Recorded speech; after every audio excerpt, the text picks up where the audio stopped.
Good evening and welcome, NADCL fans. We are here for the first week of quarterfinals matchups in the upper bracket of the grand finals weekend. It's me, Malibu Jesus, and my good friend Chompix. Chompix, how are you today? All good. Excited to see this Bullish On Gaming versus FryBoys. Best of three, upper bracket. The good thing, server is down. Oh, no. Do you know when the best laid plans often go to waste? And we got a hell of a team here. We got Pop Tart working production. We got our man PPD behind the scenes, moving all the pieces. You got me and Chompix here holding it down on the camera, on the mic for you. But Gabe Newell doesn't give a shit about our plans. Battle Pass So, coming out. That's probably what. ooh, that might be the biggest copium that I've heard all week. I like it though. It's about time, right? It's about time. I've been saving my pennies, my quarters, find a little spare change in the couch. I put it in the jar, let it sit for a couple months, write battle pass on it. And I just, every time I put a coin in that jar, I just say battle pass, battle pass. Battle Pass. That's great. That's a great way to save. Now I just like use my card and go for it. Right. But yeah, so we got FryBoys and Bullish on Gaming, two great teams. Obviously, Bullish on Gaming, week 2 champions. They finally managed to do what other teams found impossible. They slayed Yodi Brody Nexus, taking them down 2-1 in the finals. That's the very first time that Yodi Brody Nexus has dropped a series, and that's the second time that they've lost a map. Yeah, they're pretty much unstoppable. Even in the Division 2, their farm team is also unstoppable. If I'm not mistaken, they were 6-0, probably 7-0 yesterday. I didn't see their last score in their Division 2, but they are playing to win this game. Yeah, I unfortunately I have to play them in the first week of the D2 tournament, or the first match of D2 tournament. So I'll let you know how that one goes. I'm feeling confident. We finally got some good synergy. We almost had a good win. We threw it. You know how it goes. But yeah, Yodi Brody Nexus, they are on the other side of the upper bracket, being the other favorites. You kind of want to space out your powerful teams. But let's take a second and look at the upper bracket for what No we changes, have. though. Bullish on Gaming didn't change.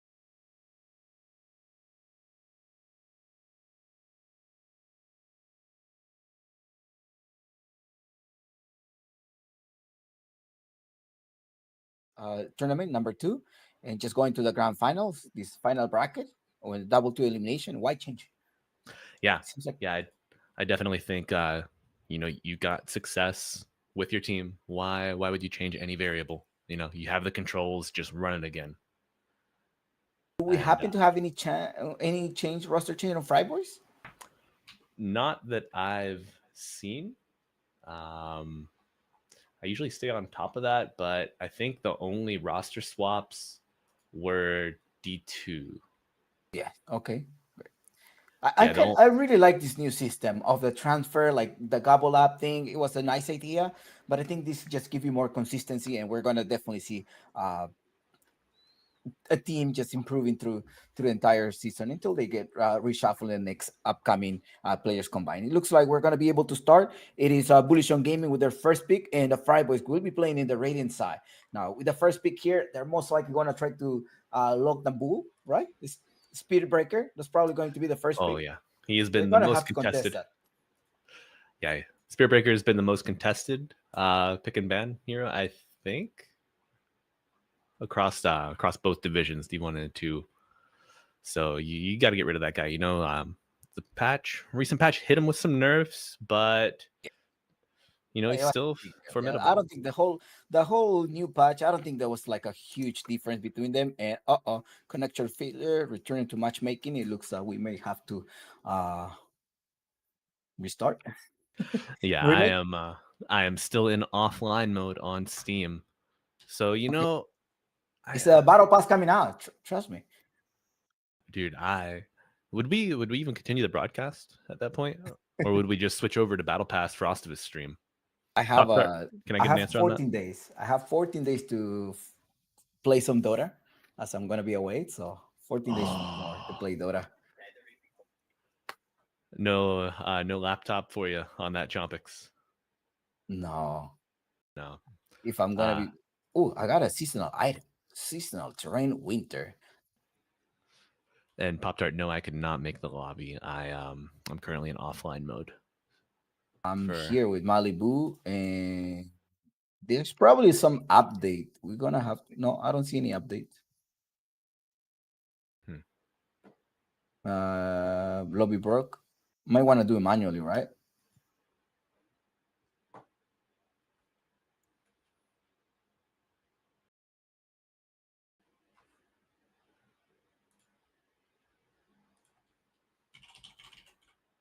All right, let me restart. Well, that give us more chance to talk about first pick on Bullish on Gaming. I think at Dark Willow, another probably contested hero, maybe the Speedy Breaker. That's probably going to be.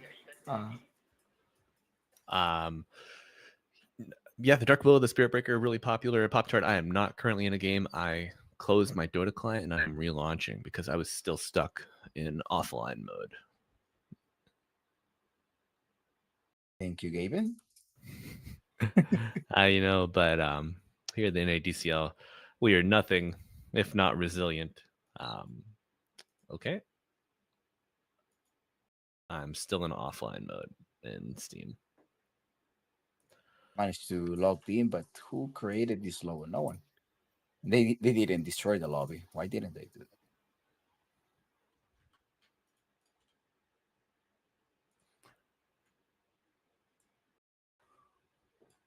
All right, Bullish on Gaming versus the FryBoys. Mm, do you think we're gonna have a game three? Is it are they evenly out? I kind of want to see that. Bullish on Gaming may take this 2-0, but you have Samsung on the other side, so that's probably going to be a close game as well. You know Yes, already how Sammy, well, Samsung, he's no longer Sammy Boy, he's a grown up now, so right. he's not. The Samsung has grown, but yeah, I think getting the Samsung number one overall draft pick back onto your team after he's no longer busy with the ESL qualifiers, I think that's going to be a huge boon to the efforts of FryBoys. He's your shot caller in game. He's probably your best player, honestly. So I think that is going to give them enough resolve to kind of contend the series and maybe push it to 2-1, maybe even take it. Uh, with Dota, upper bracket Dota, you never know about both of these teams want to stay in. They're fighting for that $2,000 prize pool. These got to pay your bills somehow, right? We saw a little bit of chatter in the lobby, and they wanted to get that match started right away. I think Destiny was saying that they had electric bills to pay, but yeah, resurgence of Sammy Boy onto FryBoys is going to be great for them. Um, Most but likely going to see a Faceless Boy, Spectre. Those are I think that he have been playing around, and maybe a Dazzle pick as well. Often these teams, they kind of maintain their same picks. There's not a big difference in their draft. I'm not sure how much time they had to scream. mhm. Some of them are probably like, "Hey, let's just. I'm out of work. It's time to play some Dota." Yeah. And And I mean, like the patch still pretty fresh. We've seen some tournaments, the EPLs are still being played, the Pinnacle tournaments, but even though we're having this like high volume of moderately high level Dota, I'm not seeing a ton of developments in the tech side of things. I mean, Pugna's kind of gotten a little more popular Mhm. as these have gone on. Brewmaster's kind of started to fall back by the wayside. Um, I mean, some of these heroes that were nerfed still, they're still heavily contested. I mean, Bristleback, his numbers got put into the ground, and we're still seeing him like at a league overall. He's 80% contested. So, I mean, I don't know what else you need to do to the hero to get him out of these games, but he's being banned or picked in 8 out of 10 matches. That's insane to me. Yeah, it brings a lot of damage with those spikes. That helped. Yeah, those bristles are certainly sharp. But Chompix, if you could delete one hero from Dota that's kind of like popular right now, we'll do popular and then we'll do unpopular. If you could delete a popular hero from Dota 2 right now, which one would it be?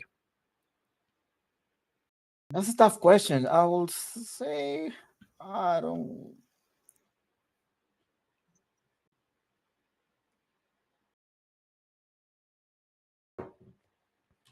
Kunka? Konka, okay. Salty Sea Brand himself. I see.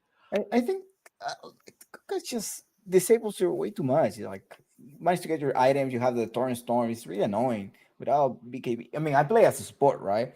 So you just get caught by the Kunka with a Yeah. command. Yeah, I You gotta feel have that. some eels, or even okay. The first time you cannot really do it, but you are forced to use an eel. There's already one item less, and it's probably Kunka. All right.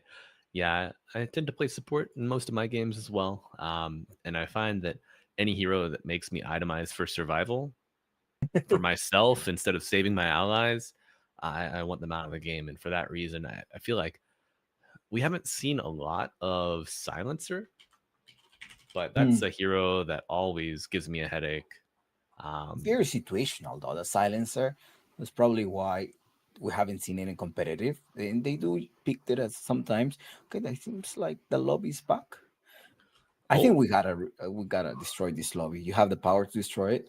I think you do. me? I'm Yeah. in offline mode still on W- Steam.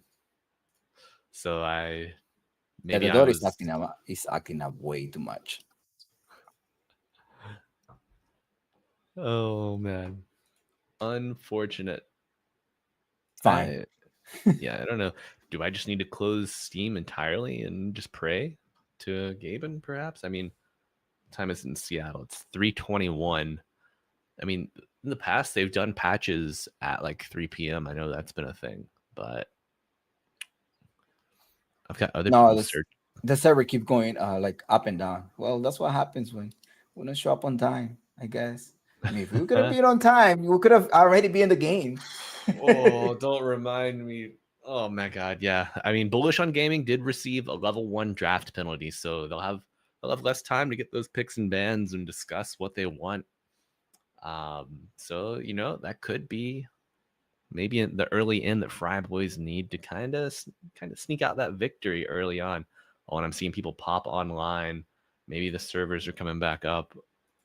Ooh, but Yeah, you I have don't the want to power jinx it. on that.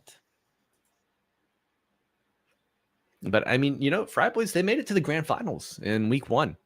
They fought against Nexus. So I mean, we don't act like they're like a little bro. But also think about this. They were training for the ESL, so some of the players were not fully focused on the NADCL because they have the ESL happening. So right now, without the ESL, I think that gives it like way more opportunity for screaming, and we're gonna have definitely a hell of a match between both of them. Yeah, absolutely. Yeah, I spoke with Sammy Boy earlier today, and he said that he was scrimming. So, I mean, these guys, they're in it. They're focused. Now that that little carrot on the stick isn't in front of them for the ESL qualifiers, they're ready to go for these weekend tournaments. Um, yeah, we love an offline mode coordinator. Let's see. Hey, Pop Tart, can we get GeoGuessr up on the stream real quick? Between Chompix and I, we might be able to really rip out a couple good ones. I've just been told no, that we cannot have GeoGuessr on the stream. Crowd, if you're in the audience out there watching and you want to see us look at some maps and not know where the hell we are, you can tweet at esports pop tart and tell them how you feel about that.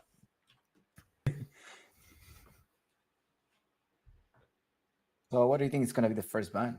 Laundry? First, okay, that's a great Let's guess question. that one. Yeah, let's guess that one. Let's just That's a pretend that great we have a question. draft. Okay, so first ban. If I Who would I not want to play against? So do you try to ban out Sammy Boy if I he's don't the think they're best gonna let player? them play their Dazzle though. Bullish on gaming, they're gonna ban the Dazzle. Yeah, Dazzle got no changes, no nerfs. So I mean, he's got an 84% contention rate between bans and picks. So I could see the Dazzle going first. Maybe I know it's kind of weird. Maybe a Grimstroke. Yeah, that's good. That's a really good one. I mean, that's Treant Protector also. He's like the highest picked, highest banned support hero. 98% contention rate. So there's been maybe one match where he's gotten through unpicked, unbanned. Which Those that's are pretty insane. much the heroes that they will be contested as well. Yeah. And they got a ban Rubik. I mean, Bullish on Gaming, they were gonna see an opening to just play a Rubik. The 1000 game Frugos Rubik coming out. Quite scary for sure. But I mean, like the repositioning element of the Rubik is quite strong. Are they gonna play any like big team fight ultimate heroes though? I mean, if you manage to sneak the Treant Protector, if you get the Kunkka, all of Grimstroke's abilities, we saw Rubik kind of picked as a counter to Grimstroke last week. We know Weaver is still in heavy contention as well. He got no nurse, I think. So I mean, you get Shikuchi. That's a great spell for Rubik to have.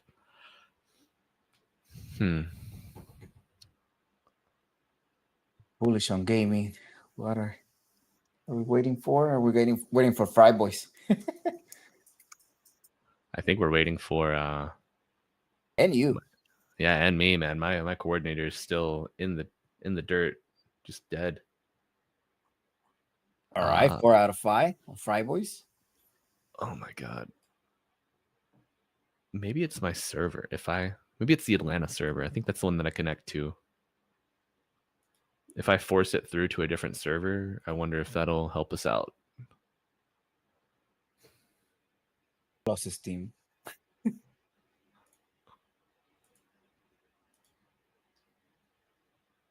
Let's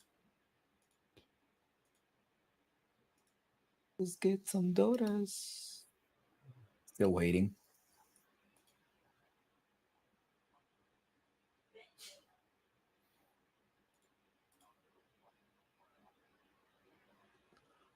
I can let me relaunch one time. And I will see. Do we have 10 players in the lobby currently?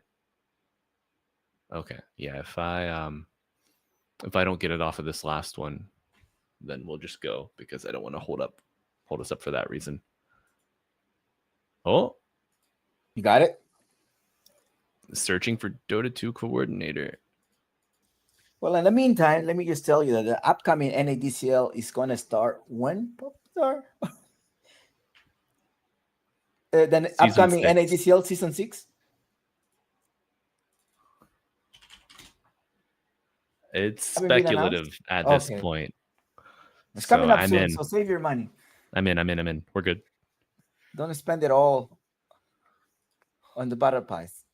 Save a little bit for the NADCL Season 6. Absolutely worth it. Support the NA Dota. And we got Malibu. We're 3. Okay, excellent. FryBoys versus Bullish on Gaming. Best of 3 series. Let's see if that's going to be a short game at 20 minutes, but I definitely think that we're going to have a best of 3 series. Bullish on Gaming, they do have players with quite a lot of experience, whereas FryBoys, they have a Div 2 kind of stack, although they are being powered up by Samsung. I think that's the most valuable player at the side of FryBoys. Oh, certainly. Samson definitely made a splash in week 1, taking his team all the way to all the way to finals, and they felt his absence in week 2. But we're going to find out if we can find a server here. Oh, and there we go. We've done it. Thank you all, NADCL community, for Reddit, everybody out there.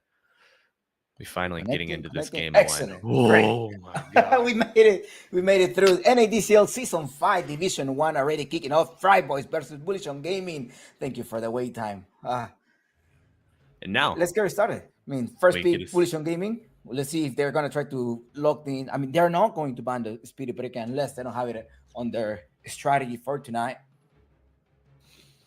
I mean, I would love to see a position 4 Spirit Breaker, maybe even a pause 5, pairs well with the Weaver, but Bullish have banned it out immediately.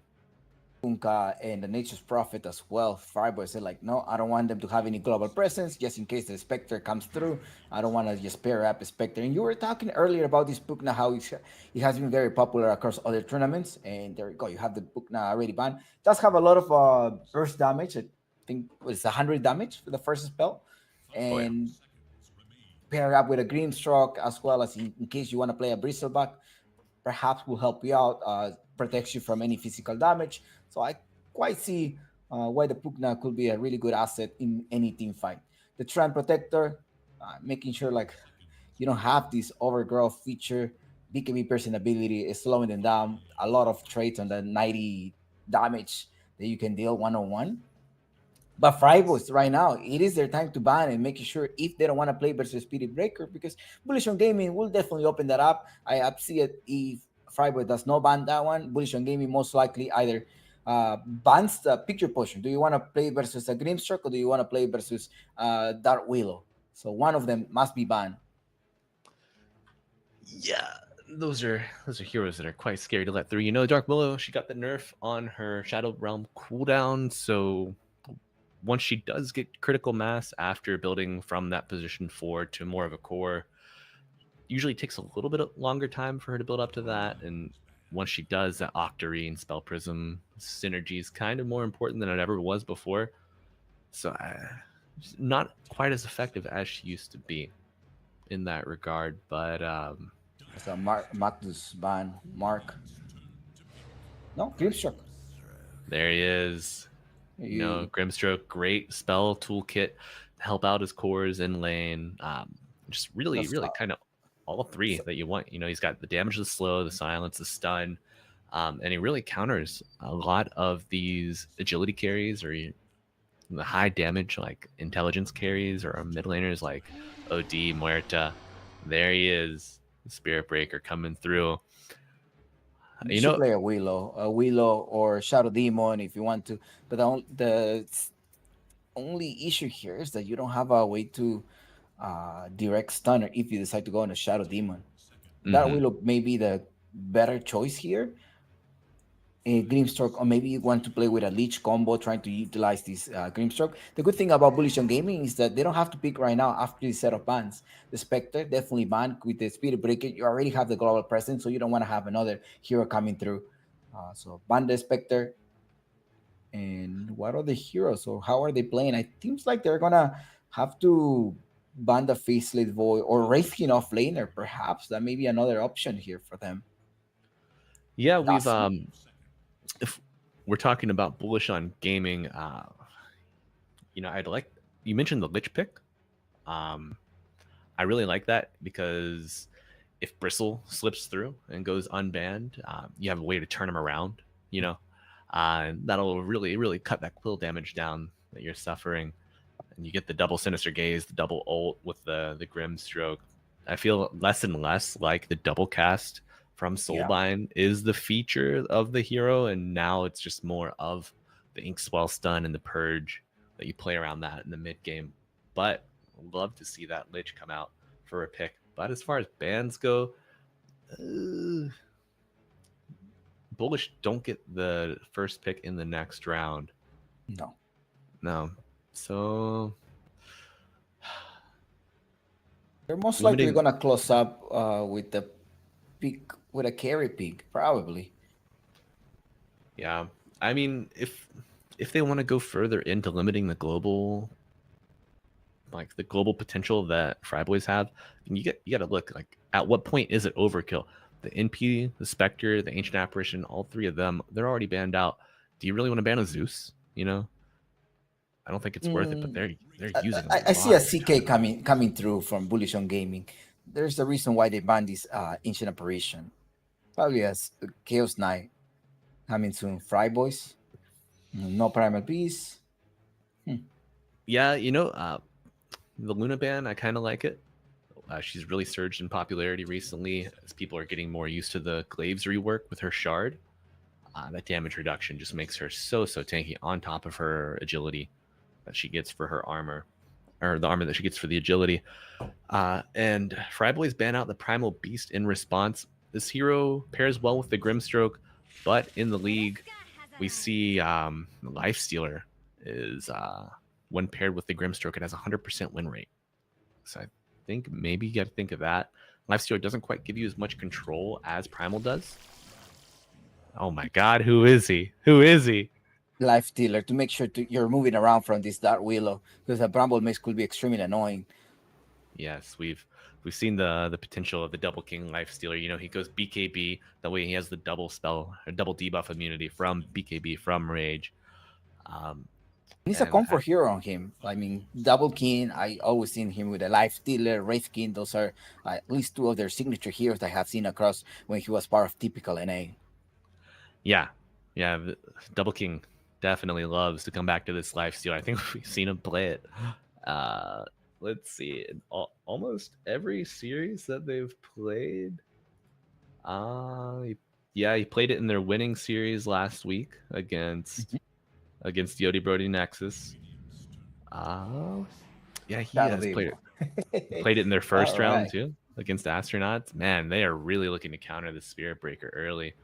I love the Shadow Demon pick, and I feel like his Dispersion spell is very, very overlooked in this meta. Like, I mean, Blade Mail was untouched.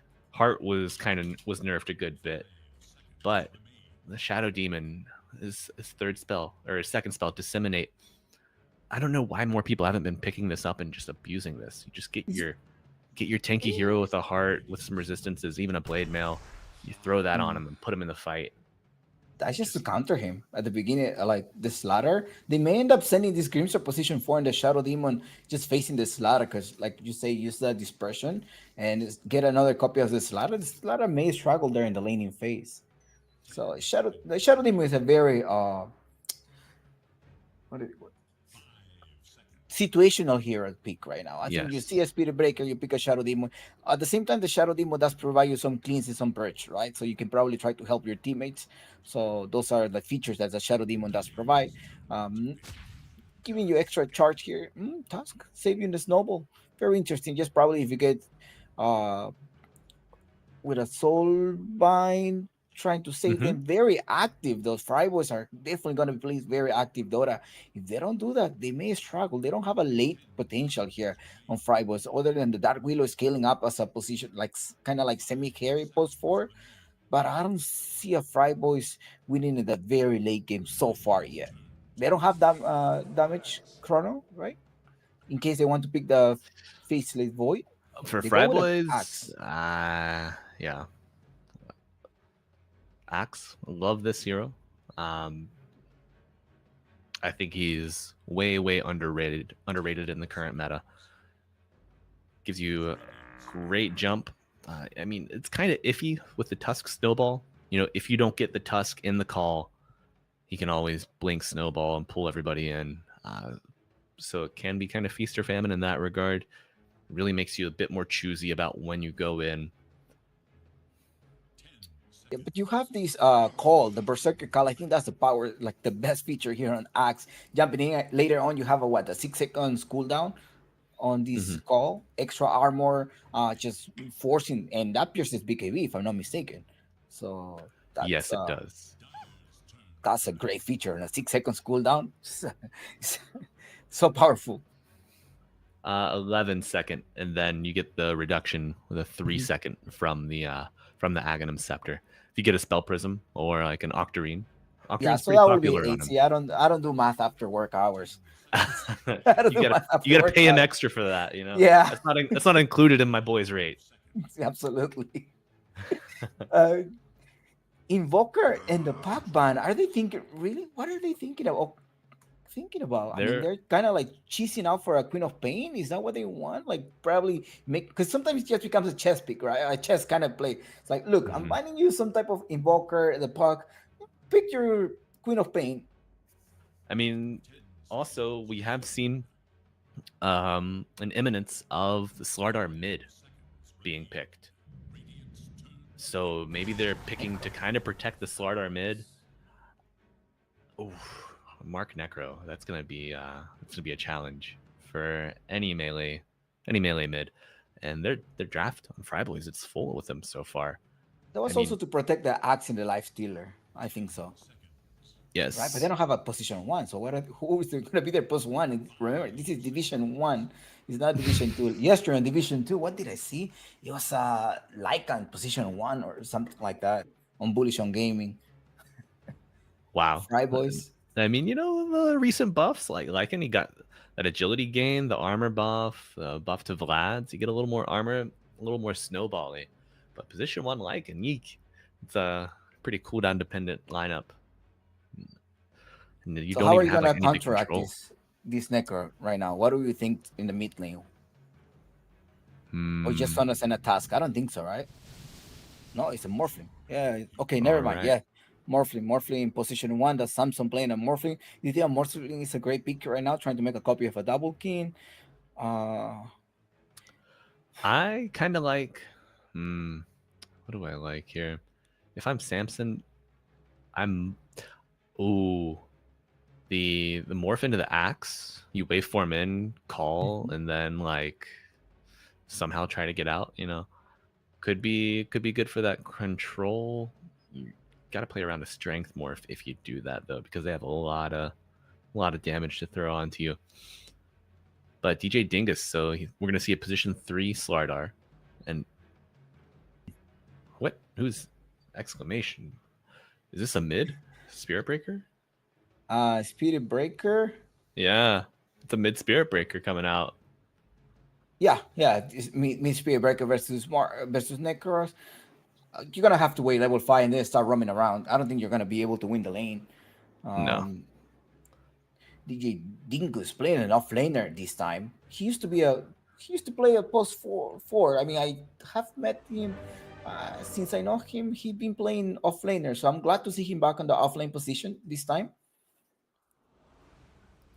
yeah, yeah. I think he's done pretty well as the 3 player, All right, and give me it's your always predictions. Only the predictions. floor. I think FryBoys draft is really hard to execute. And for that reason, I think I favor Bullish on Gaming.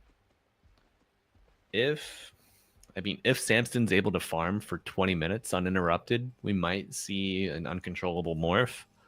But I don't know if they're gonna get to that point. I just think the Necro is gonna control mid lane super hard, and he's gonna make it really, really hard for them to play the game. Yeah, but they don't have a burst damage, so it looks like the Morphling does benefits from this lineup. Like you say, Yeah, right? If they are able to farm late in the game, most likely you're going to have a Fryboys taking this game. I was concerned that they didn't have any late hero, but now they do.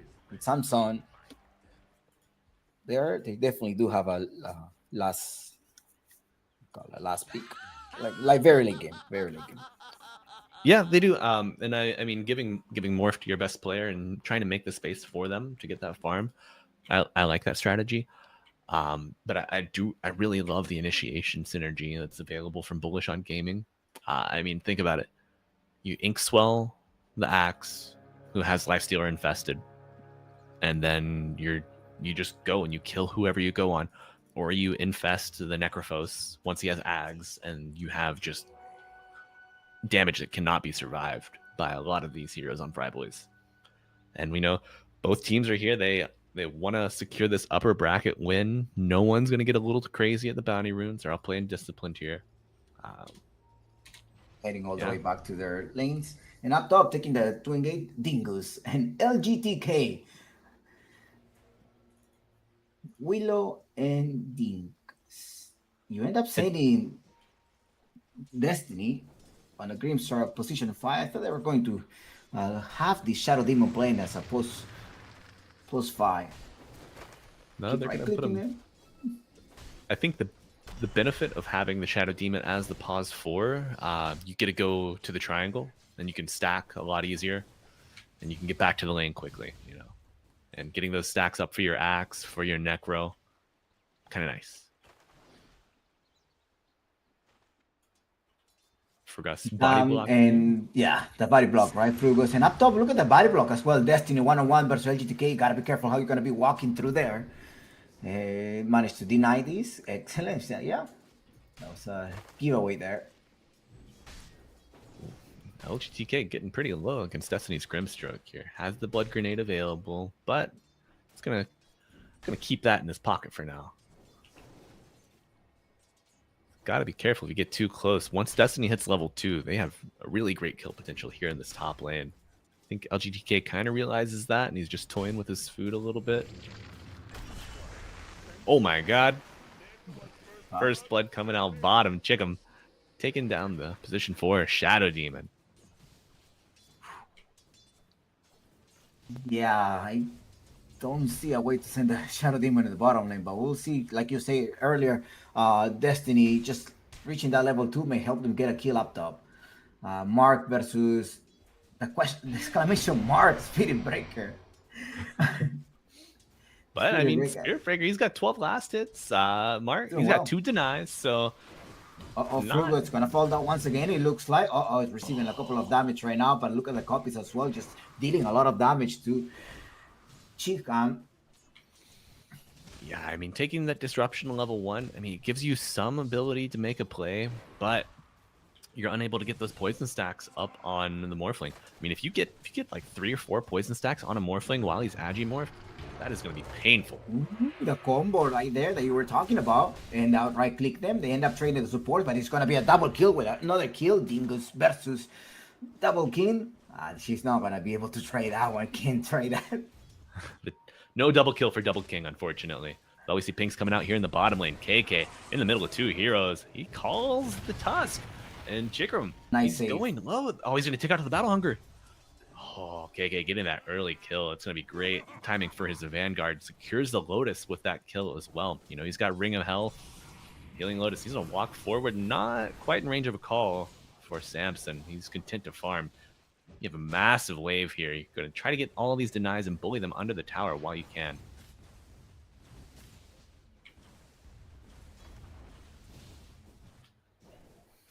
Chompix, who do you think are the big winners of this laning phase so far? Is it too early to tell? I mean, up top looks like Double King and Destiny have it under control. They're doing the trade, but it's fine as long as you keep constantly trading towards your position 1. That's great. But in the bottom part, doesn't look that productive for the FryBoys. I mean, sorry, for the Bullish On Gaming, as the Morphling is still alive, and with those DPS damage, he's definitely going to be fine. There is a stack. Frugos making stack. Excellent. Is that a triple stack? Yeah. Not yet. Oh yeah, that's a triple stack on the hard camp, but he didn't have that the poison touch early, the shadow poison early. So. Oh, Dingus. Ooh. Dingus, he's going not for the Double King yet, but Guardian Sprint is gonna let him get that wave under his tower. He's gonna regen up. He's got the inspiration aura and the tower regen. He's gonna be pretty healthy and happy to contest this lane again. 4 minutes of the game and 27, okay, 25-7. It is where the Necro is now starting to scale up. 0 denies, but the speed of break, I mean, not that bad. Up top, they're going to end up trading, keep going on Dingus. Dingus gets stopped there, but the Bramble makes to the rescue. No, the Rage is going to be there to help him out. 1 click, the third, it was the four hit, right, that give you the bash. Oh, and there's action in the bottom lane, too. Oh, there's been a brawl brewing. And KK, no, I don't think so. I don't think you can kill Samson, can you? He's looking for the counter here with the pure damage. Keeps attacking. Samson keeps morphing, but he's going to stay alive. He has the 18 charge. Yeah, he has the 18 charge wand, too, right now. Look at top. It's going to be Double King. Going to go for the stun. Yes, hey, managed to get the stun. It's going to be Double King. And getting another kill on LGTK. 3-3 so far. It's 3-5. 5 minutes of the game. And up top, Double King is absolutely getting a really nice fire. In the mid lane, you have a level 5 Speed Breaker. At some point, you're looking for the Speed Breaker to rotate. can't stay in that lane. You're not gonna win that lane, and that's where he's going to knock. He's gonna try to fill up that bottle with a bounty rune. Yeah, and Mark, he gets level 6 on that Necrophos. I mean, Spiritbreaker's got that infused raindrop. He's ready for the scythe play. But you have to be real careful here. He's getting a little aggro. Uses the charge for the creeps. Mark being patient.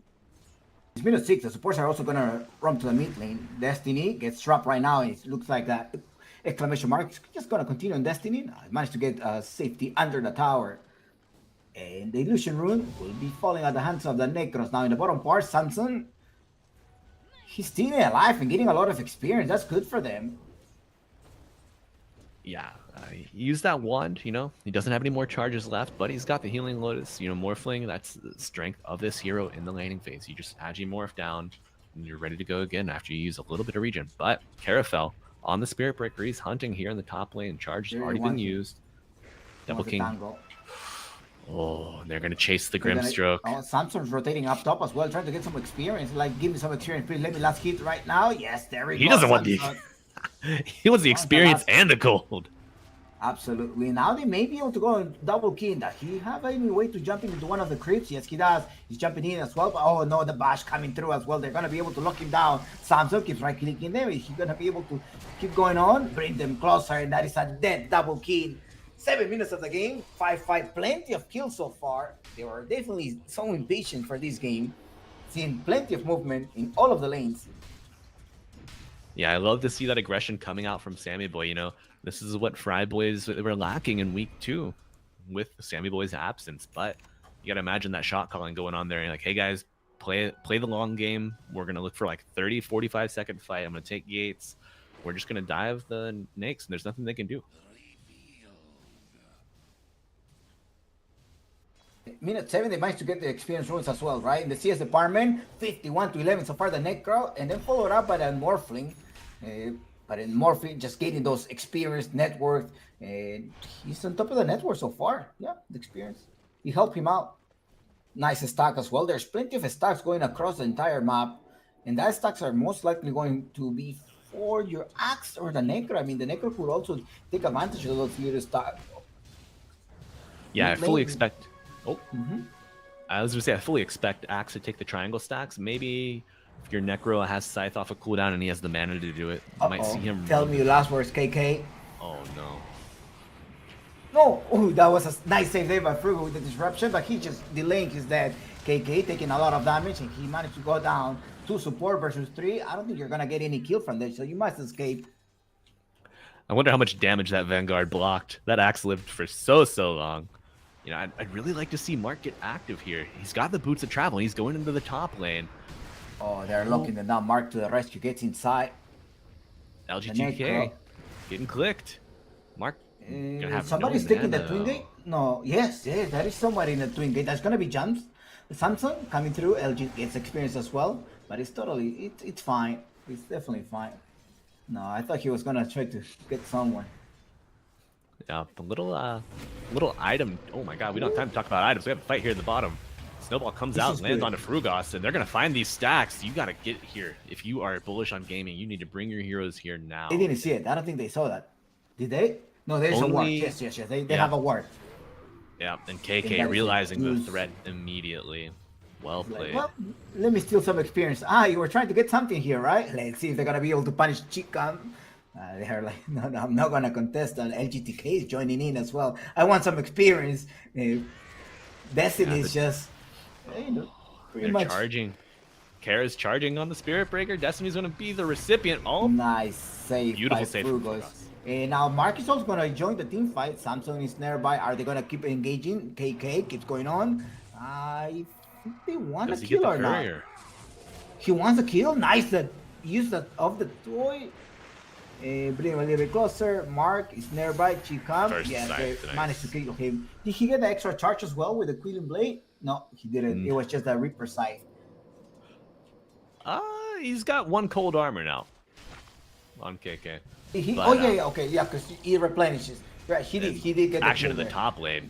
Double King falling to Samson once again. Damn. Yeah, because that's what I thought. I was like, am I seeing that animation? And it was that. And plus, if you kill him, you get the refresh on your ultimate. So he could, both of them got a point from that. Yeah, there's nothing worse than playing Axe and missing your culling blade, and then it's on a 100-second cooldown. You're just like, well, I'm not a hero anymore. I'm gonna go farm. I'll see you in a little bit. But a play that the supports on Bullish on Gaming made while KK was farming that large hard camp stack in the triangle, you know, they positioned themselves on the bottom side of that stack in the river. That way, the FryBoys supports, they couldn't get in range to sap experience from that stack. A very, very smart play coming out from those supports, because I mean, sometimes when you're the enemy supports, you're like, I can't really stop this core from taking this farm, but I'm gonna get a little experience. So really heads up play. Mark. Nice use of Bravo miss, because if he didn't use that, he was probably gonna get jumped in. Yeah, no scythe available for that kill for another 30 seconds, but LGTK, not the tankiest hero on this Dark Willow. I really love how Mark is getting active now and helping take this tower, He's got his travels too, so he can rejoin a fight in any other lane. I'd like to see him heal up this catapult before he leaves, but he's going to go save his mid tower. Mid tower is like 90%, 80% HP, so that's fine. Oh, yeah. And he's already taken the enemy's mid tower, so Bullish on Gaming, they're getting to an early map lead. Two tier 1s to FryBoys' 1. I would really like to see them pressure this offlane tier 1 tower before 14 minutes. That way they could fight the Wisdom Rune and try to take that. I think that could be another great power spike for Bullish. Absolutely. But, itemization coming out and movement from Samson here. He has the Hand of Midas, and he's farming the enemy jungle. Going on Samson, gotta be careful, Samson. They managed to spot you. They see they get a silence. Able to lock you down, and they do with the Reaper side. He still might not enough. You gotta look for a little bit more. Double key joins the team fight. He's still looking to be able to wave in the TP. No, you're not going anywhere. Come here, and Samson is just dead. Oh, beautiful heads up play from Frugos, knowing that if you see a wave form, just like you're playing against like a Storm Spirit or something, he's going to want to TP after he gets a big zip off, and just anticipating that, being in range for the disruption. Amazing play coming out from Frugos, and he's already making stacks for his cores after Sammy took the old ones. I mean, he also took advantage of the Shadow Potion, because that allowed him to see where the Morphling was heading to. Yeah, this hero, the toolkit, it's evident on multiple levels, and this is not always apparent to some of the player base in the Dota 2 community. So you got to look at these toolkits of these heroes that are a little lesser played. You might find something you like. And I think Bullish on Gaming are really liking Frugos' play on the Shadow Demon. About 30 minutes of the game, and the 2K net worth, that's not a big difference, right? Is it 30 minutes of the game? 2K net worth different? Not really. If you have a Morphling, there's still a... Yeah, once we see that third tier 1 tower fall, I think Bullish on Gaming's lead could accelerate further. This Morphling is largely keeping them afloat on FryBoys. Yeah. I remember in the previous patch where Morphling could have just morphed into his ally with the Aghanim Scepter. It was another Willow with a lot of attack of speed. Yeah, I would like to see the 2 Spirit Breakers. That would be that'd be crazy. Double charge coming out. That would be hell on earth for Bullish on Gaming. Can't do that anymore. No. The Smoke of the Sea, another one. Destiny and KK. Where are they heading to? Does he have a jump? He does have a jump. 4 points in the call as well, looking for a kill. Yes, they're already pinning in the bottom part. It's like, hey, somebody's here. Frugos as well gets aside, gonna try to escape in the Spirit Breaker. Are they gonna be able to jump on him? He's very far away. No, he's a really fast hero. Now they end up jumping on the Dark Willow and the Blade Mill. Right. It is enough to kill him down. And are you gonna reposition yourself? Destiny has the Soul Bind as well. Yeah, bit of a consolation prize coming out. You wanted the Spirit Breaker, but he was just a little too far away. So you'll settle for a Dark Willow and a Culling Armor. They're still waiting, though.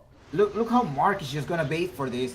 Jumping to the backside. X-Mark, there's a call on to 2 right now. Soulbind at some point. Yes, they managed to get that double silent, double Reaper Sight. Well, taking out the task car. The task is gone. You get one more stack of the Reaper Scythe. Not quite enough damage on the Tusk to get the double stack. I really love how Mark just staying in there, buying the time for the setup. Was a little suspect at first, but that Yule Scepter, gave KK the space he needed for a good blink into a call, and that's going to allow them to challenge the Morphling here in the bottom lane. They found him farming already in the bottom part, and now it's. I guess you gotta do exclamation mark first slurp if you want to. Yeah, I don't quite understand why KK is hiding here in the trees. Maybe he's hoping that Morphling comes down a little further and then they have enough time. Yeah. This is 7-11. Okay, I understand.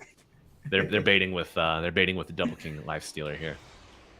The charge coming out. Oh, there's a call. Oh, Dingus. Are you going to be able to stay alive? Yeah, he is. Double call. For so long. Corky with a double call. Once again, the blame takes play as well. And that is a dead Dingus. Now they're going to keep continuing here. Yes, right click on double king. But get back, I guess, right? That's the call. 3 seconds until the next blink. He tumble toes forward to get the blink, but no call lands. Oh, no. But Mark happens to be there as well. They managed to do that disruption. Yes, they're able to just perch him down. And now the Spirit Breaker is also dead. 2 cores down. Yeah, beautiful play coming out here from Bullish on Gaming. I love how Double King is just so confident to walk down the lane, bait the FryBoys to initiate a fight there. And they just clean up. 2 more heroes, 6k lead. They're poised to take this tier 2 tower.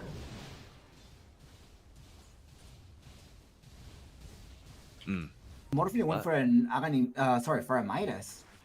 Yeah, he's had it. He needs definitely the Manta style.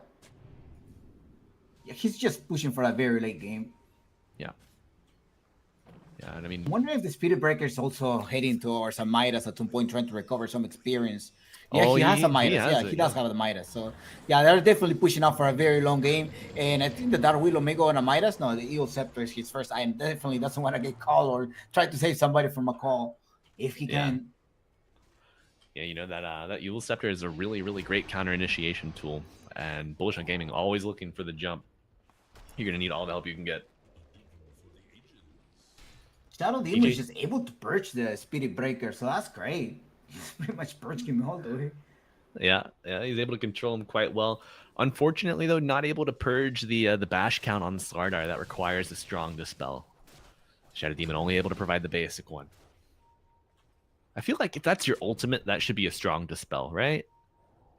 That would be too broken because you are able to have like 3 charges on that up to an Aghanim Scepter, right? Yeah. That's way too strong. Oh, speaking of strong, something happened in the mid lane. Is Mark going down? It was a perma lockdown most likely with the use of the Bedlam. Yeah, you know that. I mean, Necrophos dies. Their side, they're getting Mark as well. Somebody. FryBoys. He's Mark right now by the chart. They're coming through and they're going on FryBoys. Oh, that nice soul by Mark to use the terrorize. Almost take place, but no. Where's the call? There's gonna be a call right now. There we go. The call that we were looking for. A snowball there. 2 of you core happens to be there. Keep by kicking them. Get rid of this speedy break. KK is unleashed.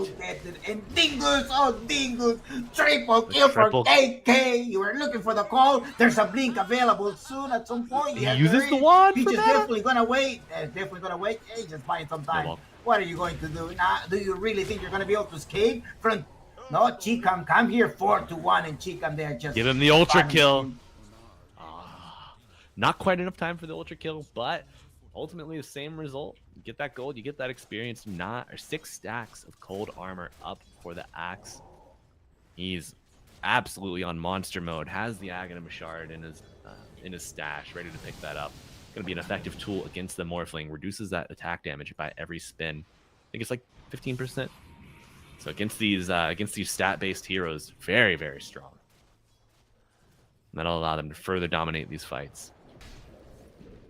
A little interested to see Samson here farming with the ultimate orb in his backpack. You know, you gotta. Oh, there we go. Manta recipe flying out to him. It wasn't a big deal. Oh, another call here, but Mark is in the back. FryBoys as well. Destiny. Does he have a soul mine? He definitely has his soul mine. You're gonna see what are they going to do. There's a terrorized Bedlam. Bedlam takes place right now. Oh, Willow, you are in so no trouble. Yeah, you're dead. That's another victim. Willow. Another victim falls. They may be able to jump one more time. Yes, they're definitely jumping over.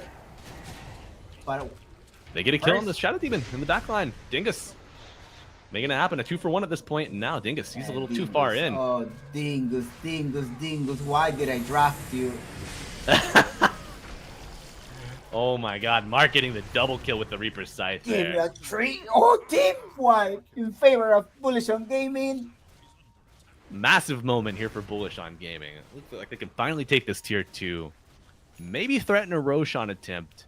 I mean, you know, the Reaper Scythe's on cooldown. Axe doesn't really care about cooldowns so much. He's good to go. Infest is a little bit of a problem to not have, but ultimately, I mean, the map is yours now if you're Bullish On Gaming. I would love to see them go for a Roshan, but these are still early, you know, 21 minutes, so these respawn timers are going to be a little low inherently. 7 minutes ago, it was only like 2K difference, minute 13. Now, like minute 21, 16K, that's a huge lead. I mean, constantly team fights, and this Axe able to just get those kills after kills, jumping on this dagger and the call on point, often catching like what, grabbing two to three heroes, right? Every single time. Yeah, KK has been on top of their game. On this Quilling Blade. Oh, God. The Quilling. The cold armor. The cold, yeah. Yeah, 13 armor gained. You know, it's 64% physical damage reduction. Oh, as here's another one. The Willow. You're going to be in trouble. Is there a way to use the Terrorize? Managed to out of this world realm. Someone is coming close. Sam? I mean, Samson's here. He's ready to fight. But KK, level 17, 2.3k health. Mark, Double King getting a kill off map on a Spirit Breaker. You're dead. And there, yeah. Although it's 3 versus 1, the snowball coming through as well. Dingus, but somebody's gonna TP. That's gonna be Mark. Mark to the rescue. He's also bringing somebody with him. He's not by himself. It was double kill just right inside being infested. And KK keep going. Quilling Blade in the godlike for this Axe. They're everywhere. Bullish On Gaming. They are stampeding through every lane, through the jungle. They are just getting these kills. Now they're finally going to take the last remaining tier 1 tower here, open up the off-lane side of the map for themselves, and ultimately looking to control the Ancients for FryBoys and just ruin any hopes of a good economy for this Morphling. He's only at 10k, you know. Early Morphling, Sammy Boy was your saving grace. He'd rotated. He'd gotten those 2 early kills on to the Double King Lifestealer. But Double King doesn't care. He can bounce back, as he's shown time and time again. This is a comfort hero for him. He is well-versed, and, I mean, there's no way to shut him down, I feel. Also, yeah, ever since the typical NA, that's how I see him. Just playing Double King, Lifestealer. Race King, Lifestealer. Yeah, just put him on these beefy heroes that can just live, and he will do that. Speaking of living, I don't think Tusk is going to... But Mark is going to be able to jump in. Yes, absolutely. Going to try to jump through. And there's a dagger available at some point. KK is going to continue to follow up right now. The Terror got to dodge that. Come on. He could have dodged that one. It's like, it's okay. Let them. Yeah. They're just playing with the foot because Mark has these. Ooh, another Reaper Scythe coming out from Mark here. That's 5 permanent stacks of regen. I mean, you're starting to get to critical mass territory. Lifestealer has the Radiance.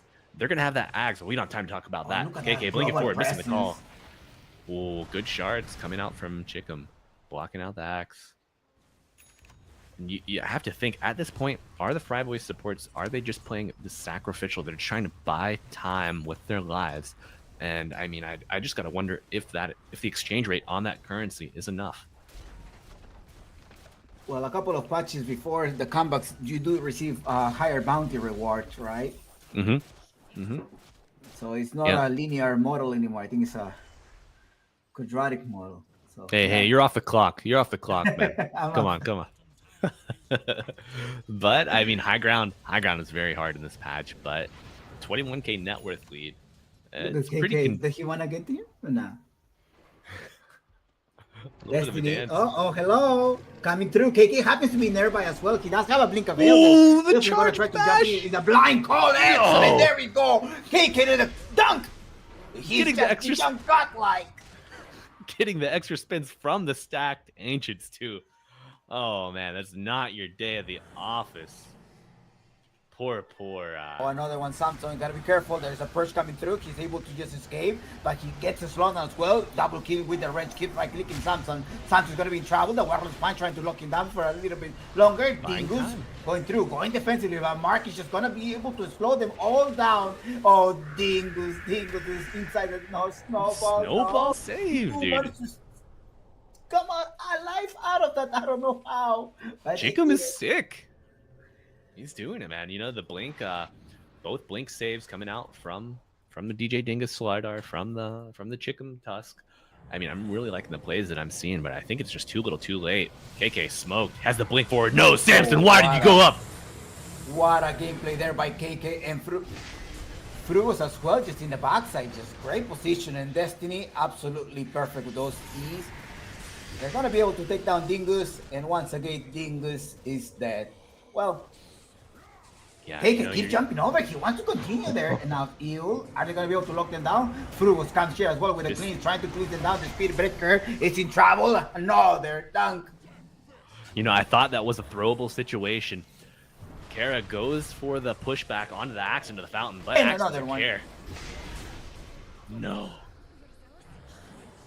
KK just taunting him at this point. They're going for the repositioning from the adaptive strike. It's not quite enough. I mean, hell, the Spirit Breaker, Nether Strike, and Charge wasn't enough to put the axe in the fountain. I don't know what is at this point.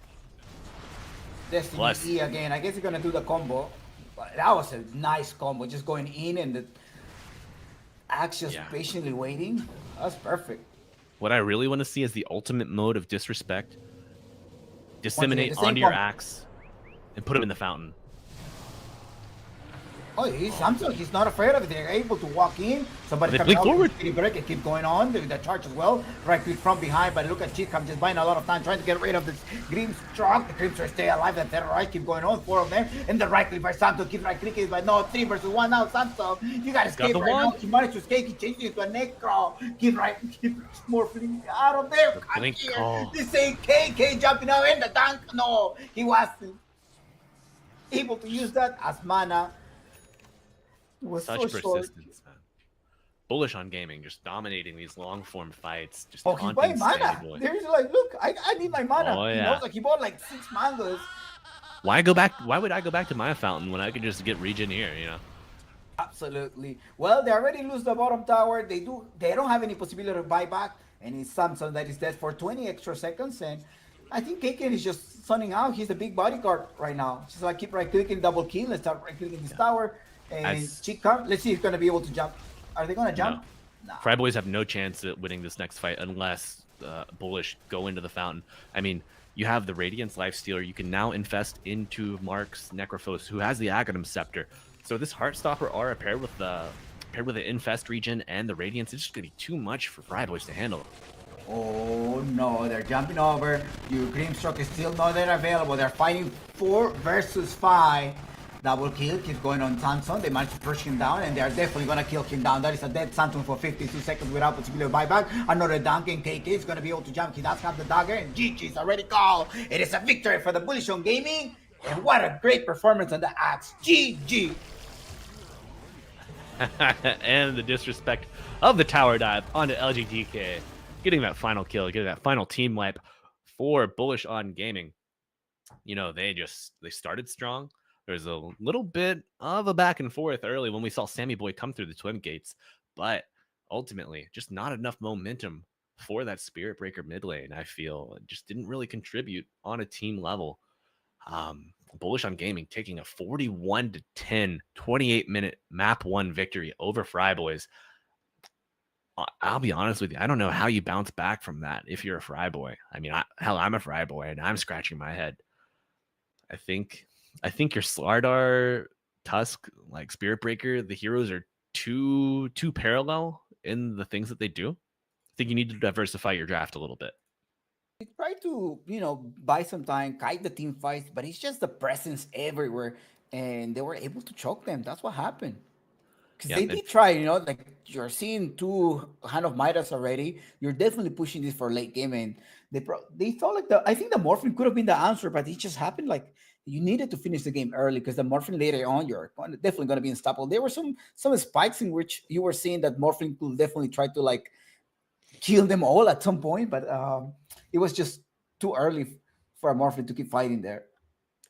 Yeah, and speaking of keeping up the good fight, we're going to take a bit of a break here before we go to game 2, and we'll see if FryBoys can keep up that good fight against Bullish On Gaming and claim a map 2 victory and keeping themselves alive in this upper bracket because they need it. So we'll be back with you here in about 3 to 5 minutes, folks. Oh no, Hussein, I think that was very, very great of you. And silence. Fierce, and Immediately. just use it. You can't do your combo unless you surprise the team, and you gotta surprise the support right now. Go with the smoke as he trying to get onto all white, but all white has the extra life, so I don't see the point going there. Epicenter goes in. Musi dies right now with the right click damage. Get inside all of them. RP connects Beautiful RP. the Huskar, and they may be able to get him. Yes, they did. Jumping, be quiet. Gotta keep going on the screen truck right now. What are you talking about? We at least muerta. Nice. Blink. Have vision of Huskar. They may go. I mean, there's no RP already. Yes, RP goes instantly, right click damage as well, but Moose is gonna come to the rescue. Goes with the epicenter, but nice stop the trap protector. He gets rooted! The epicenter did not contain, and now all white is back to himself. Now you gotta try to escape, gotta keep right clicking. Yes, from behind, it's gonna be double kill going in all white BKB after BKB, but that is not enough, and all white is just old. He is gone. Yeah, that's been the mark of success for both teams here. Finding those supports, but Double King pops the BKB, still has the rage available. He's pounding it into the noggin. Muzi have the rage. Muzi to fall on the Sand King. Double King gonna chase down Lee. It's more. They're gonna find Rim is in the river. He's rooted by Destiny. Oh no, what's going on, Rim? Has to use a song to get out. Lift him up. BKB is gonna get through in the first hit bash. Are you kidding me? No way, no way. They're hitting on Rem. Right click Rem to death. Musi to the rescue with epicenter. That is not going to be enough. And they keep right clicking them up in the air. That's 4 versus 1. And Musi managed to get a burst strike stolen. And Rosane is gone from 6 seconds. Also, I want to try to spot somebody. Yes, they know they're up top. They already have sight of that. They at least saw someone. Yes, they saw. Okay, they saw Rem going on Rem. BKB at some point gotta pop out and keep right clicking them. Comes here with the overcard as well, trying to lock down Rem. Rem's not gonna be able to pop the siren. He did pop the siren, but that was not enough. And they keep attacking right now, all the way to the rescue, trying to right click. Life stealer on one side, but the basher keeps going on one-on-one. Come here, hey, what are you doing? And there is a little bit help. Oh no, all white, perma lockdown. He is dead. They're going on already. What's going on? Finishes the Roche. Muzi looking for the Burrow Strike steal. He doesn't have any free inventory space though. Won't jump in. Oh, and his team is just melting behind him. Rim falling under half health. Double King. Oh no, Rosane, I think that was very, very great of you. And silence. Fierce, Immediately. just use it. You can't do your combo unless you surprise the team, and you gotta surprise the support right now. Go with the smoke as he trying to get onto all white, but all white has the extra life, so I don't see the point going there. Epicenter goes in. Musi dies right now with the right click damage. Get inside all of them. RP connects Beautiful RP. the Huskar, and they may be able to get him. Yes, they did. Jumping, be quiet. Gotta keep going on the screen truck right now. What are you talking about? We at least muerta. Nice. Blink. Have vision of Huskar. They may go. I mean, there's no RP already. Yes, RP goes instantly, right click damage as well, but Moose is gonna come to the rescue. Goes with the epicenter, but nice stop the trap protector. He gets rooted! The epicenter did not contain, and now all white is back to himself. Now you gotta try to escape, gotta keep right clicking. Yes, from behind, it's gonna be double kill going in all white BKB after BKB, but that is not enough, and all white is just old. He is gone. Yeah, that's been the mark of success for both teams here. Finding those supports, but Double King pops the BKB, still has the rage available. He's pounding it into the noggin. Muzi have the rage. Muzi to fall on the Sand King. Double King gonna chase down Lee. It's more. They're gonna find Rim is in the river. He's rooted by Destiny. Oh no, what's going on, Rim? Has to use a song to get out. Lift him up. BKB is gonna get through in the first hit bash. Are you kidding me? No way, no way. They're hitting on Rem. Right click Rem to death. Musi to the rescue with epicenter. That is not going to be enough. And they keep right clicking them up in the air. That's 4 versus 1. And Musi managed to get a burst strike stolen. And Rosane is gone from 6 seconds. Also, I want to try to spot somebody. Yes, they know they're up top. They already have sight of that. They at least saw someone. Yes, they saw. Okay, they saw Rem going on Rem. BKB at some point gotta pop out and keep right clicking them. Comes here with the overcard as well, trying to lock down Rem. Rem's not gonna be able to pop the siren. He did pop the siren, but that was not enough. And they keep attacking right now, all the way to the rescue, trying to right click. Life stealer on one side, but the basher keeps going on one-on-one. Come here, hey, what are you doing? And there is a little bit help. Oh no, all white, perma lockdown. He is dead. They're going on already. What's going on? finishes the Roche. Muzi looking for the Burrow Strike steal. He doesn't have any free inventory space, though. Won't jump in. Oh, and his team is just melting behind him. Rim falling under half health. Double King. Yep, Finir in the backside. Happy to be the side king. Muzi, one of the only heroes to buy back on the Radiant side. Wraith King getting a little low, but I don't think he cares. He's got ult, he's got refresher. His team's hitting tier 4s. He's content to buy that time. Mark jumps in, gets the skewer back on Roseanne. Roseanne pops the BKB, pops the Pierce the Veil. Just trying to click anybody, but they're all running away from her. Oh, an Old White back into the fray. Rim just getting stunned outside of his fountain, able to walk back. KK in the fountain, that's the second death. Old White falls. Oh, and it's looking dire for the Radiant team. Rim gets skewered back near his Ancient. Will they die at the same time? Let's find out. Beautiful voice line after the beautiful song, but it's not going to be enough to save Rim as he gets skewered out of Fountain again and gets the fear into the diffusal use, but it's not going to be enough to keep him around. Oh my god, Roseanne hits the dead shot into the upheaval. Destiny's going to have no chance of survival. Muzi says no, hold on, trying to burst the mana. Oh my god. The mana burst out. No, he's still alive. The golem coming through as well. Gotta be careful because it is going to be Mark. It's Mark all the way down, baby. Yeah. Double King also joined. No casualties for the Bullish On Gaming. They want to continue going here. Ram managed to get a slow down. There's no wall coming in as well. Try to block them with the Usher. No, Warlord's punching the first one and going on, and that is a dead kill. Wraith King able to finish his axe. That's going to be huge in this next fight. Nice blast. See, he's useless when the blast kicks in. That's it. He's dead. All White has a flaming lasso. He may not be able to use it with an extra 7 seconds. Double King. And as well as the Ancient Operation, start right clicking them on the side. And the big golem is down. The Wraith King is so lethal. Right click. Muzi is dead. Snowball to lock them down. 3 heroes down at the expense of the Ancient Operation. Hold on. I want one more. Wraith King jumping closer. Okay. The juke. Visible. It's fine. He's not gonna be able to escape, is he? He has 6 extra seconds. The Wraith Blast coming closer. And 1 more extra second. Juke him all the way back. Go the other way. Yes. No, he knew that. What's going on? Dead. Okay, there is a dust as well. Managed to get revealed. There's no ball coming through. He does not have his shot, his dagger yet. So I don't know. Okay, gonna start right clicking. Get rid of the Warlock. Warlock is down. Now it's time to right click another one. Get inside him, yes, infest him, but he's not able to use his shot. Okay. He managed to go down. Right click, Ram. Okay, they're taking. Get rid of 2, but Double King is still there alive. Goes on Muzi, goes on the big bear. Now goes with the little bear right now. And a little bit of a lockdown. The bear. They're like, get that 300 gold, please. Get the 300 gold, yes. Gold achieved. Roseanne landed the dead shot on the Wraith King to scare him back away, but it wasn't enough to get the resummon on the bear from Muzi.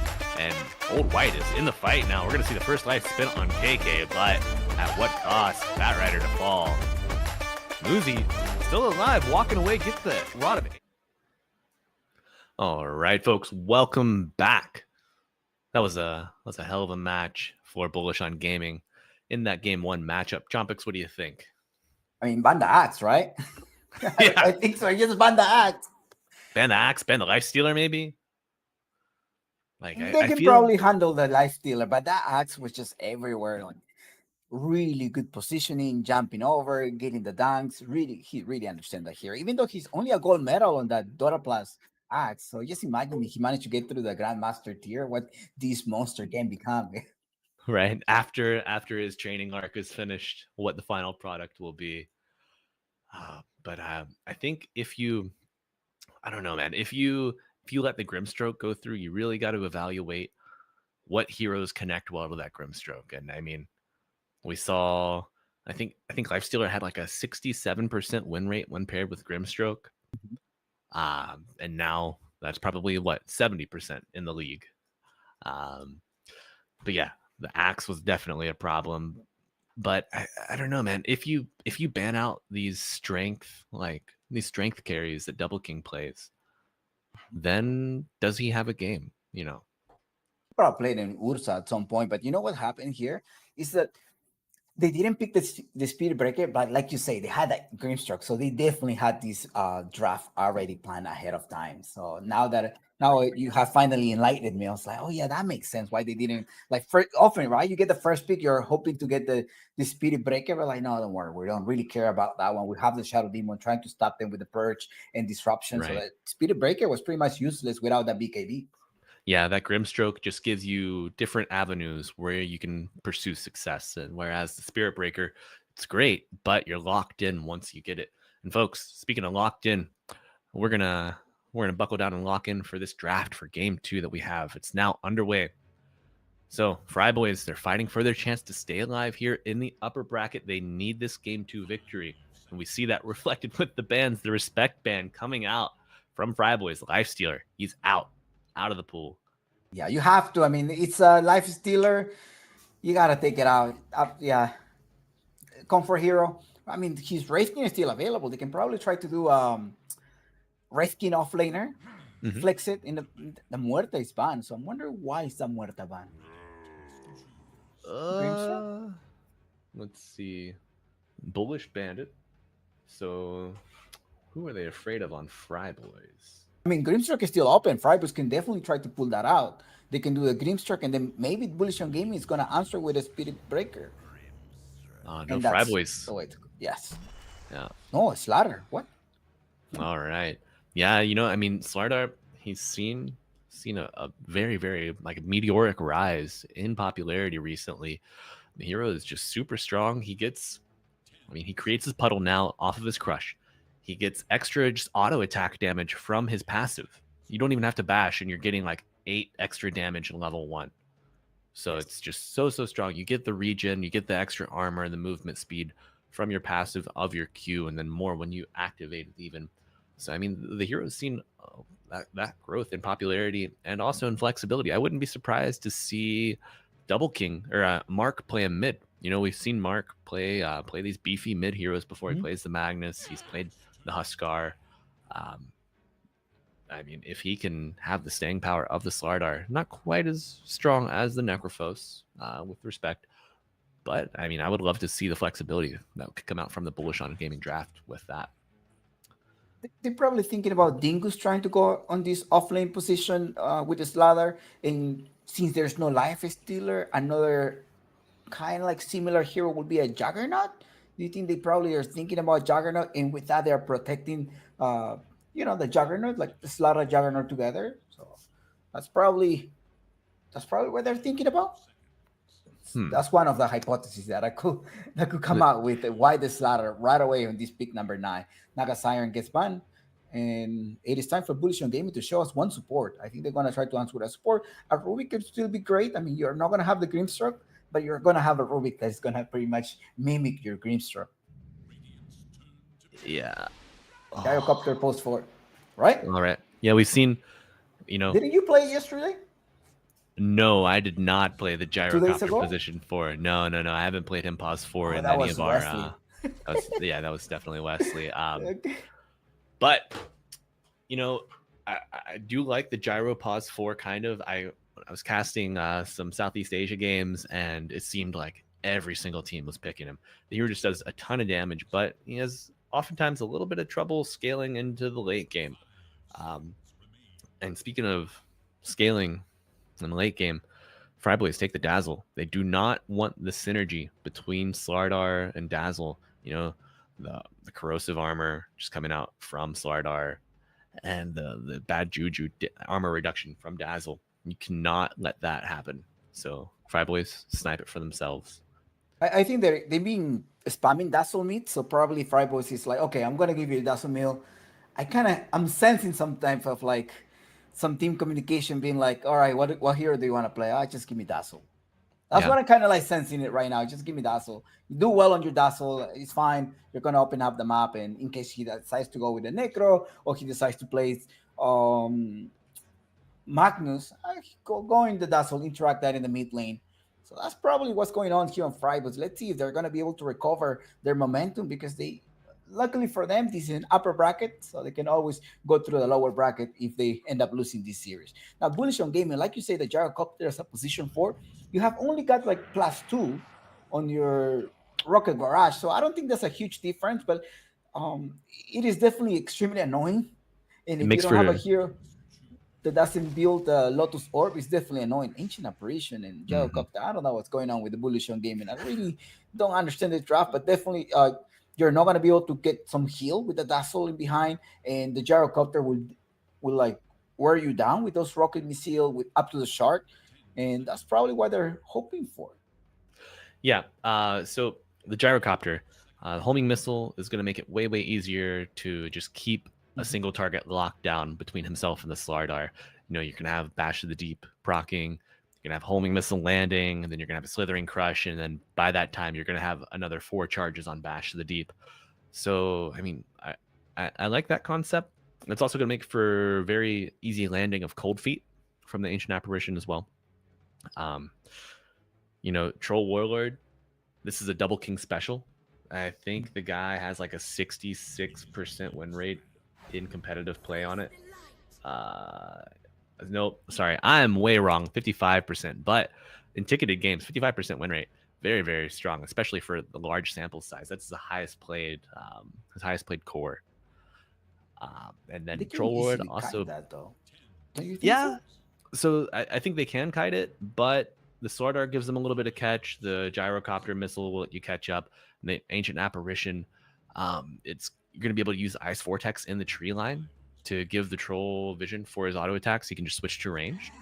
Mhm. So you can stance a little bit and kind of free yourself up there. And they snipe the Ancient Apparition to both punish the Dazzle Dawnbreaker, well, predicting maybe the Dawnbreaker, of course, exited later than the Ancient Apparition, but also it protects the Troll Warlord. If he gets hit with that Ice Blast once he is in his ult, he's just not going to heal up at all. So it's both offensive and defensive drafting. I really like to see that coming out. Unbreaker as well is gonna be able to come from the uh, up from the sky, providing miss rate, right? These airborne does give you a miss rate. Yeah, it does. So that's probably in case you're fighting versus a troll water, come and protect this. And a faceless void. Do you think you're gonna see a faceless void? What type of position one will FryBoys play this time? Samson, there's no Vengeful Spirit for him. There's no uh Slark? No, Slark versus Ancient Apparition Gyrocopter. What do it you feels think here? feels pretty rough. But also the Dawnbreaker only gives evasion once she has her axe. Mm. So that's gonna be like, if they do go that route, it's probably gonna be like 20 minutes before they have an Ags, maybe 25. Yeah, I don't think But because he's a support. He's an offlaner Dawnbreaker. yeah, yeah, Dawnbreaker Tusk, good lane pairing. I really like that. I wonder if it'll be enough for them to overcome Yeah, the his troll though. laundry. I saw his laundry last week or 2 weeks ago. It was a really good laundry. hmm But as far as a safe laner for FryBoys, I mean, you cannot pick Chaos Knight into the Ancient Apparition. We've seen that, Can't. right? I think we cast that Yeah, game. Yes. we did, and it was just very sad to watch, honestly. And honestly, I can't put myself through that again. I'm too much of an empath to watch that happen in front of me. But position one's no, there's no Weaver available. Sammy boy, what do you want here? Let me try Facing the to. void chrono going to yeah, I think facing the void chrono. That's probably Yeah, but you don't do you have any damaging chrono downbreaker? you have the dazzle auto attacks procking from the shadow wave eventually. And I mean, maybe you're not looking to fight early with the faceless void. But they're definitely gonna play active. How about Monkey King? No? No, Luna. Luna banned out in game one, but she makes her appearance here in game two, picked up by Samson. I was Yeah, thinking about Monkey King just on 101 Wukon's command, fight inside the Wukon's command. That was kind of the reason why I was thinking about Monkey King. yep. Uh, but Luna damage reduction, attack, miss rate as well, high on agility stats. Seems great. Seems great. I think FryBoys they definitely do have the early advantage right now with the Grimstone task and Dazzle. They have to win this game by minute 40, I guess. Bullish on gaming answering with the last pick goes with Alina. Oh, They're also looking Lena. for somewhat like mid game ish. Yeah, and this is a hero that plays really well into the dazzle matchup. You know, If you have a melee mid, you are just in so much pain against the Dazzle. You can't get touched. You're going to get hit with the poison touch. You're going to get hit with the shadow wave. And Dazzle, since he's shifted to a universal hero type, his right clicks are very, very painful. You just get damage from so many different sources that it's a nightmare.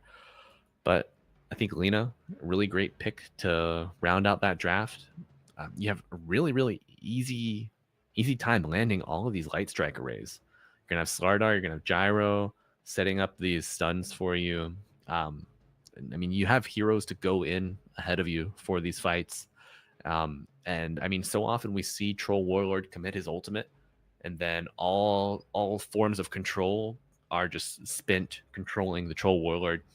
And if you use all your CC on the Troll, you're gonna have Lina just pumping DPS out, and that's a problem that FryBoys are gonna have to rise to meet here in this game too. Chompix. So I gave our prediction for game one, and I was correct. No bragging, but who do you think is going to claim game two here with this draft? I think FryBoys do have the early, at least the road to 10 kills. Most likely will be at the hands of FryBoys. I think they can definitely have this early game potential, and hopefully the Luna is going to be able to scale up. That's what I'm relying on FryBoys. Dazzle in the mid lane, yeah, seems very safe. Still worried about how Bullish On Gaming is going to perform. Mm-hmm. Yeah, I mean, the Ancient Apparition does feel a little bit flimsy at times, but I mean, they do have a little bit of gap close. Like once FryBoys get level 2, they can absolutely blow up this Ancient Apparition, and I think they're really gonna have to rely on that, rely on those early timings and play it very well. But I see a much better avenue of success available for FryBoys here in game 2. All right, well, they're heading on. They're going to be able to spot Destiny. Destiny's in trouble. There is the first blood coming on at the hands of FryBoys. Absolutely, yes. Yes. Dazzle, and they left it for the Dazzle. Dude, I told you, this Ancient Apparition, he's flimsy. He is not built different. Poor Destiny, though, getting caught out. You know, a little bit of a consolation prize. You get 4 charges on your magic stick. You know, that's 60 HP and mana that you wouldn't have had otherwise. Free mango, you say? Free mango, free 1 charge of your tango. Yeah, man. You gotta be an opportunist here. And speaking of being an opportunist, FryBoys. Spot him there. We're looking for that Lina. God, dude. They are so bold right now. Samson is like, hey, wait. Whoa! Mark is into the trees. No way, dude. Keep him going. There we go. Mark is in trouble. They're gonna be able to block the path, and that is a dead Lina.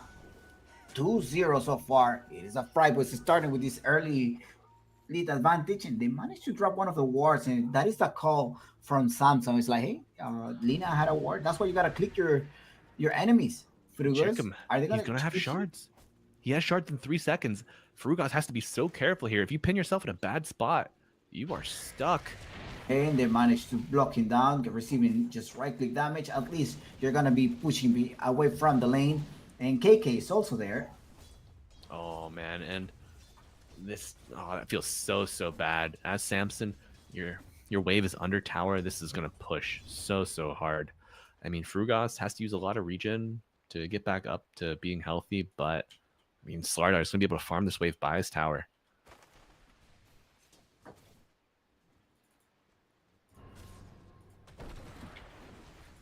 And Dazzle gets both of those kills early on. He's gonna have a bottle in like 5 seconds, flying out to him already. Already has a full bracer finished. It's gonna make this lane a lot tougher for Mark's Lina.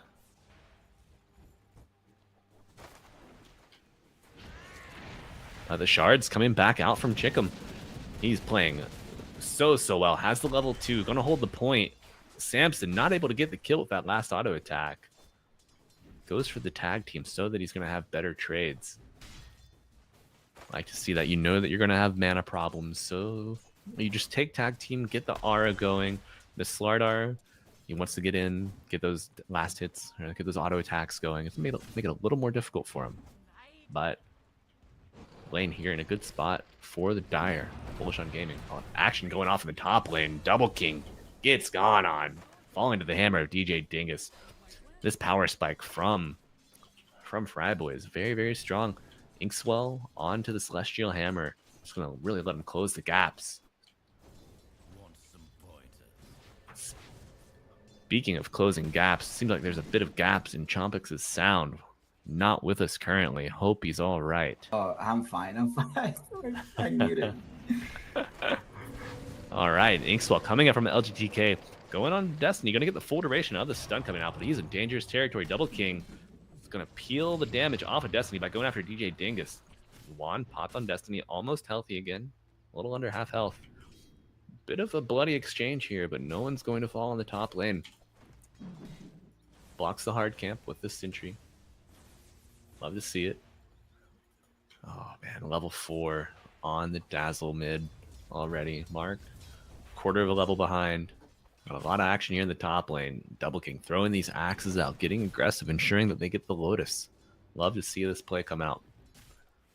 I think Dingus is in trouble. Why haven't he just gone back? He should have expected the wrap from Destiny. No cold feet, but I mean, nice vortex damage over time with that extra reach of the chilling touch is just powerful enough to get that extra kill. Then FryBoys, you know, yeah, I think this is correct. They had a great lead in this early lane. Just why did I draft you, Dingus? I don't know. Maybe you'll have to reflect on that later as you're staring up at the ceiling after the FryBoys lose. But Samson getting aggressive here. Walking up to KK, just trading these clicks. We got shards landing. Not quite blocking him off, but KK happy to walk back in, getting his right click. He has 3 charges on the bash. They're waiting for that homing missile to land. And Chickum getting a little low. Ooh, good snowball. What a nice save. Absolutely. That was a great snowball, and KK is just dead. Do you think Chickham is going to be able to recover? He already used a salve. Going to try to block them with a shard. He has the might to block them with a shard as well. Samson continues the right click damage. And they're just going to be able to trade now. Keeps walking in and through us. He's dead. Just died to the tower. Gotta take the aggro. Oh, no. Yes, he did. Yeah, he did manage to take the aggro. And Chickham is like, well, let me die right now. But Samson is back himself. Yeah, I love that play from Chickham. You know, so what? Frugas gets 140 gold. That's like, what, 3-4 creeps maybe? And you get no experience. You die to the tower, you get full HP, full mana. KK doesn't get there in time to get the experience. He's going to be able to bring out items for Sammy Boy, too. That was a great 3-side. Under the tower, Dingus up top. Ooh, no, Dingus is losing a lot of HP. As Destiny is able to slow down LGTK, there is an extra slow coming in by Double King, and the right click damage will be enough. It's just delaying his death. Look at Dingus losing plenty of HP.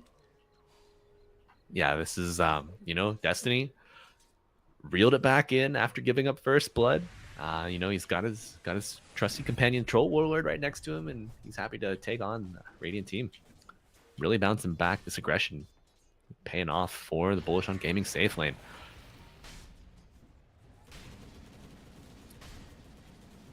All right, seems like bottom lane here is a little chaotic right now. Got heroes spread. KK happy to farm. Oh no, the snowball coming out onto Frugas. No shards. Grenade. No shards needed. Oh man, this Luna KK needs to evacuate. Oh, you're not going. There's no path out. It's like, yeah, there is one. He'll make his own path with the crush. Yeah. All right. Samson knows that he can't chase that Slardar, that it's just a bit of a fool's errand. If you do that, you're going to give up a couple last hits on these creeps. So he stays back to kind of prune the wave, build up his net worth. Knows that he'll have the snowball taken forward by... Oh, Chickham doesn't land the stun on the snowball. KK able to just run far enough so that he paths away from it. 7-3 so far. Almost close to that road to 10 kills. Oh, the haste rune on Dazzle. He doesn't give a damn. They have the catapult. They want to make space for this tower. They want to claim it. You know, you have Luna. You got to be aggressive early. With the haste, enough to kill through us. Samson is there as well with the mini stun. Okay. There's no grave. Oh, no. There's no you grave. Don't have the Jackie's dead. But it's fine. KK, and they end up taking the field, but it's very productive for Mark. as he gets plenty of experience there. What the hell? Gyrocopter dying. And bro, to 10 kills, congratulations to all of those FryBoys. That's it. That's the only prediction. I'm done for the day. That's it. You done it, man. But oh man, Chickum and Dingus getting both wisdom runes. FryBoys getting a lot of good pressure early on the map. You know, you don't take the tier 1 tower, but you get it to like 10% health, maybe a little over 10% health. So you bleed out 3 kills, but you get a couple before. Really, you only have to worry about the Luna or the Lina getting buffed up from that. She was getting dominated by Dazzle mid, so she's able to kind of recuperate some of those losses. Absolutely. With that bottom tower, I mean, that bottom fight. Yeah. And you got to imagine that it's going to give her a little bit more confidence going forward, playing this game. Confidence is always tough coming out of a laning stage against the Dazzle. You just feel so demoralized. So you get those early kills. That really gives you your mojo back and lets you make plays that you might not have an opportunity to otherwise. Speaking of plays, oh, no, Double King gets done. Through. And the snowball! Excellent. Just locking him down a little bit more, but Chicum just managed to show up. Double King is in trouble. But no, he's still alive. No, he's going to die after the fact. Sammy boy coming through the game. He's been doing that a lot during game 1 as well. Heads up player. Just making these opportunities for himself, but he may have farmed his way into a corner. Like he's here. Oh, the slowdown coming through. Destiny managed to find the location of Samson. They know that already where he's going through. And Mark in the backside with a double kill. They're definitely chasing for him. It's like, hey, he's there. You gotta TP at some point, and you gotta use a cold feet. He trespassed intelligence. Oh, he jukes the stun. No way, Sammy boy. Right. And you kill Double King at the same time. My God. Space created. The snowball, the shark to block him down, receiving a lot of damage as well. The Grimstruck is helping out there, and the top lane is free. FryBoys are back, baby. 15-7. Like I say, I already finished my prediction. Road to 10. That was my free bet with my NADCL coins. Be sure to go to NADCL.bets if you want. Not yet. We're not there yet. One day we'll be a Gamba site, right? Oh, Dingus playing aggro here. Gets the homing missile casted by Frugas. He's coming through as well, trying to slow them down. Something. Does he have Eclipse ready? No, he doesn't. Having queued. Mark getting a kill on the Dazzle. Are you kidding me, dude? It's great. He's back. Oh my God, that's gonna be a booted travel recipe coming out on the courier too at 10 minutes. Exactly what you want to see if you're Lina. And an arcane rune spawns in the bottom lane. Neither team has vision on it, so it's kind of a toss-up at this point who's gonna get it. Okay. I thought they were going to put the constant pressure in the top lane. Yeah, they are. Okay, Dingus is there. Chicam as well. LGTK. Yeah, that top tower is almost down. Who's coming? What? KK is there? Trying to defend that? Are you sure? This is interesting to me. You have the troll and Fru is coming through as well with the smoke of deceit. They're not gonna. They may. I mean, you're gonna lose the tower. You didn't kill the catapult. You didn't control it. Now you have to deny your tower. So I mean, ultimately it's a bit of a wash. It feels like a moral victory, but you're gonna lose your Slardar. You're not aware of this smoke as the snowball comes forward. Thompson coming through as well. Nice block there, and there's a dead Slardar. The Ice Flood will connect, but that is not enough. I mean, the fight is already over. Yeah, Lina. I mean, no TP available. She's used it recently. Even with the Boots of Travel cooldown buff, it's only 40 seconds, but she's on the other side of the map, hoping to make some space for this troll warlord. He's trying to build up to Battle Fury, kind of far away from it at this point. Has enough gold for the broadsword, but probably want to save up for the claymore. Get that most expensive component down. Oh, and the snowball coming forward here in the bottom lane. Is it going to be far enough to land? Not quite. Oh, Solar Guardian coming out, trying to save the attempt, and they kill Mark. Oof. Yeah, I never doubted Dingus. Why did I draft you, Dingus? I never doubted him. Beautiful Solar Guardian coming out. I love that synergy with the snowball into the shards. Just so strong to play around. Now, Sammy Boy, he's doing all right. He's got the Mask of Madness, got his Yasha, working towards that Manta. Get a Dispel. It helps out against this dire team. You want to take Corrosive Haze off of you. Get the Cold Feet off of you before it procs too. Yeah. It's a good farming pattern for the Luna. Buying enough time, but Mark is hunting that Luna. It's like, I need to kill someone. Well, LGTK, that's fine. I mean, it's a position 5. I think it's great because he's buying a lot of space. That could have been a Luna farming over there. So that's that's fine.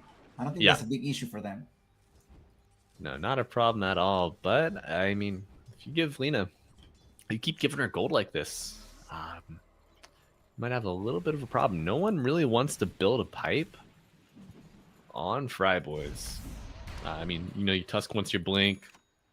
Grimstroke's going to be saving up for Shard. Then he's really not going to have a lot of ways to get gold after that. I mean, Dawn, maybe, but she's going to get a BKB before anything else. I think the reason why no one is making a pipe is that she can just jump in with this dagger, a snowball, and you're safe. Sure. That's probably why. Yeah, you got one method of save there, and then you also have the Grave eventually coming out from the Dazzle. And the heals from Dazzle, that's gonna be fine.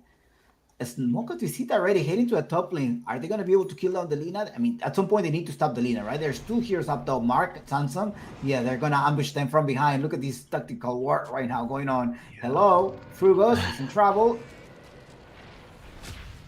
And you may think, he blocked, he missed it. No, he was just looking for more information, trying to spot the Lina TP.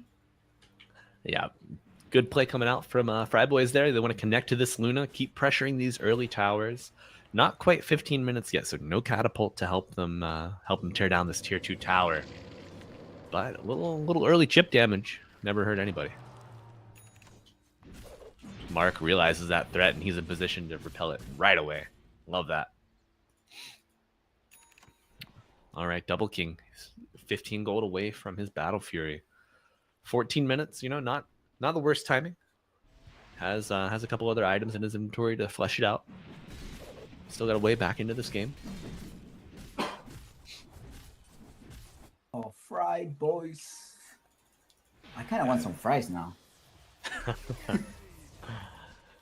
I know. With our recent sponsorship of DoorDash, you can have fries delivered right to your door in 20 minutes or no. DoorDash, get at us, please. Or Uber Eats, get a little bit of a rivalry going there. Speaking of rivalries, KK. No, what the hell is that? He's got a phylactery. Oh my god. The tech. Dingus. Unlimited. Please don't die, Dingus. Dingus is still alive. Not for so long, though. He's about to shatter in pieces. Is he? Yeah, he's being shattered. But the Dazzle is helping out with the Shallow Grave, trying to stop Frugos. That is a dead Frugos. Chicum's going to shatter. Gets them a kill onto the gyro. I mean, 2 for 1, you lose your offlaner. You're probably going to lose this tier 1 tower now, too. LGTK just getting the hell out of there. We see the drawing on the map saying, guys, we lost that fight. Let's try to draw them away from our side of the map, pressure this tier 2 tower, farm in their jungle. We have our Dawnbreaker up in 5 seconds. She has Solar Guardian. So if we get TPs, we can take a fight. But the tech coming out from KK on the Slardar, a phylactery. Have you ever seen that before, Chompix? It's NADCL, baby. Come on. I mean, the cooldown lines up well with the Corrosive Haze, 150 damage, get a little slow on him, lets you catch up. So, I mean, you have a little bit of catch with the phase boots, phylactery, slow pairing. But I feel like I'm just trying to make a case for it at this point. Slardar, he's a hero. He needs that Aghanim Scepter. But you're not.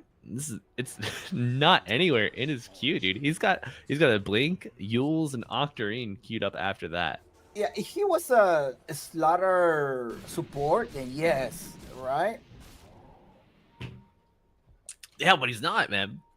I don't know. Maybe they just see the things that we don't. You know, these guys they're playing at a higher level than us peons. You know. He's probably, I don't know. I don't know what he's thinking about. Anyways, can you just please, Bullish on Gaming, as I'm a supporter, can you just not let him play that next time? I mean, the Yule Scepter gives you a dispel against the Inkswell. That's the best case scenario that I have for it. Um, They're gonna try I to fight right now. Look, Dingus, oh Dingus. Dingus, Oh, Dingus. why did Chompix draft you? Nah, it's spot Dingus. All right, you gotta, yep, all right. There it is, the phylactery, see, was able to catch him. You see extra damage, LSA connects as well. And the right click damage, the homing missile is coming as well, but not needed. And it's a dead Dingus. Samson, he's in rough territory here. Gets the dispel, immediate manta usage, but he's got that dragon lance. He's very, very beefy. KK You gets gotta caught. escape, you gotta run away. Oh, Did manage to Chickum. escape. Bit of a misplay. He snowballs to the creep instead of the Slardar. Ugh. I hate to see that. Maybe a little bit more control would have gotten them the kill there. Now it feels like you're at a bit of a stalemate. I mean, you have Luna, so you have the increased nighttime vision. And that's going to get Chickum and LGTK the opportunity to go on the Slardar here. The shards are going to make it tough for him and able to catch up. But the Solar Guardian will go over all terrain as it lands. KK falls. Here's Johnny. And Dingus walks his way back from the initial BKB build. You know what? He says, I'm gonna get a Deso. You know, they're jumping onto us, they're fighting. I've got an Inkswelled Tusk that I can initiate these fights with. My It's Tusk probably, already. after seeing the build of the Slar, that's probably why he changed his mind. He's like, yeah, I can afford to make this change. We're good. You know, they're gonna make good use of that early minus armor. Desolators flying out to Dingus. And FryBoys, they're gonna Samsung, the Eclipse for Roshan. you gotta rush that rush. You're not gonna fight. I think you're gonna just look for the next 2 minutes, try to get that. And Yeah. notice, oh no, you're not gonna, you're definitely gonna need that right now. The ice flow is coming through. They're gonna be able to spot them by the Russian. Gotta hurry up, gotta get that rush. Marco's there with the LSA. And it's gonna be Samsung picking up the Aegis of Immortality. Snowball try to kite that down. Excellent dog, but oh no, you're gonna end up losing a lot of heroes. Dingus is dead. Now this is going to be a dead Samsung. The grave. You have the Aghanims onto Carafel, putting out a lot of damage, but it's not going to be enough as a full team wipe coming out against FryBoys for Bullish on Gaming. I mean, we saw the investment of the Eclipse for that Roshan, but no FryBoys players appearing on the map. Bullish on Gaming, they know. They say, hey, we have Troll, we have Slardar. They're probably expecting us to Roshan. And Lena had the dagger. That's why I was like, how did she get there so fast? Yeah. Travels plus dagger equals freedom. And you can be anywhere on the map that you want to be. And I mean, she soon has the Aghanim Scepter. Almost has enough gold for 2 components, you know. So she's going to have the flying movement. It's going to be really tough to contain her. And after that team's fight, Troll is able to catch up. Because for the past 5 minutes, it was a 2K network difference between Luna and the Troll. So right now he's caught up. Yeah. That's 500. Not the gift that you want to give Bullish on Gaming this season. But a gift nonetheless. I mean, okay, so they get Roshan off of the map. That means Troll's not going to be able to get it for next 10 minutes.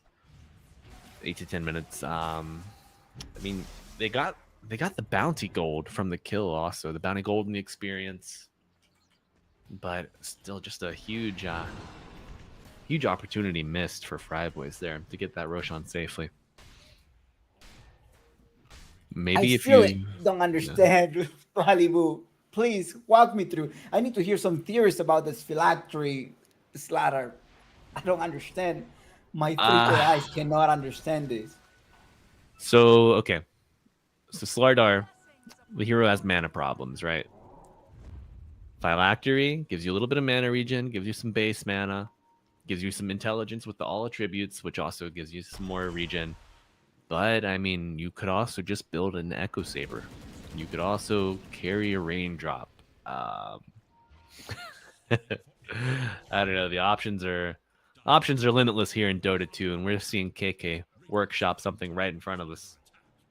So maybe we're gonna look back on it with hindsight and be like, you know what? Not too bad. It was a bit of a stopgap between the Yules, which could give you a little more control, give you a little more mana regen.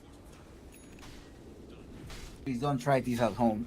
Yeah. If you're in my pubs and you're on my team, don't do this, please. If you're against me, feel free. But Chick him, blinking forward, gets the punch. Not enough damage on the Lena to stop her blink from coming out. It also slows you down, the phylactery. Yes. So it's gonna let you close the gap a little bit with that paired with the Guardian Sprint phase boots. Double King. Ooh, able to get the Phantom off of him. Oh, speaking of slow down. Oh, bring them a little bit closer to yourself. In the river, you do not want to fight a Guardian inside the river. And now there is going to be a task to manage to shatter into pieces or not. Yes. Dingus. He's dead. Oh, man. Here we go. We get another Grave out from Carafel. It's going to be enough to let Luna get the Eclipse off, but it's not going to be enough for the kill. Double King. He's still living. 20 health. Has the Poison Touch. He's going to tick down. Even if he gets away from this fight, he's going to be a dead man, I think. Oh, my God. No way. Yep, there he is. Ticks out with the last one. And it's a 3-for-3 exchange here. As KK is low, he gets the Phantom off him. LGK runs forward. But, oh my God, the Phylactery Corrosive Haze with the Crush is going to be enough to bring him down. And it's another team wipe coming out for Bullish on Gaming. That Phylactery helped there for sure. That was a Phylactery there with the damage.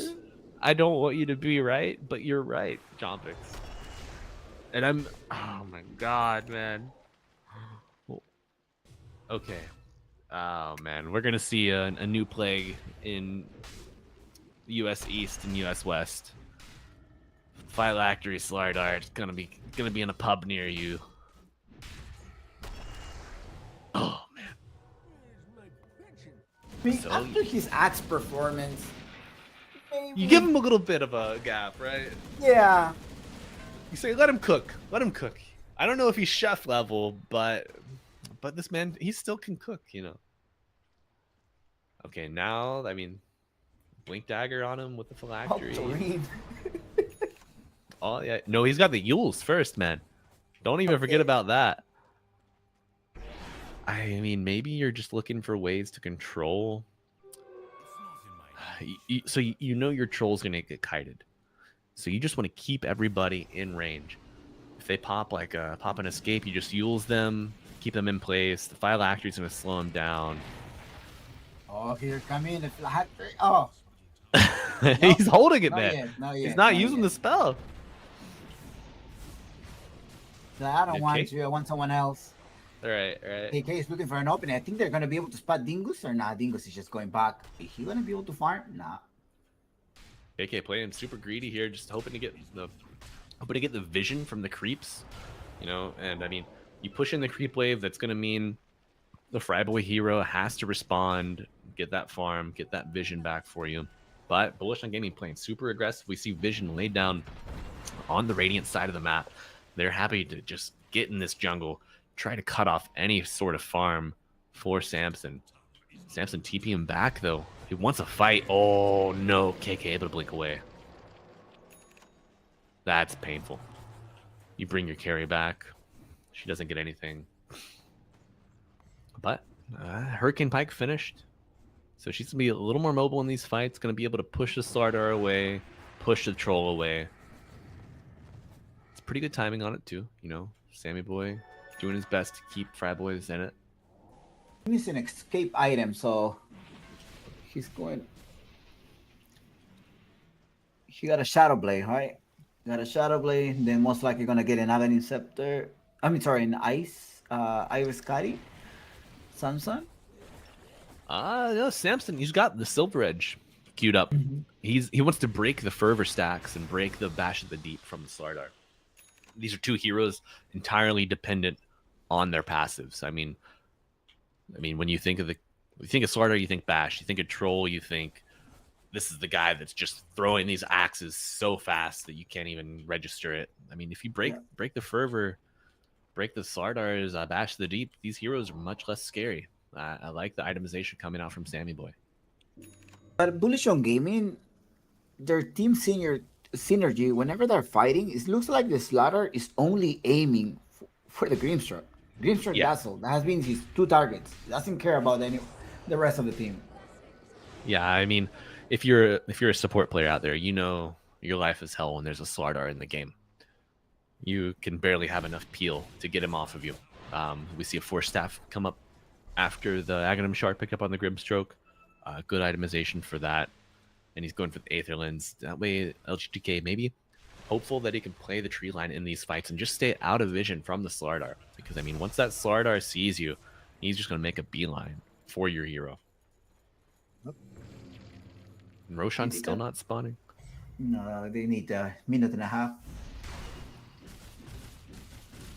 The Dazzle already got this chart, the Tormentor, Stormy. He needs to do a Stormy thingy, right? Yeah, the Gooders are going to.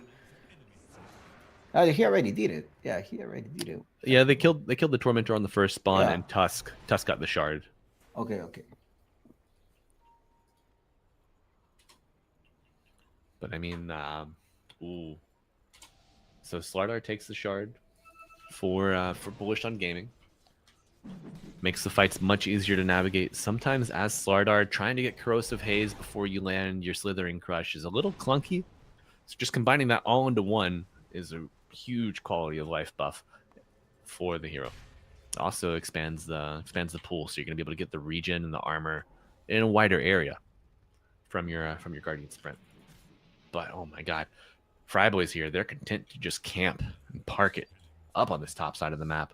You know, they got their vision planted. They're waiting for the Roshan spawn. They know he's probably going to respawn before the daylight forces him bottom. Go with the smoke.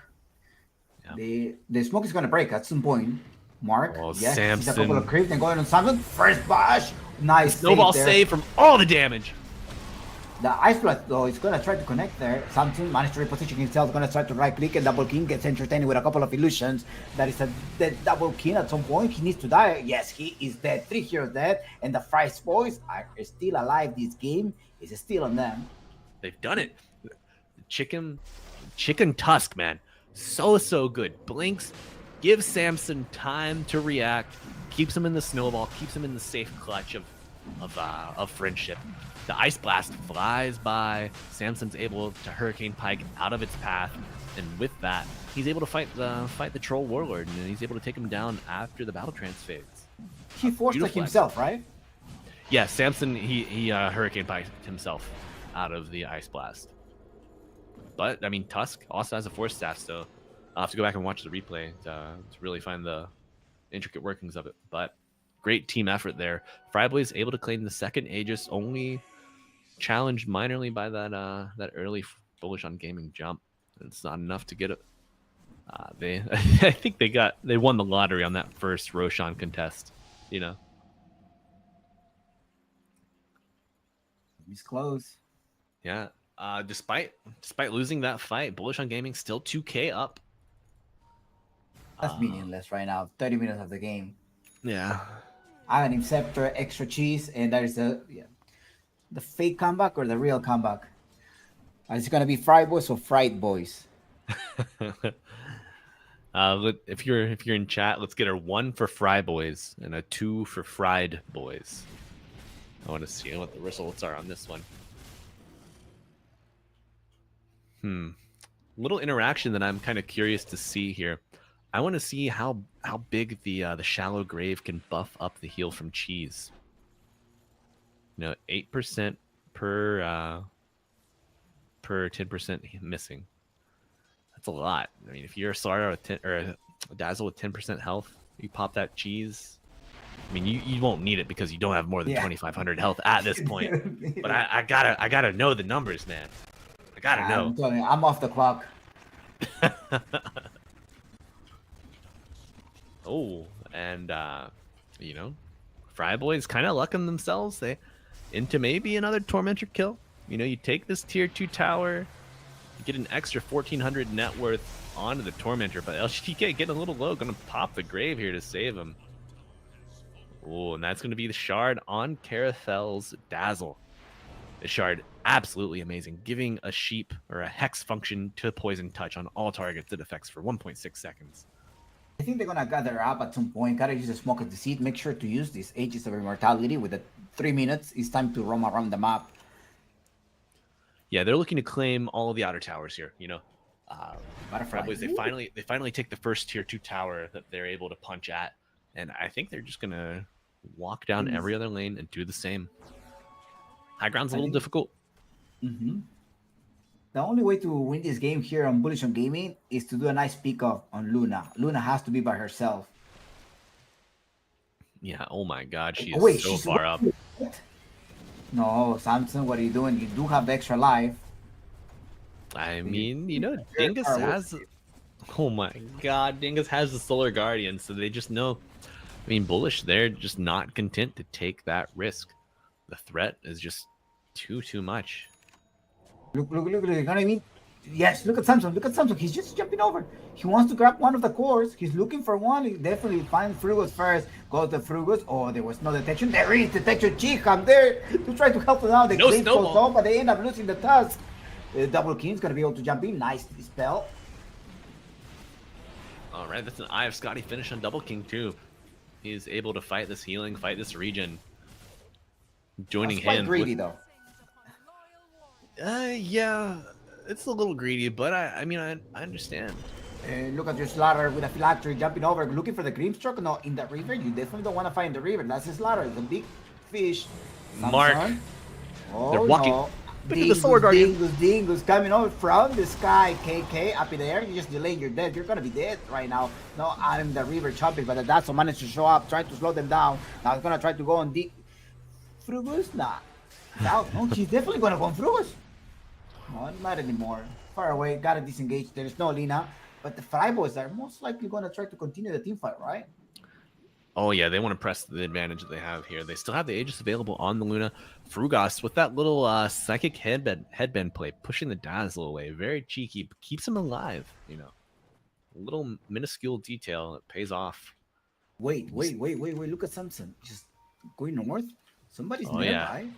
He wants all the farm. He wants to find KK. They saw KK maybe on the wave earlier. He's taking the gate. Okay. Yeah, if you are bullish, you are in mode dodge. You do not want to take an engagement against the Sammy boy Luna. You know, the Aegis only has 10 seconds. You've seen it exposed on waves in these past fights. So you are happy to wait for that to expire and for your Lina to respawn. That's Satanic already. Yep. Not purchased yet. So he's kind of debating, do I want to save buyback or do I want to buy Satanic? They know the Troll Warlord has the Eye of Scotty to kind of combat the regen or the healing from it.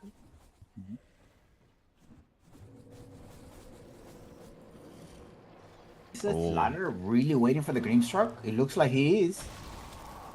No, never mind. I think he saw Luna. I was like, no, never mind. I'm not going there.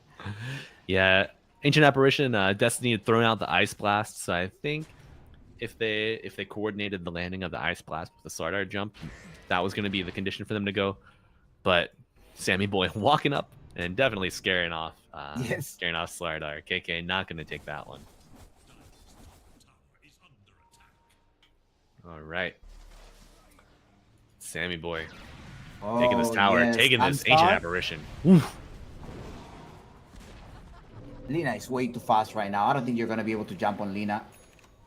Boot of Travel and Dagger. Okay, Dazzle. Nice reposition there. It managed to use a Shallow Grave to save Chikam. Now the Chikam has a way to stop them. Double King. Oh, look at the snowball. Buying a lot of time. And Netaz is still alive. The BKB is about to expire in a couple of more seconds. Gotta run away from your life. But Samson is going to be able to show up. Now Double King needs to hide. Oh, look at Samson. He's just looking. He has it. He has the eye on Double King or no? Oh yeah, he's looking at Double King. That's the big prize, and the buyback from Chickham. He's going to be able to keep it to the tier 2 and get back and join the fight. Big fan of Chickham. Secure that kill onto the Troll Warlord. FryBoys rampaging forward. Oh, absolute brilliant turn of events for the FryBoys here. Good buyback He's playing from so Jacob. well. Yeah, he played well in the game 1 on the Tusk as well. It's maybe, I don't know if you'd call it equivalent to Double King Lifestealer, but it's definitely in respect band territory, I think. Oh, and KK gets pinged out. They know where all of these heroes are. In the bottom part. Yeah. Nice farm. Yeah. But Yeah, absolutely. He's gonna look for him. He's gonna be looking for a core. What is he looking for? He's definitely on a hunt. Yeah, he's on the hunt for sure. He also anticipating that creep wave to spawn, maybe. Knows that he wants to soak up all the farm. Yeah, he's looking for the slaughter. No, KK, what are you doing? Good Yule Scepter. Gonna save him from the ink swell. I like it. All right. And man, a retreat, no mana. He gets the Havoc Hammer for the tier 4 neutral. That's all right. I mean, it's gonna be a good bit of damage you're pumping out between the Slithering Crush and the Havoc Hammer. You got the Octarine, so you're casting it with greater frequency. He's gonna have money for his Aghanim Scepter, but he's saving buyback. He's not. Doesn't he need a BKB though? You know, if once you get the Aghanim Scepter, you get some status resistance. You get 40%. Okay. So I think that might be why he's kind of thinking about it. Not just likes to leave dangerously. Yeah, and I mean, you know, at that point, once you get your Ags, you're gonna be floating around like 4.7, 4.6k HP. So you're probably gonna have enough time to pop your Yules once you live through a stun, and the regen, the resistance that you get from the puddles from the river, just super good. And this hero is gonna come soon. Yeah, this hero, this Slardar is gonna get really crazy once he gets to level 25. He's probably gonna take the -4 second Slithering Crush cooldown talent. That paired with the Octarine, you're just pumping those stuns out. It is nutso. Oh, but speaking of nutso, 4-person smoke coming out from FryBoys. Double King maybe uses his Spidey sense to scout it out and backs away. But Sammy Boy knows where the valuable parts of the map are and where Double King will be. There was a nice valuable ward. He's dead. Yeah, beautiful ward planted by LGTK 5 minutes ago. Gives them that late game kill against the Troll Warlord. And you know, FryBoys, arrows immediately drawn towards the Dire base. They want to put Bullish On Gaming on the back foot on defense. Well, they know that there's no buyback, right? Yeah, they know that. Let's see. MKB came next. Yeah, they saw that item reveal with that kill, and they know, you know, MKB not as cheap as it used to be. The troll probably doesn't have buyback. It's 40 Roshan is available. Yes, it is. The third one comes here with a free Aghanim Scepter. It's daytime. What a lucky. Oh man. Right. I mean, Luna already has her Ags consumed. You know, who else? You give the Ags to the Tusk. You get the kicks. Oh, KK in the dangerous positioning here. All of these FryBoy heroes poised to just collapse on him. But KK's going towards the enemy base. He doesn't carry his Blink Dagger off cooldown. Oh. Carafel making the veteran play, using bad juju to reduce the cooldown on Blink and Poison Touch. Able to blink forward, get the Hex out with that shard. Very heads up play coming out. I mean, you buy enough time for your Double King Troll Warlord to respawn. You drag him away from Roche. You delay it a little more. Good Samsung 101. Oh no, 2. There's a nice Eclipse coming through. Dingos as well. Oh, it is Mark with a lot of movement speed. All right. A little Force Staff coming out from Destincy, just increasing the size of that gap. Gives Mark time to get that blink off uninhibited. Did they get the rush? No yet. No. Roshan is still in his daytime office, you know. Got his boss looking at him over his shoulder. You will give it to LGTK, right? Man, Oh, he's building. Yeah, he's making his own. It's like, nah. If you give it to Dingus, you get the evasion on Sword Guardian. I don't give it to Dingus. I think just go on Samsung. Yeah. Samson already has it, man. Samson already has his axe consumed. They end up giving it to Grimstruck. All right. Oh, and they say go Eye of Scotty. Okay. LGTK queued up an Eye of Scotty after having that point booster, but he decides to turn that into an Octarine core instead. I think that was the right choice. Yeah, because it's not a support downbreaker. For those reasons, you want to make an extra copy, LGTK, and want to finish up the game, I guess, in the next team fight. Yeah. You just need a ward, something that is going to reveal them that they are going to fight 4 versus 5. I think that's what they need. They can see the troll warrior in the lane, but that's an illusion. Yeah, vision definitely going to be limited here for FryBoys as they're circling. See, they're like, hey, they're all the way up top. That's the call. I mean, you're and those are blue marks. So that's probably sometimes like, hey, he's probably farming over there. Yeah, for certain. I mean, FryBoys, they had to invest a lot of their vision to get that Roshan securely. 2 observer wards sitting down. That's not going to help you push. A 4,200 Russian. Yeah, it's definitely worth the investment of another 6 minutes, I think, for your observer ward to come back up. Oh, KK gets the boots of travel from Mark. They're on Dingus. He gets a little low, but 3 TPs. Oh no. Chikam is going to be able to lock down Mark. Yeah, he's buying a lot of time. He has no flame cloak for 2. Great. Chikam with the big plays. Almost, man. Such a daring attempt at an escape. No buyback available for Mark. Nobody wants to face Samson. I don't know why.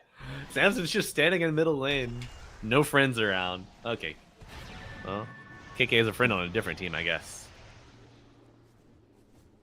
The Slardar, man, he's fast. He's so hard to catch with the Yules, with the phase, with the blink. I mean, this guy's a problem. The Downbreaker may be able to jump on this gyrocopter in the bottom lane. There's no way to stop him. Dingus. They got you. Samson with the extra life.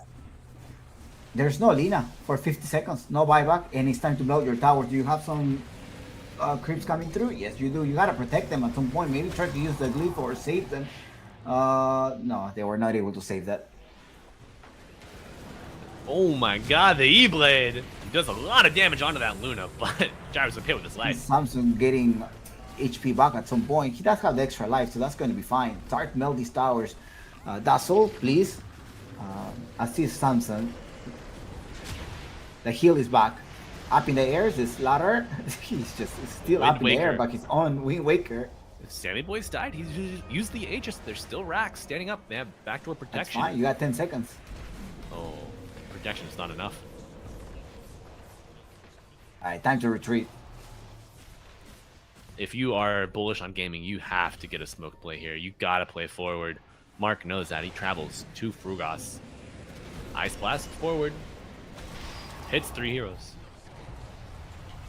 Double King BKBs. Gets the Battle Trance off. He's onto Sammy Boy. The Manta is going to switch targets onto DJ Dingus. He has nothing. Oh my god, he refreshed immediately. Used the second Battle Trance. Is it going to be enough? 2 heroes to fall. 3 heroes to fall for Radiant. 4th one down on FryBoys. Sammy Boy is the last one remaining, but KK in his element, in the puddle. Mark dying to the illusion. Oh my god, the Grimstroke axe. Powerful, but it's not enough to swing the fight in your favor completely. Bullish on gaming, 2 surviving. They're gonna look to take their second tier 2 tower of the map. You know, it looked like FryBoys had a chance to weasel their way back into this with a game 2 victory, but now it's looking a bit destitute. You know, Slardar has not itemized to do right-click damage against buildings, if you would believe it. But it doesn't matter when you're the only hero left, and your Ancient Apparition is just doing his best. The top lane, the poor guy. He wants more mana with Arcane Blink. Also, Arcane Blink reduces the cooldown and increases the distance of the Blink Dagger. So with the Octarine core, your Blink cooldown is very, very low.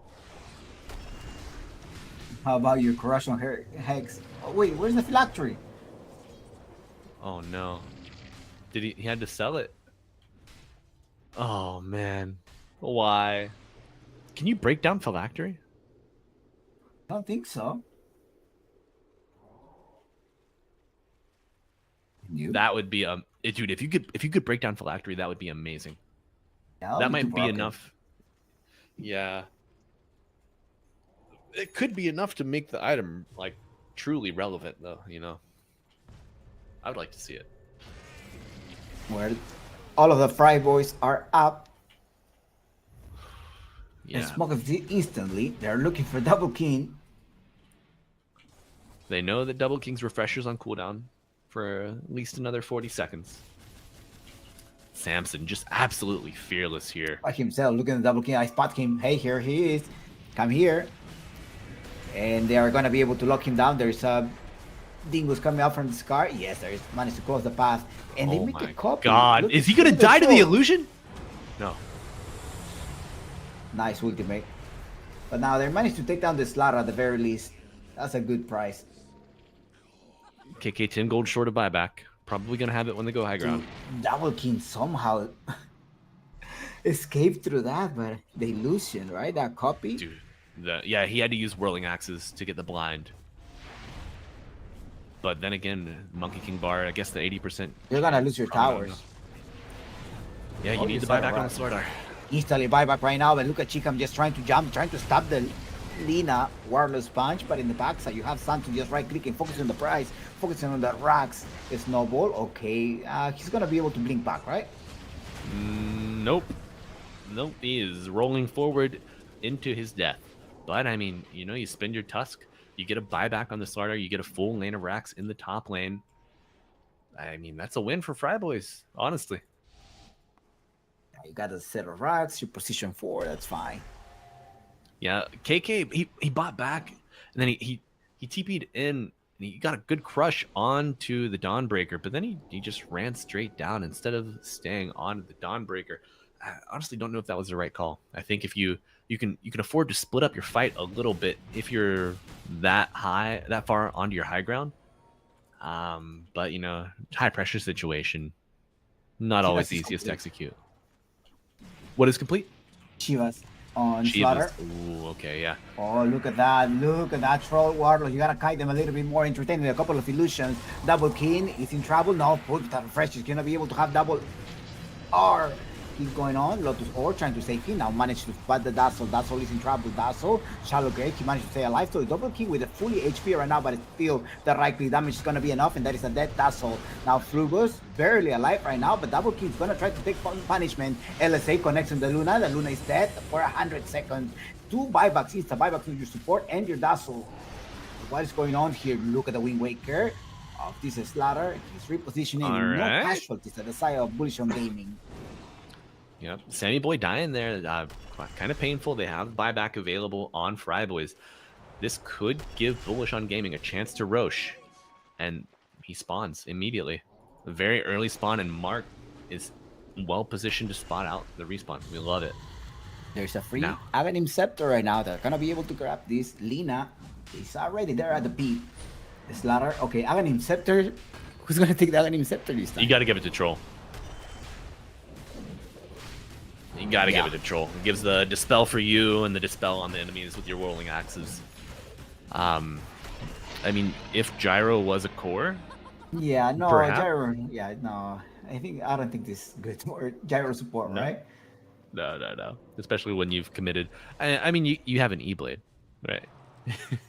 You're not gonna do a lot of right-click damage anytime soon. But you are going to claim 9 Lotuses. That's right. God. Now this is Swingback. Now 11k net worth different. Bullish On Gaming able to recover after a couple of fights, but it's not about who gets more net worth or kill. If we are not able to take the Ancient, You're not gonna win this game, or you gotta force your team to your enemy team to surrender. Yeah, it's not defense of the net worth, unfortunately. As many times as I wish it would have been. You know, you lose a game while you're like 20k ahead. That's probably one of the worst feelings in Dota. And plus, it's 52 minutes of the game. Everything is gonna get chaotic right now. Expect the unexpected. Dude, it's been chaotic for the past 20 minutes. I can't imagine what it's going to look like when we have tier 5 items. It's been chaotic since we saw the phylactery and the slaughter. Yeah. Yeah, I think we may have sourced a little bit of that ourselves, but, you know, Ninja Gear going to help Double King get around, maybe farm a little more freely.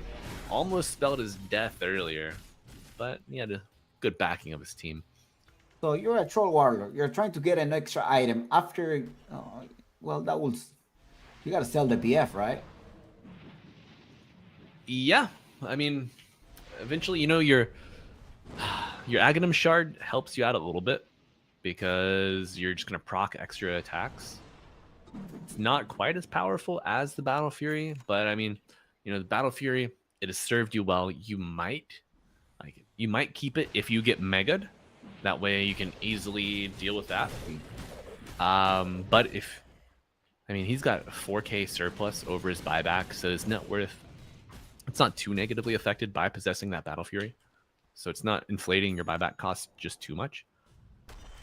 But I mean, you're gonna run into some issues with inventory management for sure. But maybe he's thinking, okay, so I'm gonna have my Swift Blink. I'm gonna not use that in my inventory. Oh my god, he's madman.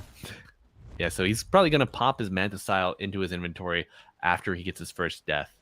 Nope. Oh my god, this and Double King, you're making a fool of me. Saving Refresher for his second death. So we're expecting him to use his BKB on his first life. Just get that refresh going with the Battle Trance BKB ready for the second life. I like it. Dingus, no, Dingus. Travels nice too. Coming as well. Oh, the blast coming through, and Double King is managed to show up. The shallow grave, they managed to trap them, but the wireless kick all the way to the high card. Right now, Double King gotta be careful.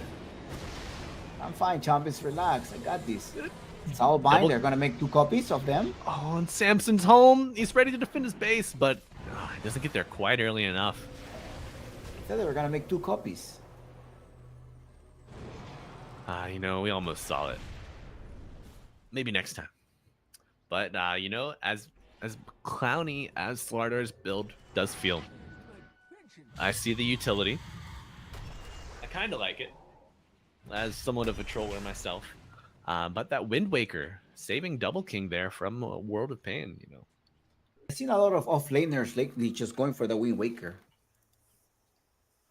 I mean, it's a great item. It's unfortunate that the cost is so high. You know, it's rare that we see it. I mean, 6,800. That's all. Going for the solo kill right now. Destiny managed to stay alive. Lotus Aura as well to keep him alive. Samson is there, managed to show up. Oh, the dagger. Look at that. The ancient apparition managed to stay alive. Like, bye, deuces. Mark, knowing his teammate made of that stuff, just gives him the tip. Take my 50 shards. Great escape from Destiny coming out there. And I mean, Bullish, they still have Aegis. 30 seconds left. Probably don't expect Double King to get too frisky with this. I feel like 30 seconds is just the right amount of time to buy yourself into a very bad situation. You just need to win a team fight. If you're a FryBoys, you just need to win one single team fight. Because you're going to be able to take megas. Yeah, only 1 lane of racks remaining. Any misstep from Bullish on Gaming it's a recipe for megas. Like, you have to realize that. And playing pretty conservatively on the side of Bullish in regards to saving their last barracks, I think. I mean, also, you know, your Slardar doesn't have buyback for 30 seconds, so you've kind of been playing around that timing. You don't want to lose Aegis without buyback on Slardar. I just realized that Samson doesn't have a BKB. No, you know, he feels so confident. He's got the save from the Tusk, from the Dazzle, the save from the Dawnbreaker as well. They have a Purge. I think they have like 2 force staves. Did you Four notice?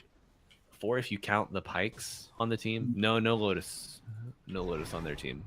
Burgos has the E-Blade, a lot of magical damage. Lina has a Hex, LSA. It's quite dangerous there. He likes to be. Yeah, I mean the impact of a BKB could be grand, but But then you lack of damage. That is the yeah. issue. Because you're the only one that can provide any damage. Ooh, tactical pause. Destiny say, hold on, wait. Yeah, we need to rework our strategy here on Bullish on Gaming. Just give us 30 seconds, please. Just waiting for that all chat line to come out. But yeah. Oh, a Go. little shorter than 30 seconds. KK going. He's got a heart queued up next. Oh, and Chickum smoked. Looking for the Slardar. They see these ancient, the triangle cleared and the puddles, so they know the Fishman is nearby. But there's no chance in hell that they're catching him. He's just too fast. Dude, if I'm Frugos on the position 4 gyro, what else do I buy? Become a core. Yeah. You know what I learned yesterday from Division 2? What was that? Locking that Lotus. I didn't know that. I didn't know that was possible. I saw J-Mac Yeah. do that. Yeah, you save your inventory spots, but ooh, KK saving his life with that quick blink out of there. No grandpa hands here. Unless you're interviewing the casters. We both have grandpa hands. But KK, oh my god, dude, he switches back and forth between builds so much. He's got the arcane blink. Buys the recipe. Knows that he's not gonna have enough to get that and his buyback just yet. But I think we're seeing both of these teams hold out for tier 5 items. They're waiting for the rush too. Yeah. Oh, They spot somebody. I Boy. think there is a fight about to take place. Yes, Chikram managed to go inside. Oh. The Wind Waker out of the Eclipse! Oh my god, what a play!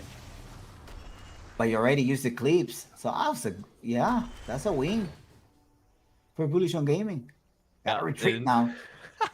Sammy Boy immediately realizes the impact of that. He backpacks his refresher saying, nah, you know what? It's not worth fighting until we have double Eclipse. I mean, the cooldown, it's only 80 seconds. So not the worst. That's a super late rush. Yeah. Almost the full duration. Yes. Chickum just eating that light Lacuna Blade. Just shrugs it off. You know, this positioning on the map is so valuable. And they might get the Luna or not? Nah. You gotta escape. Ice Blast does land on the Luna. Samson. You wanna continue to feed? You got things. They get the Shadow Clone of the Troll. Oh, they got too. Dingus as well. Dingus is dead. Ding dong, the Dingus is dead. Mark in danger. Oh, LGTK not Jumping microing the illusion. Has to save his hero. Nice save there by the Dazzle. But the Grimstroke is gonna pay for it. Oh, Grimstroke just shrugging off that Laguna Blade. It's just not He's doing dead. a lot right now. He's dead. He's buying time. Now, folks, we are at 60 minutes. Tier 5s are here. Let's see what we get. They're gonna have to push 3 versus 5. I mean, it is a good time.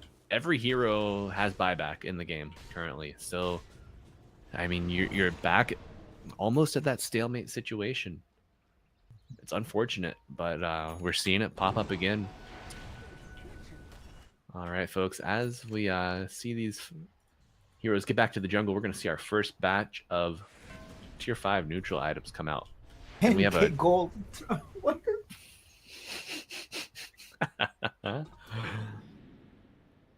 All right. Ex Machina. No way. Ex Machina.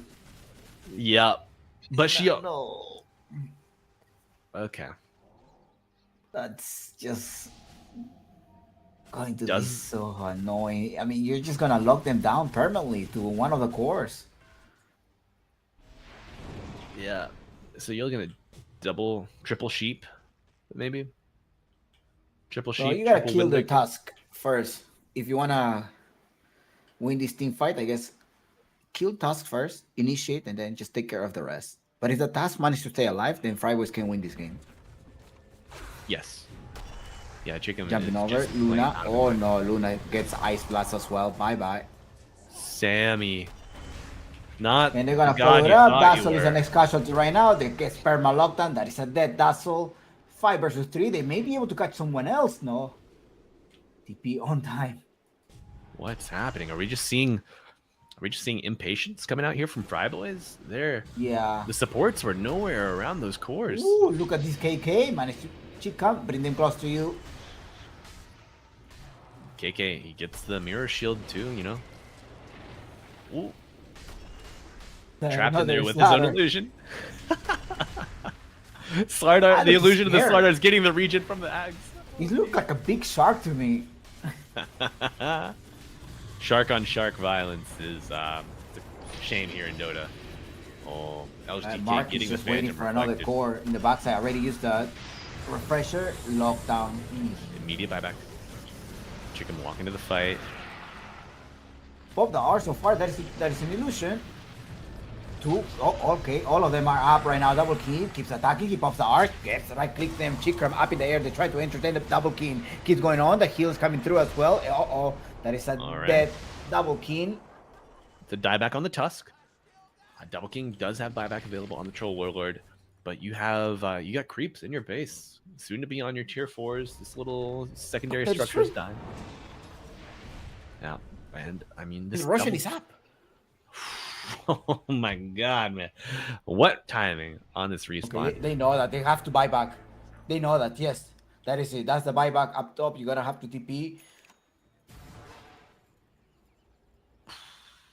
Wait, how did he TP? He bought a ward? He bought a boost of travel? Yeah. Who's up? Yeah, he Double King? Double King. They have to get there. Yeah, he's got travel. They're coming through. They gotta rush that one. Oh no, there's gonna be a race. Do you want the Russian? Do you want these rocks right now? That's gonna be definitely a race. They're heading there. Oh no. Double King missed microed his boots of travel. He has no TP back. Yes, absolutely no TP back. 2 versus 4. That's gonna be the call right now. Keeps attacking Santo over there. Oh no, the Hex. Goes to the Hex right now. Somebody gotta take him out. Gotta keep right clicking. The slot is gonna be gone. Now there's gonna be 4 versus 4. They're still going on for the throne, going for the prize. They're gonna be able to take these rats tower down. No. Right. Samson is still alive. He has his refresher in backpack. Oh, Dingo, sure that. Is he? Yeah, I think so, right? Samson's setting up the refresher. Oh, but he's just going to TP away. The fight's just not good enough for them to take. They know they're on dieback and they cannot afford to lose the Luna. Dazzle will be going down as well. That's a dieback on Dazzle. 4 heroes down. That was a great attempt. Unfortunately, that didn't go as planned. Sammy Boy, the last soldier of FryBoys, soon to be joined by his I'm still thinking Tusk. about the BKB. But anyways, keep right clicking. Oh, he's gonna go for it. Gonna right click them down. And Dingo's coming out from the air. The pressure keep going on. He keeps going on, but Double King managed to show up with a BKB. They're gonna be able to wrap him down. That is going to be a dead Sansa. Oh no, the Lina keeps chasing down. LSA at some point just tried to grab the Dingus. And the Dingus is also dead. Dingus, why did I draft you? The Dingus ate your baby. And a GG called. Oh. So I think we saw FryBoys today, unfortunately. Return of Samson was enough to keep him in the game, but not enough to give him a win. And we see Bullish On Gaming claim the upper bracket semifinals berth. They're going to push forward, maintain that advantage. You know, both of these teams fighting for that $2,000 prize pool here in week 3.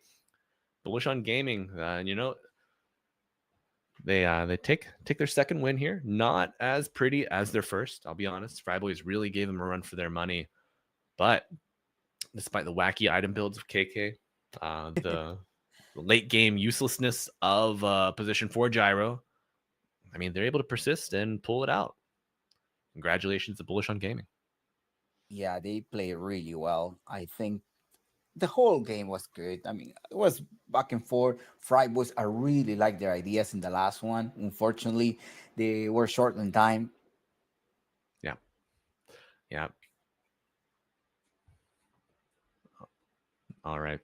So, folks, it's been great watching Chompix. Before we go, who would you give MVP to here? I think KK. Yeah. Just for the innovation, 3, 9, and 32. That's an insane stat line for an offlaner.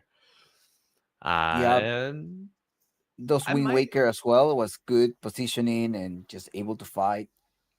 yeah, all of the space, like that mid to late game space that he made, cutting the waves, just dragging the FryBoys around the map. I think that really earns him the title of MVP for Bullish on Gaming. But folks, we are not going to have a winner's interview. The coordinator issues from earlier kind of pushed our schedule back, and we have another quarterfinals upper bracket match to deliver to you. So that's all you're going to hear from me this evening. But I have good news. The handsome man that's adjacent to me, I don't know what side he's on, you're going to see him for round 2. So we are going to take a bit of a break before we get that next lobby set up for you. Please stay tuned. And thank you for joining us for this match between FryBoys and Bullish on Gaming. Goodbye. See you in 20 minutes. It's the silence onto the cow, and the cow will Focus something. Spirit Breaker. This guy needs to buy BKB so he doesn't get screwed by Bramble 20 times. Okay, there's the Yules, into the Bramble, into the Cursed Crown, into all the damage. Time is up. He's killed it like 5 waves.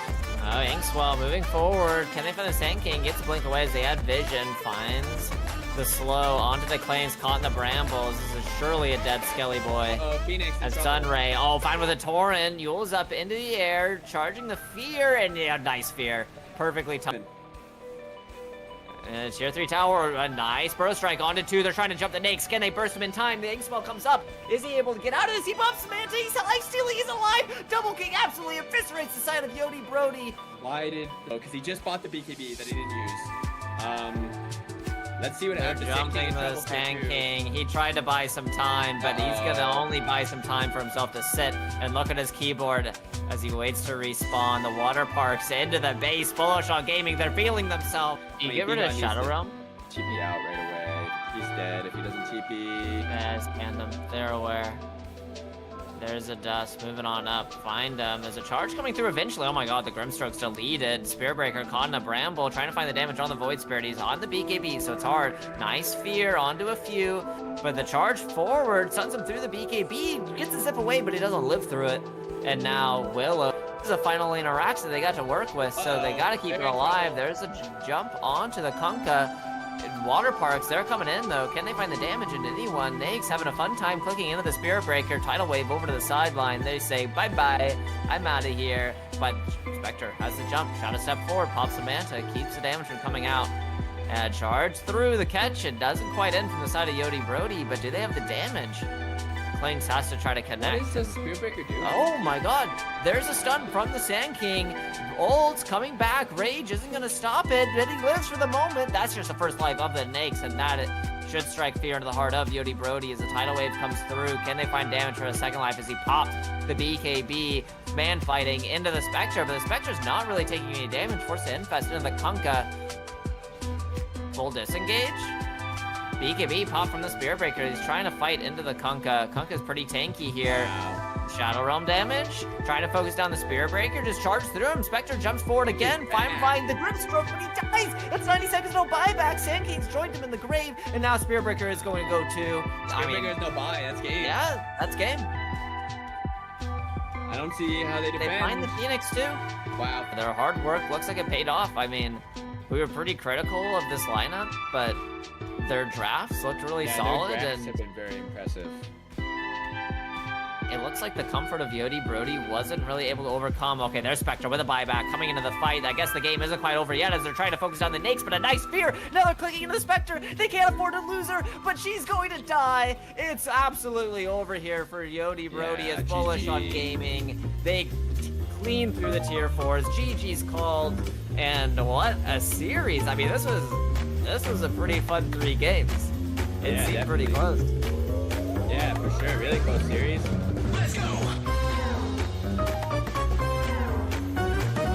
Oh no, Hussein, I think that was very, very creative of you. And silence. Fear sign, Immediately. just use it. You can't do your combo unless you surprise the team, and you gotta surprise the support right now. Go with the smoke and see trying to get onto All White, but All White has the extra life, so I don't see the point going there. Epicenter goes in. Musi dies right now with the right click damage. Get inside all of them. RP connects Beautiful RP. the Huskar, and they may be able to get him. Yes, they did. Jumping required. Gotta keep going on the screen stroke right now. What are you talking about? At least Muerta. Nice. Blink. Have vision of Huskar. They may go. I mean, there's no RP already. Yes, RP goes instantly, right click damage as well, but Musi's gonna come to the rescue. Goes with the epicenter, but nice stop the trap protector. He gets rooted! The epicenter did not contain, and now all white is back to himself. Now you gotta try to escape, gotta keep right clicking. Yes, from behind, it's gonna be double kill going in all white, BKB after BKB, but that is not enough, and all white is just old. He is gone. Yeah, that's been the mark of success for both teams here. Finding those supports, but Double King pops the BKB, still has the rage available. He's pounding it into the noggin. Muzi have the rage. Muzi to fall on the Sand King. Double King gonna chase down Lee. It's more. They're gonna find Rim is in the river. He's rooted by Destiny. Oh no, what's going on, Rim? Has to use a song to get out. Lift him up. BKB is gonna get through in the first hit bash. Are you kidding me? No way, no way. They're hitting on Rem. Right click Rem to death. Musi to the rescue with epicenter. That is not going to be enough. And they keep right clicking them up in the air. That's 4 versus 1. And Musi managed to get a burst strike stolen. And Rosane is gone from 6 seconds. Also, I want to try to spot somebody. Yes, they know they're up top. They already have sight of that. They at least saw someone. Yes, they saw.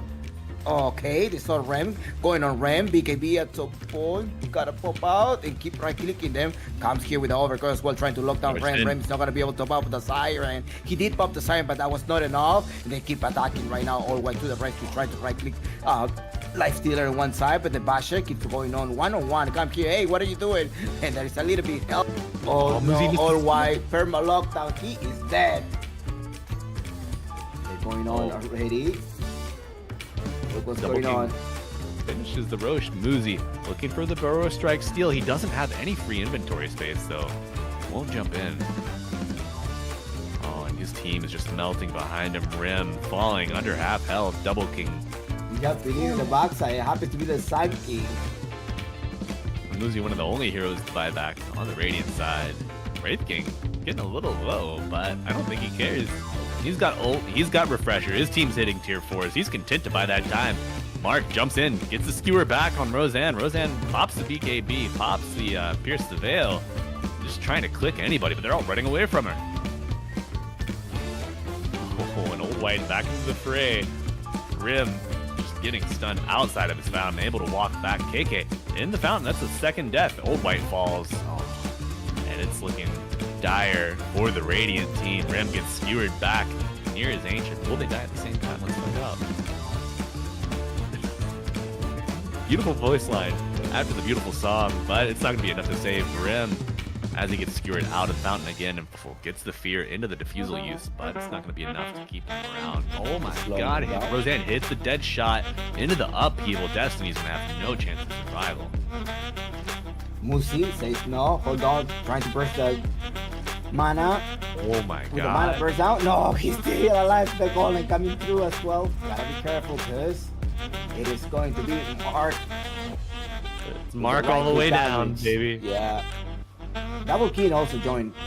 No casualties for the Bullish On Gaming. They want to continue going here. Ram managed to get a slow down. There's no wall coming in as well. Try to block them with the Usher. No, Warhorse punching the first one and going on, and that is a dead kill. Wraith King able to finish his axe. That's going to be huge in this next fight. Nice blast. See, he's useless once the blast kicks in.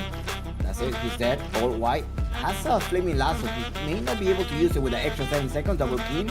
And as well as the ancient operation, start right clicking them on the side.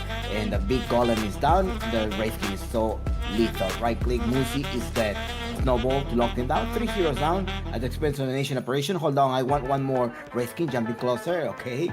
The juke. Visible. It's fine. He's not gonna be able to escape, is he?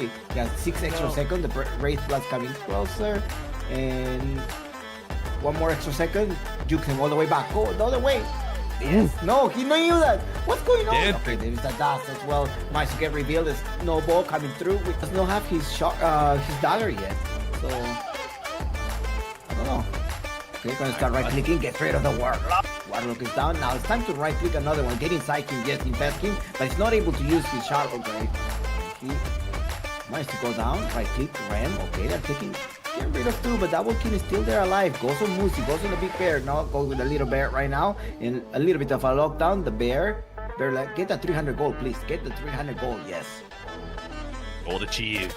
Roseanne landed the dead shot on the Wraith King to scare him back away, but it wasn't enough to get the resummon on the bear from Moosey. And Old White is in the fight now. We're going to see the first life spin on KK, but at what cost? Fat Rider to fall. Moosey still alive, walking away, gets the Rod of Atos onto the Wraith King. We're going to see the second death from the bear, and that might be enough to kill the Lone Druid hero. Oh, not quite. Didn't get back to the fountain. And the Ice Blast is going to land onto 2 heroes! 3 heroes! Who's going to shatter first? No rampage. Bullish on Gaming. Not sure why he's holding it so long. Jaw's getting run down. You're not really doing enough to protect him on Chola. Yeah, wow. Felt good. But then Sporkface had the strength to kind of punch back, so you needed a BKB. And then his bear died, his gyro Big died. contest, by the way. They began Roshan, Sporkface, well positioned here. Destiny's scouting out, but they know he's in the tree lines. I think they're looking for him. Smoke onto the gyro tusk. Fade on the high ground, waiting to break any smoke. At a standstill. But what is the move? They recommit to Roche. With Spectre. Kind of walk out of the pit though. Ice Blast, Ravage hits a few heroes, Gyrocopter included. BKB up on Double King, and he is blasting away. This is not looking good for Sporkface so far. Tidehunter, the last one sort of here. Babatich doesn't have a way into this fight, this wall of health bars. He knows he has to Sort get of out. boxing out everybody. He He is TPing out there. You know, I think knowing that they are going to have the tools to deal with the Blinks FryBoys in. lineup. Oh my The god. Ravage hits. Oh my god. RP onto 2. That catches the Spectre and the Ancient Apparition into the call down. They're into the Overgrowth as well. They're rooted. The knock up. Will Jaw make it out? Oh, nope. There goes the Ice Shark. Roche. We're going to crash into each other in the trees, and instantly Henry is gone. Double King. What else can be found? Silveredge runs forward immediately. But Henry Here Dota onto buys back on the Kunko. Ancient Apparition. He's gonna Ice Blast from base. There's a lot of things going on. Torrent Storm currently out. There's the one out in front. They're just gonna try and kill it perhaps right now, keeping it engaged. But on the bottom side, Magnus jumped into RP onto 3. Double King following up. Not a ton of damage coming out yet. The Ravage hits 5 heroes. There goes the Shivas, but Double King standing his ground with the Satanic, blasting away. And in the meantime, Frog is jumping out onto Pugna. Tidal Wave to push these guys away. This is super disjointed now. Jaw, very confident, running a Double King, doesn't know, Destiny's still in the area, probably has an idea, gets punched around. Is there enough damage? The turnaround though, and Jaw does actually We're dead. die. Boy, was that a flat cannon from downtown? Hard to tell. That paired with the Lone Druid Bear. Just too much for the Spectre, you know, the Magnus, the tree. Smoke in the river. You see the Kunkka X. Mark is going backwards, finds the skewer. Oh my god. And that is just Kunkka. It lets you on pop it. Tidehunter.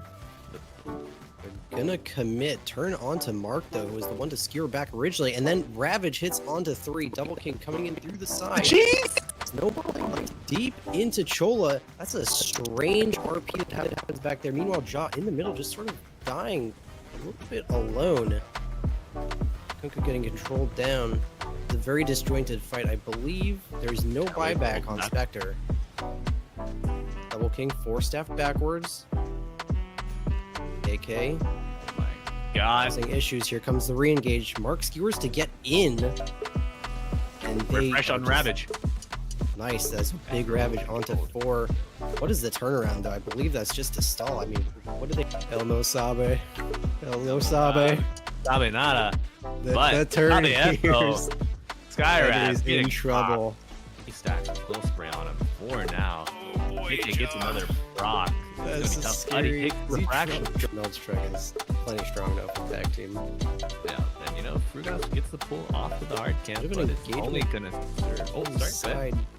Double King and Fade duking it out. Fade Sort of looked like Double King was backing off at the time that it was cast. Mark though made a rotation, found Henry. Should be a dead Skywrath. Onto the camp. Gonna prevent any further blocks, but action here. Destiny Mark and diving Mark in deep for the again. kill. Henry just respawned. Breaker charging on Grimstroke, found the strike to stall him out. Begins to walk out. Looks good so far. Snowball saved the re-engage onto Bristleback first, but the Walrus Punch comes out. Grimstroke immediately dead. Chola a little bit off on an island. Frogas just sort of tanking attention for a little bit.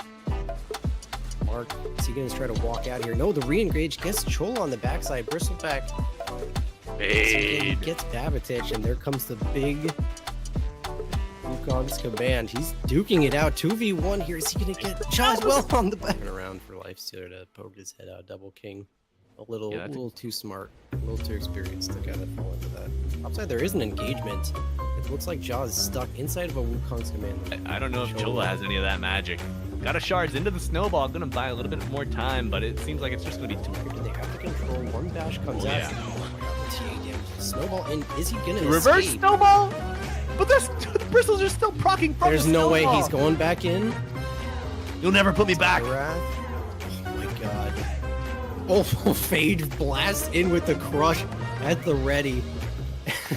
Double King regen just from says, the hey, invest. what's up, guys? I'm flying in too. Mark's in the middle of 3 people. Kind of Starter's stuck down. with Babatich. Tuska's down.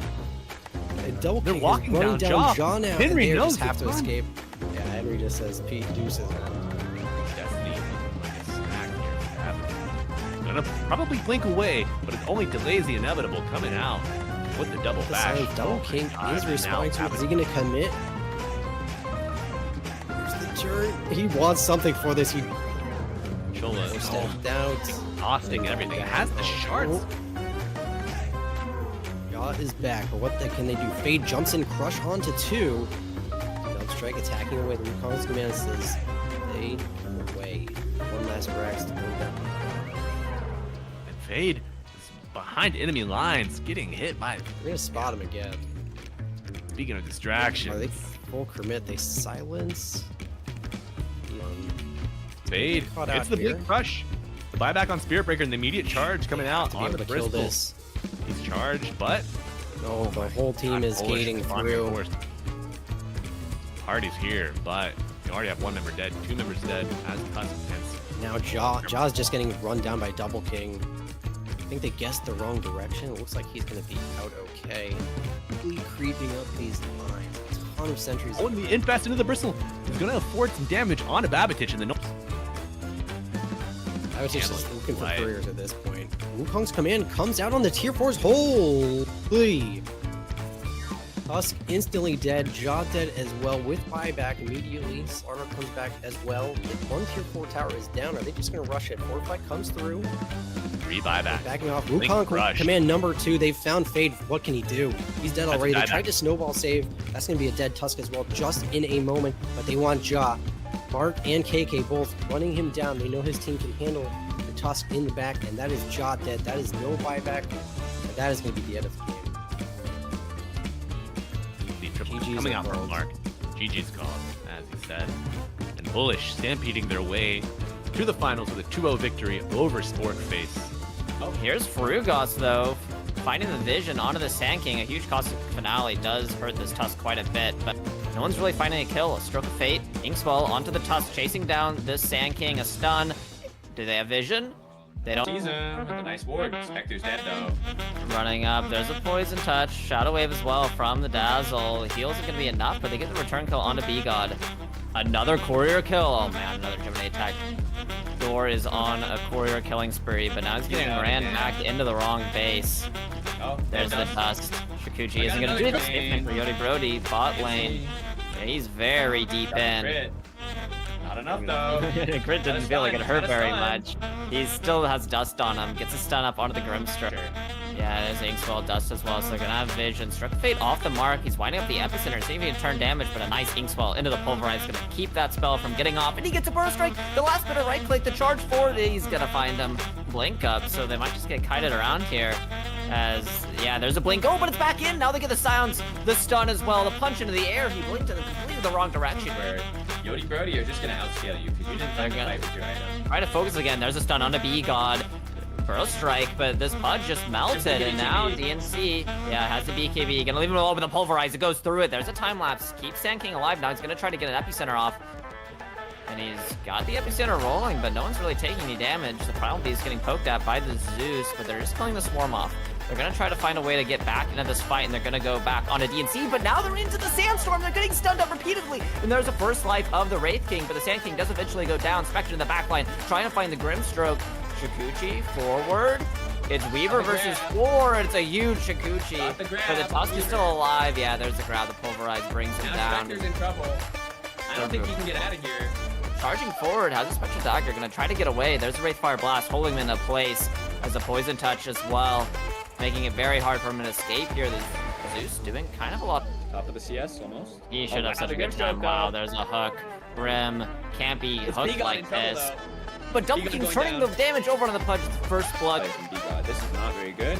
He's going Now to he's get getting swelled. pressured. Blood He Grenade should as get well. swelled immediately. Yep, now the swell is coming out. I mean, B-God is doing a crazy. Door's gonna come in though. Maybe. Maybe? No, he's giving up. B-God.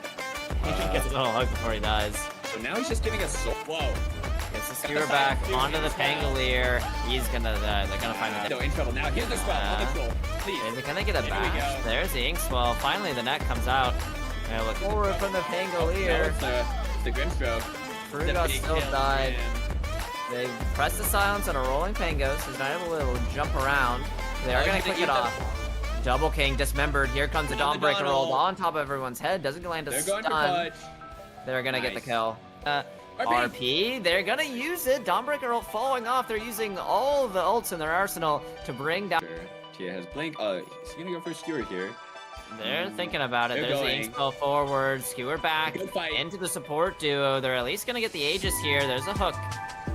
Can the Solar Guardian land? No, the Aegis doesn't quite time. There's the RP Oh, on what the an 2. RP. And Magnus is alive for the moment. And now they're getting the damage onto Scourge McDuck. And he's gonna fall. Aegis be damned. The The Pango Magnus slept. does eventually fall, but the Pango finds himself in an awkward position, forces swashbuckle to the low ground, but Double King, he's on top of him. A nice hook away and nice slithering crush from the. Kind of a bull though, like kind of. Yeah, kind of charges.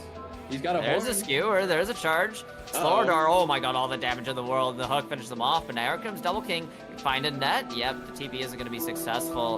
And they're able to finish him off in the arena that is the Sprout, but they might know he's there. They did ping. I mean, Dawnbreaker's catching him off. he sees but him now. But the nice Sprout, though, but he has Gets no the hammer TP. away. Double King, he's getting pincered on, and Sports. So, but yeah, here's the smoke. So, Bullish on Gaming with their timing now. we finds get the RP. roll. Nice skewer back. Can they keep him down to silence the RP? Southern Kush is gonna. Right. Welcome, everyone. Today we have Sam here with us. Samson, Sammy Boy, however you want to call him. Well, he prefers to go by Sam, right? Excellent. Welcome. Well, that was a great series. The previous one, yes, probably didn't go as you would have expected, but I think we all enjoyed it. I enjoyed it, and a lot of people there with the FryBoys were definitely just their heart was probably pumping. Well, glad to have you here in the second series. Astronaut Esport versus Sportface Killers.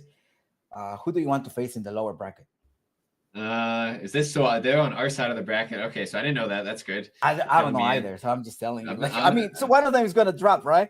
Yeah, but it isn't the hold on. Let me pull up this bracket here. But I mean, we're intro. I feel like I'm ready to play probably Astronaut Esports. I think Sportface Killers have probably better players, so probably expecting them to win this game.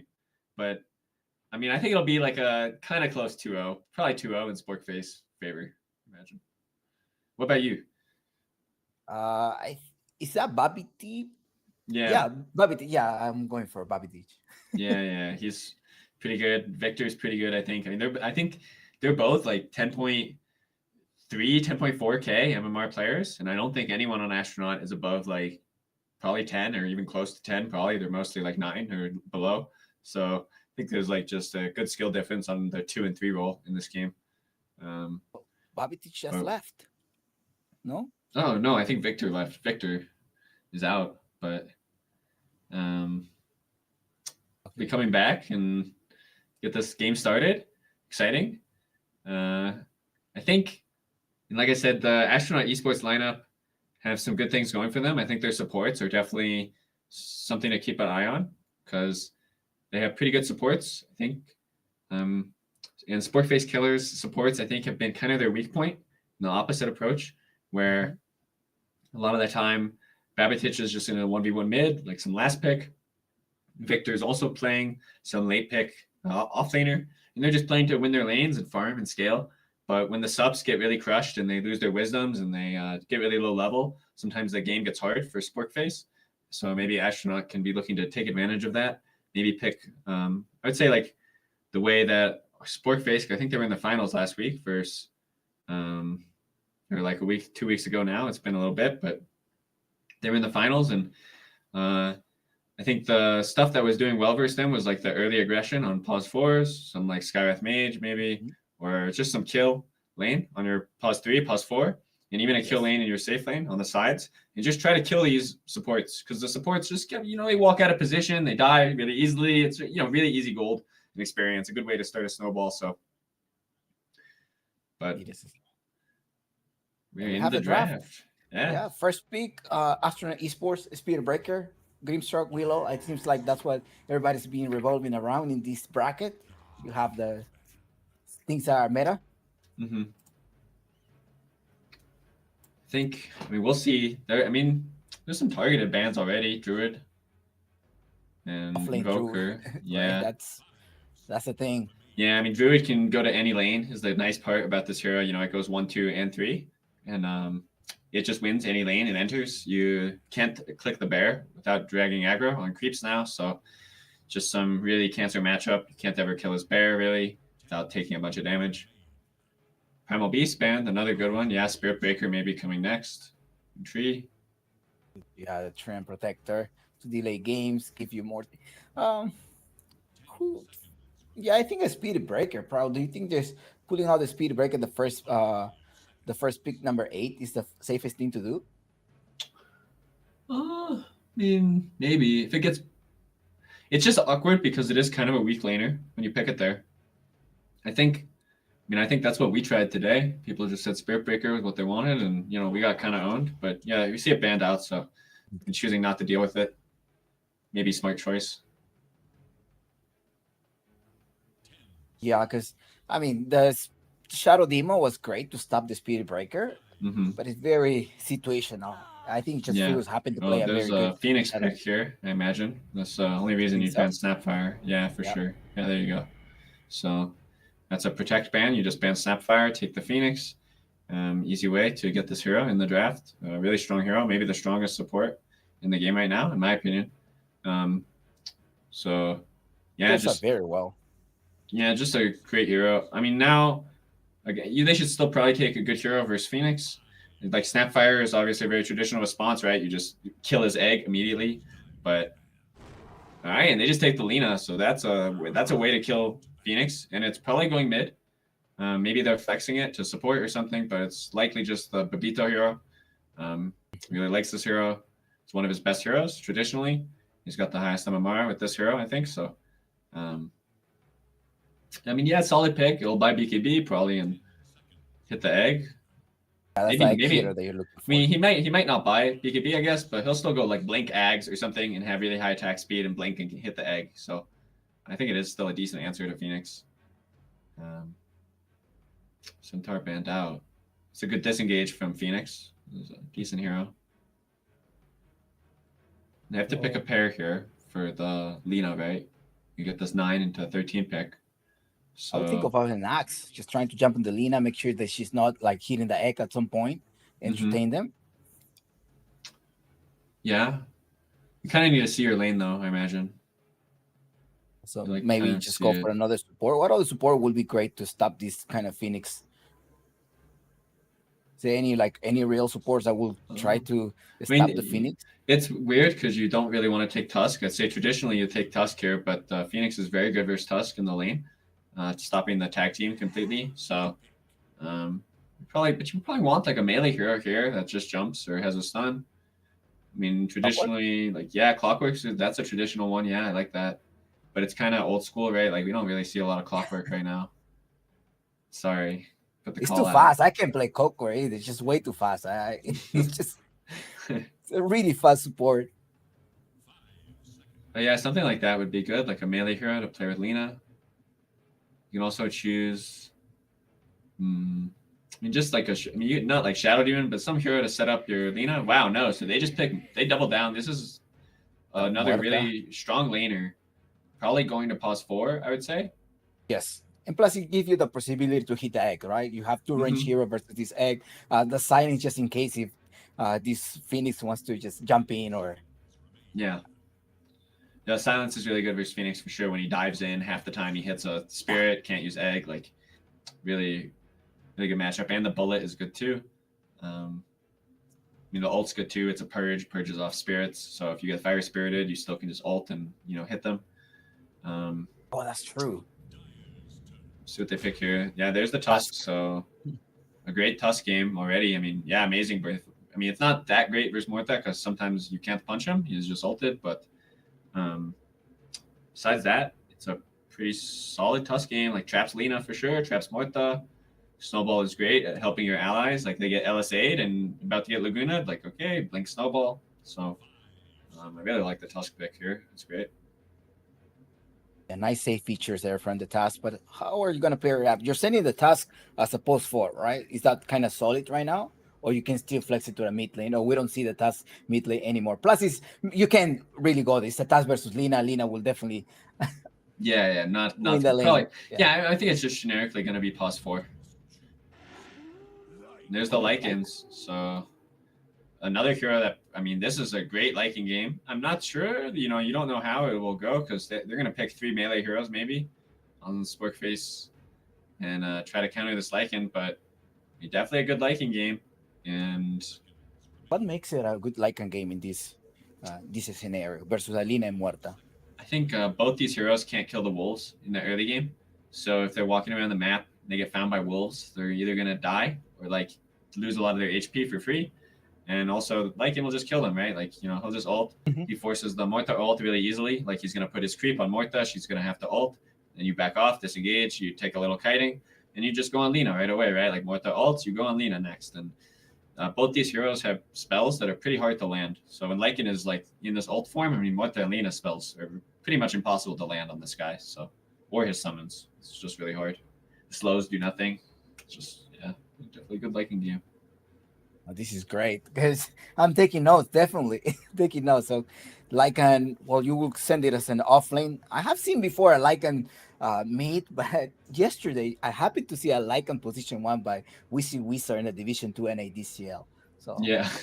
but that didn't go well. So it didn't go well. I mean, yeah, it's probably just off lane, I'd imagine, in this game. And the lane will be awkward, like with the Tusk, but they'll probably pull waves.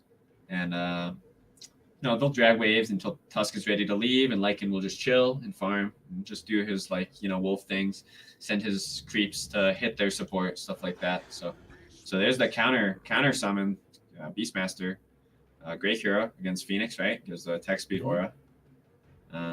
It's a good way to, at least if you're not going to stop the Lycan from having a ton of pressure on your map, at least you'll also have a ton of pressure. You have your own Dom 2, your own way to take Roche or take towers. So good way to neutralize this game. And this is a Victor classic too. This is probably one of his best heroes.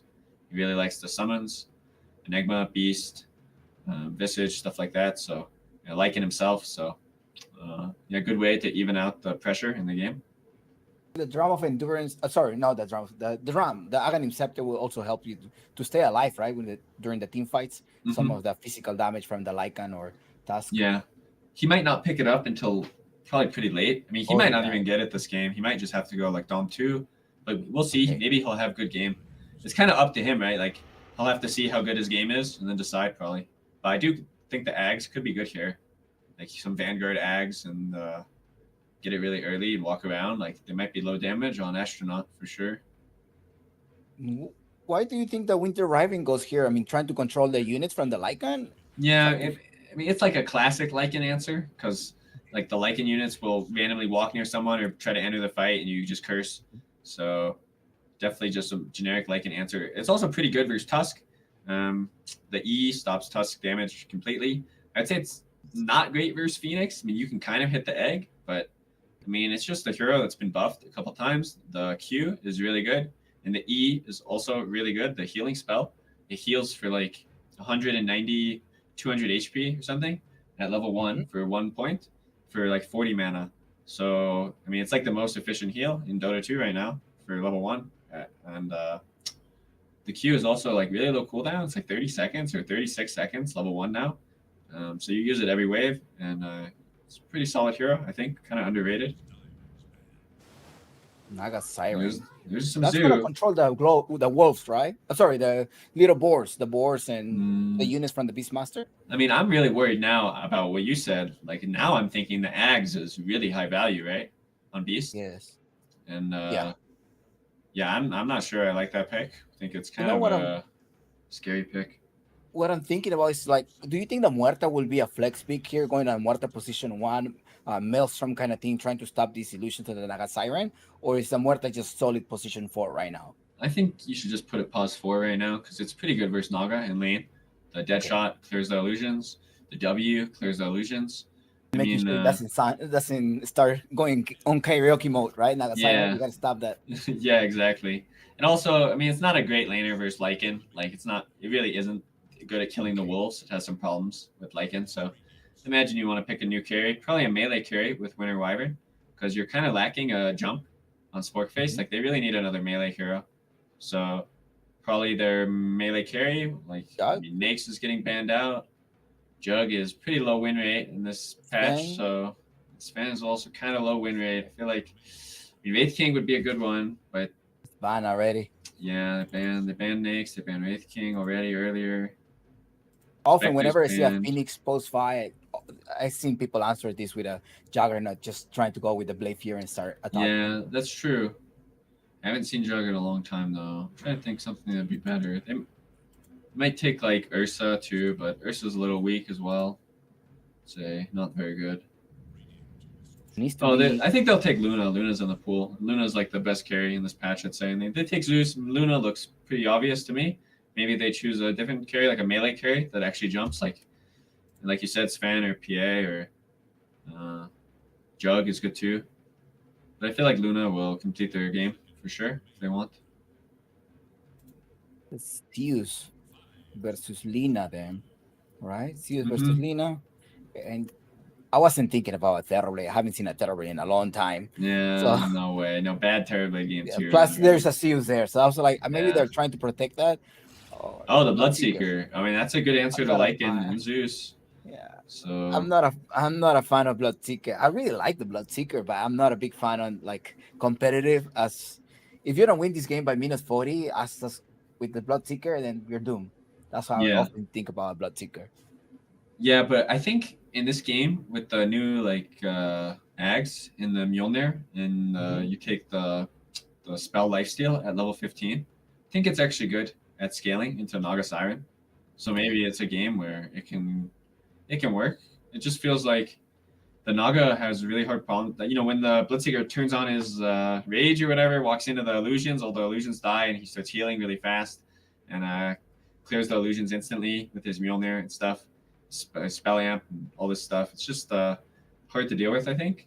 Maybe the Zeus will carry the game. I'll say that. Like, I think if Zeus has a really good game, and when he hits 6, he presses ult and gets like a double kill or something, right? Like, which is possible, right? Like maybe the Lycan is putting some pressure on the Bloodseeker, or the Naga is putting some pressure on Beast. Like now with the Zeus, like you actually have an opportunity to maybe get some really early kills. So if you can win both side lanes with this Zeus level 6, I think they have a chance to maybe snowball this game.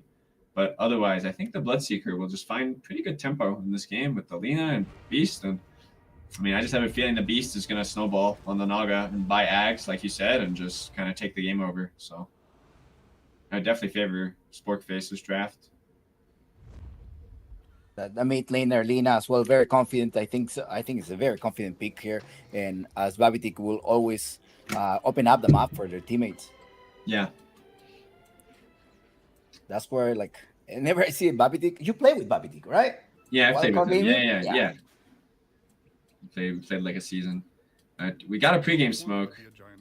We'll see if there's. I mean, it looks like they're going to completely dodge each other, which is the usual. See where they place their wards. The one ward mid. They're just going opposite directions, both of them. Yeah, they got the opposite wards too. Pretty funny, right? Like they both. So now there's the The Wolf trying to scout it. Dyer's put the ward bottom, and okay, so Radiant still has their one ward, but basically an opposite map position exactly for both teams. So some chess scenario going on right now. See if anyone makes a mistake here. It's easy to make a mistake and give up first blood, and I think people have realized first blood is really broken in this meta right now. It gives you a ton of gold, like 400, 400 gold or something, 450 gold sometimes. Yeah. So getting first blood can be a huge deal, especially in some of these lanes that you want to snowball or not snowball. All right, so Bloodseeker going to be walking in bottom. Might be walking into a trap here. Looks like. I think so. Yeah, they're definitely waiting for them with the wolves. I mean, now Lina's in the trap. Bobby D trying to slow them down, but it's the LSA. Wow. To safety. No casualties, but it's a Phoenix losing a half HP. I mean, that was amazing for Radiant. Radiant got how many runes? They got 4 runes. So, oh wait, no, they got 3 runes. Okay, so that's pretty good. That's a 400 gold advantage for Radiant. So definitely a big win for them. They're trying to do some block as well. Yeah, making sure they're on pool. I think all the lanes should go pretty even on the early levels. Looking at the CS here. Bobby got ready punishing all white. Yeah, old white's in trouble. He's gonna have to no jump here. You gotta walk back to base, right? Or no, just bring a south? I mean, yeah, he's in trouble. And he shouldn't waste his Q like this too now. I mean, wow, Wyvern goes down. I mean, old white is really in bad. Yeah, this is really bad for the Zeus right now. I know the Wyvern died, and now, he's going to have to be back, but the Zeus just lost basically a full wave. And losing a lot of XP. I mean, Nina's going to be like half a level ahead. Getting close. Top of the lane, Fade, and Nani's a muerta. That's. Okay, old white did buy the salve, but he's got it canceled. No way. He's really far from his bottle. I mean, he's going for his kill. He jumped in. Let's see if Babitich has got enough to live here. Yeah, he does. He used the Fairy Fire. I mean, Delina doesn't have bottle either. It's pretty unusual. Both people don't have bottle at this point. He did start stick on Lina. Trying to get a task, the right click damage. Yeah, the Bloodseekers chase him down. Got him. At the same time, I feel like Lina gave him extra movement speed. Yeah, that's true. But Zeus is under Omega pressure right now still. I'm still really worried because his bottle is not anywhere nearby. Lina has got the bottle. So probably trying to rotate to a mid lane or not? I mean, the Zeus, okay, smart jump from the Zeus again, but I'm still worried. He's pretty much zoned from this wave. He has 3 CS on Zeus at 4 minutes. That's pretty much disaster for your mid lane, I would say.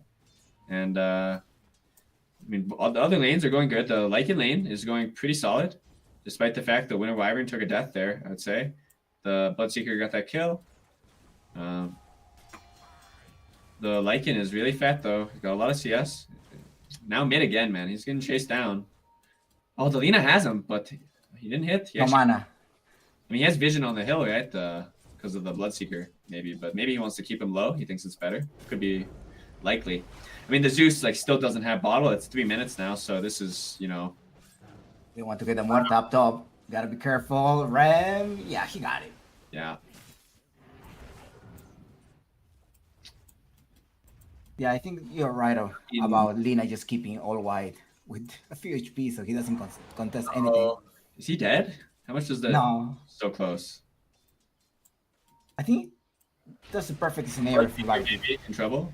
No, they don't have any damage. Okay, Zeus has something to deliver. But I mean, Lina's a full level ahead at this point. You wouldn't expect that from a kind of last pick. Yeah, it's your first pick, Lina, versus your last pick, Zeus. So definitely a little concerned here. At some point, the Zeus needs to rotate, but level 6, I don't think that's enough to rotate. Oh, he's losing creeps again. I mean, still this mid lane. Wow. Yeah, Babitica is on him. Now Babatich is gonna. Wow, Zeus is gonna have to walk base here, I think, because if he goes for this rune, he's gonna get caught. Because the Lina sees him, right? The Bloodseeker is vision. He's just gonna Q. Yes. Zeus goes for this. Uh-oh. Got it. That's Yeah. it. There's death. All right, now Bloodseeker is living life too. He's super speedy. He's losing the speed now, but I mean, he's doing very well now. He's caught up to the Lycan almost completely. The Beastmaster also is caught up to Lycan, doing very well now. And top lane Mortha, but they're gonna maybe try to turn. Muerta is Muerta? I think so. No, he's managed to stay alive. It's Ram, the one that is in trouble. Fate is just gonna right-click Ram to death. Looks like also the Hawk is coming through, and Muerta is finally Oh, Phoenix in trouble. dead. No, Muerta stay alive. The Phoenix is the one that is in trouble. Yeah, and mid lane, Lina. That is the recovery that Seal was looking Yeah, for. very important kill for Dire here. And that said, I mean, Radiant doing very well right now. Beastmaster is huge, level 5.5. He's queuing up the items you're talking about. He has Arcanes, he's going Vanguard, and then he's going Ags. And this Ags timing is going to be a huge window for the Beastmaster team to force a lot of pressure on the map. So going to need to be really wary of letting this Beastmaster get a good game. Hopefully Zeus can hit 6, maybe get some kill on Beastmaster, something like this. Meanwhile, bottom 2, Bloodseeker doing very well. Lycan also not going for HOD. He's just going stats. He has 2 bracers and going power treads, so kind of unusual. I think he followed Jenkins' tutorial. I You're see. an off laner, get 2 bracers or 2 whatever you need. Oh, Babatich in trouble here, maybe. We'll have to see. Ults the Tusk and the LSA. Yeah, with the right comes here to the rescue. He's gonna be able to heal him. Just gonna try to. Yeah, I think if you heal him, just we'll kill the Lina anyways. Mm-hmm. I mean, he Yeah, just no, didn't he have, didn't have. Yeah, he doesn't have. he didn't have Snowball leveled, which was unusual at level 4, but maybe felt some mana concerns. Now, again, I'm getting worried for Radiant because Bloodseeker's about to be 6. Lycan is showing himself, so maybe asking to get ruptured here. Wyvern's coming around, yeah, looking like Lycan is about to have to TP out, but they might be able to take the Wisdom because the Lycan Yeah, will have the to rupture. TP. It's Yeah, time. here it Now or comes. never. Oh, nice. Wow, he Nice. didn't even have to use Rupture. Oh, no, Oh, uh-oh. wait, he cancelled. Uh-oh. Oh, the Bloodseeker should Rupture right now. He should realize. Like, Yeah, whoa. I think it was out of sight. That's probably what it was. It's Yeah. nighttime. Something's going up top. They really want the Beastmaster. Yeah, they're going. He's gonna roar though. Maybe. Have to There's be ultimate careful as well here. from the Zeus. Zeus should be ready to use that at some point. And he's thinking about if he just roared the Naga there. I think it was a kill. So I'm surprised he didn't just pop the trigger again. But maybe he's worried about Zeus, who's coming by. So need to be careful on Beastmaster here. Yeah, Beastmaster may be exposing himself here. To He's be a way huge out of kill. position right now. He's gonna slow them down, making sure that he does not escape. Dropping Yeah, a he couple. roars Oh, the the Primal Zeus. Roar, the Sun Ray will be enough, I think so, to try to kill him. And Fate will just be falling down. So another nice kill for Dire here. And Able to now they recover. smoke, right? And Lycan is smoking mid. They're looking for Lina, and they got the scan on him. So, I mean, maybe a death incoming for this Lina if this Tusk hits his spells. They got the wolves too. They're doing it in a smart fashion. Yeah. So, yeah, I mean, he's dead for sure. Shift, blocking them down. Amazing. LSA connecting to 2 of Oh them. no! Except Uh-oh. Sion coming through, trying to help him out, but it's going to be the Zeus nearby. Zeus used the ultimate as well, but that is not enough. The Lina buying a lot of time right now. Rapture, though, Comes no here with the TP on rapture, gonna Lycan. keep her. Musi, you're just bleeding to death. All right. What Bloodseeker says thank you for that one.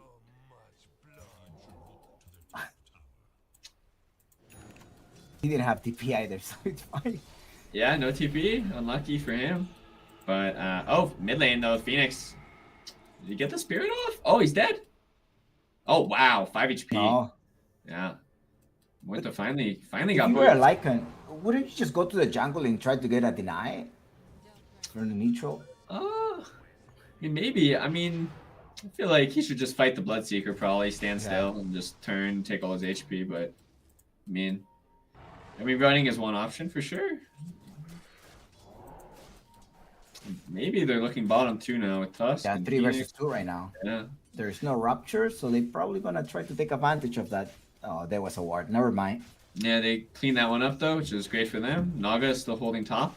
Beastmaster though, I mean, ever growing, I'll say that. And They have some ancient stacks for him already. If you look at the Radiant Try, they got the big Oh, ancient. that's a nice so juicy Yeah. stats there. waiting for Beastmaster to come clear, level 4 in Wild Axes now. Maybe he's looking to clear it pretty soon. Cold versus ice versus fire. Phoenix and the Winter Riven. Let's see, 3 versus 3. Is that what it is? Yes. Isn't 3 heroes. Oh, the Rupture down bot. Zeus is walking to the bottom lane as well. We'll see that X goes in. You gotta disengage. Gotta run away. Gotta get out of sight there.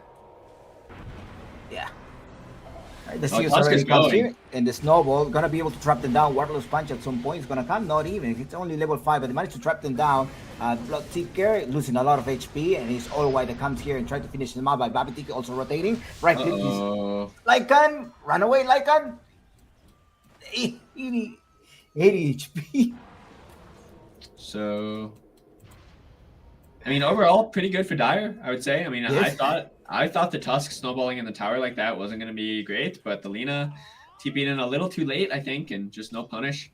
Beastmaster choosing not to come as well. So, but they do secure top tower off this. It looks like Beast will uncontested take it. Meanwhile, Wyvern's still soaking bottom, so maybe it's not the biggest loss for Radiant, right? Like on map positioning, I would say they're still pretty far ahead, right? Like Beast is clean the entire tower.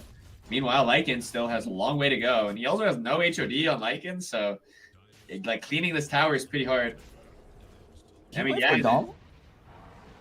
I mean, we'll see. I mean, they're gonna try to defend here. It looks like they got Wyvern, Lina, both are here, and they're gonna spam this Lycan. I mean, they should just already start spamming him, in my opinion. That's pretty good. You just need one extra. I mean, they see all these supports too. It's so juicy. Just okay. Now the Beast is TPing in. He's gonna go on the Lycan here.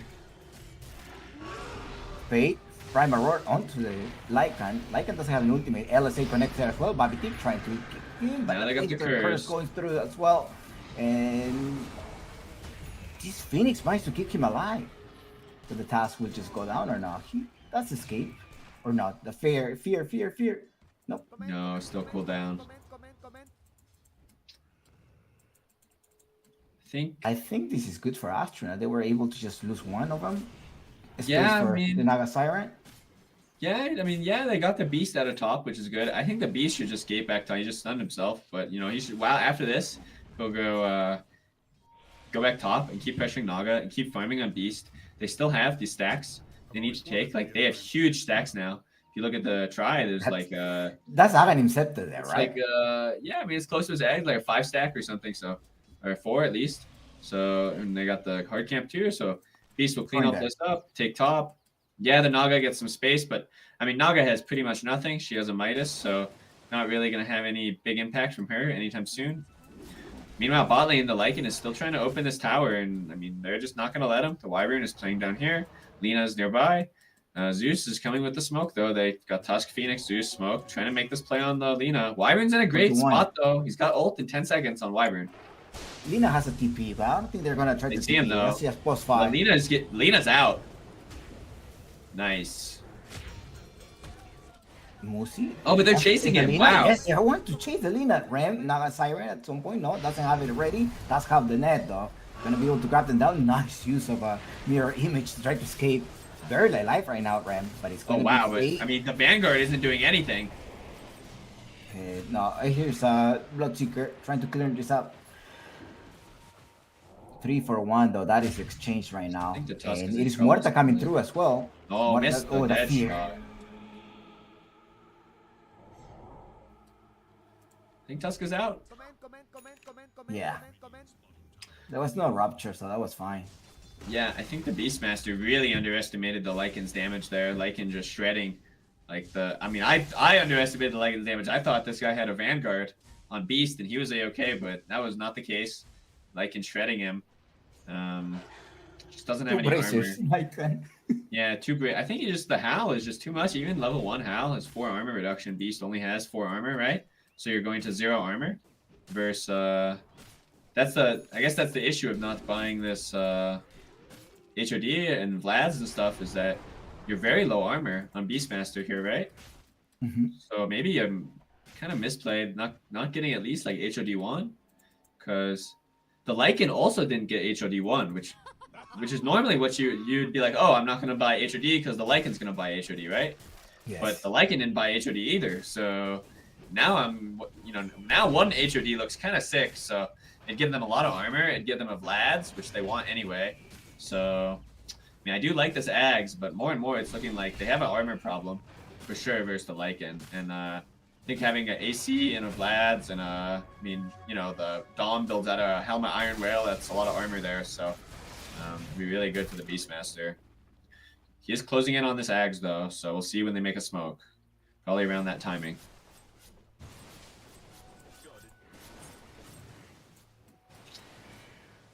The Bloodseeker is also working on BKB. First big item for him. Naga got the Manta queued up as well. Naga definitely coming back, though. Top net worth now. I think maybe the first time this game, she's been top net worth, so... And she's going to continue to climb. Staying alive up top helped her out a lot. Yep. Now, Wyvern's in trouble. He's gonna just die, I think. Finds a new type. No. He's gonna burn you down. Got the tip over. Well, Moosey is constantly pushing right now, the bottom lane. He's linking his fear. That's going to be the first item. Yeah, I mean, he is a universal hero. You'd think Lincoln's... I mean, there's a lot of good spells to block with Lincoln's, right? You Curse and the Rupture and the Roar and all this, the Laguna Blade. So, I mean, I can kind of understand why he wants a Lincoln's, but maybe not the best item, yeah. Zeus kind of recovered. Beastmaster's mid with this Ags, but he's kind of low. I'm a little worried about him taking this fight right now. Probably just get bursted. Now the Beastmaster has queued up a pipe, so obviously the pipe will help a lot versus Zeus, but I'm still really worried about how low armor they are. They do smoke with the drums, so here's your smoke with the Beast. There's got to be a big play for them. I'd say maybe they can keep scaling in this game. Okay, so now they walk in the Phoenix. They're just going to roar him. The Wyvern's not there, though. I don't know where he went. Okay, no. Now the Beast is in trouble. They need help. Following up. Moosey is also in trouble. They managed to put a Rupture on here. The drums are doing so much. She stay alive. He definitely stay alive. There's going to be a dead Zeus. 3-1. That is exchange so far. The drums. Yeah, the healing. I mean, you talked about it in the draft, right? I mean, just wow. Immediately doing work in that fight. I mean, I will say, I think the Lycan wasn't there. I mean, you were saying the Lycan got ruptured on the other side of the fight, so I think if Lycan's there, they can kill Beast, but it really revolves around making sure the Lycan is there to kill the Beast right now. He's there right now. Well, Tusk also rotate to a mid lane. Yeah, Tusk is here. He's closing in on Blink, so he's taking the waves. Wants some farm.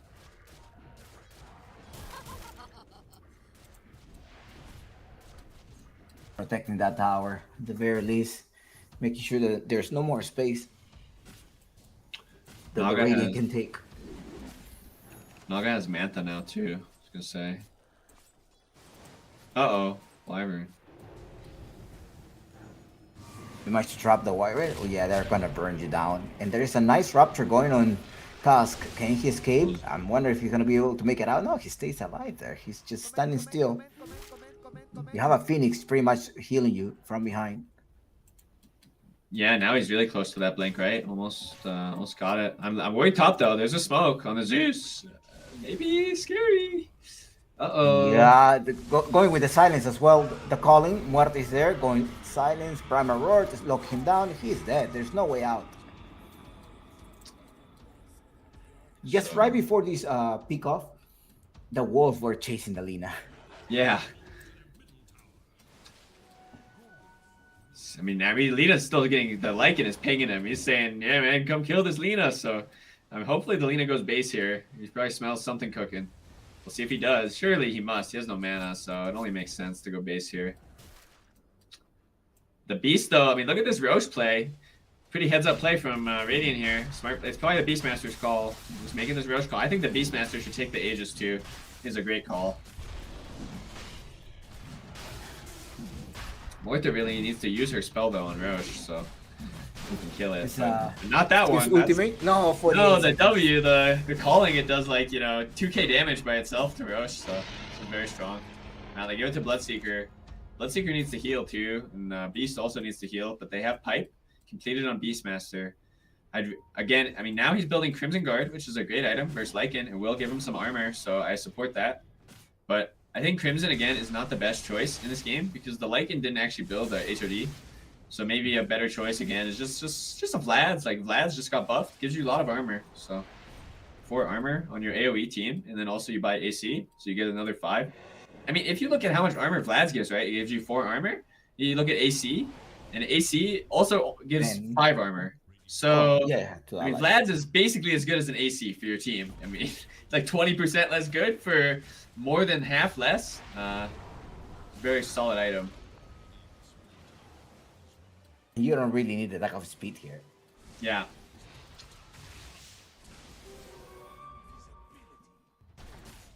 Yeah, you have the attack speed already in your inner beast.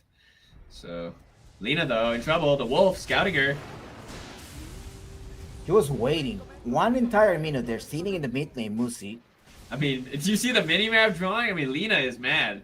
Something bad is happening in Radiant comms. He's just, like, splurged all over his mini-map.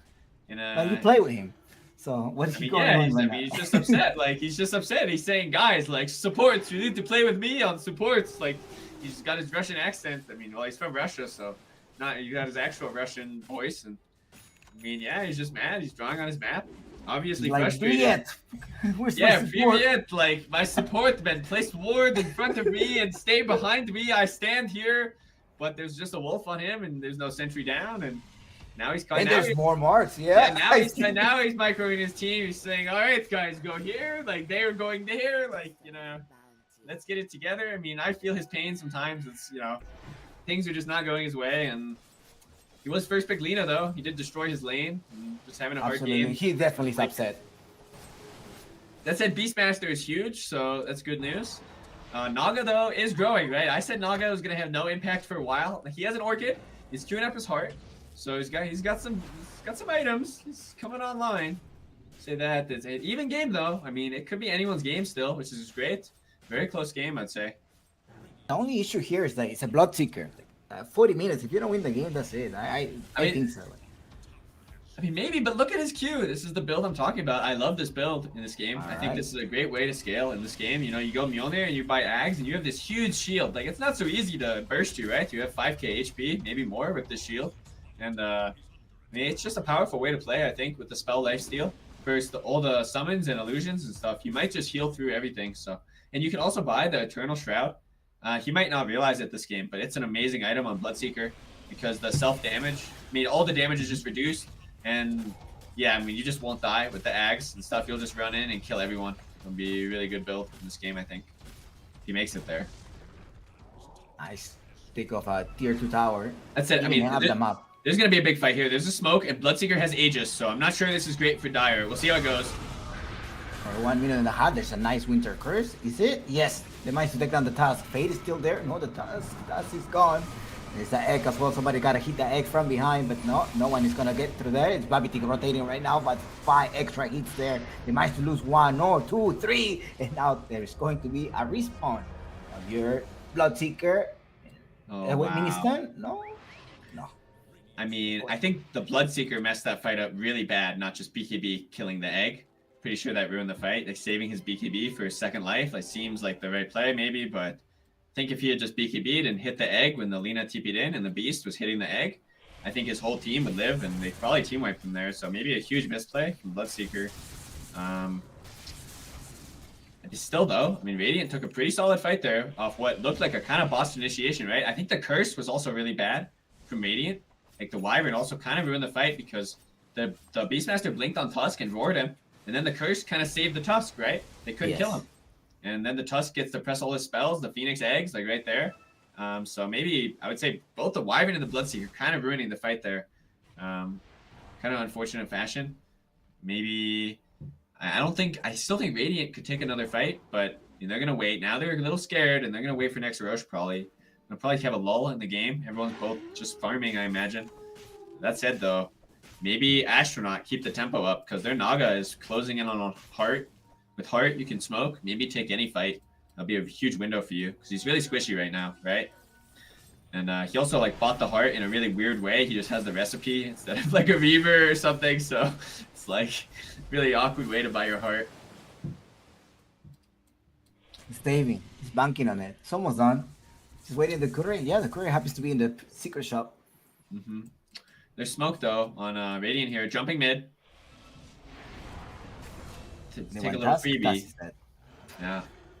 Not the greatest kill. I don't think Radiant would have won. You know, they want a better kill than that. They used a smoke and they got basically a Tusk who dies in 30 seconds. You know, respawns. So, so Dire are setting something up, right? They got the Wolves following the Wyvern here, and they got the Phoenix waiting mid. Maybe Tusk will TP mid with a smoke or something. Can still make a move. To clear this up, this Wolf. So if you're a Winter Raven, you want to curse Phoenix or Tusk? I think you want to curse nobody until the end of the fight, like until you're about to die, and you just curse to save yourself, you know? Because I think the heal is really good in this game on Wyvern.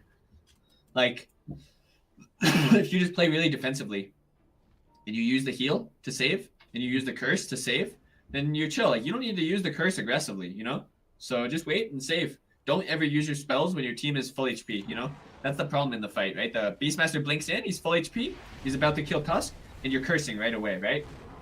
But you want to use curse to play for the very end of the fight.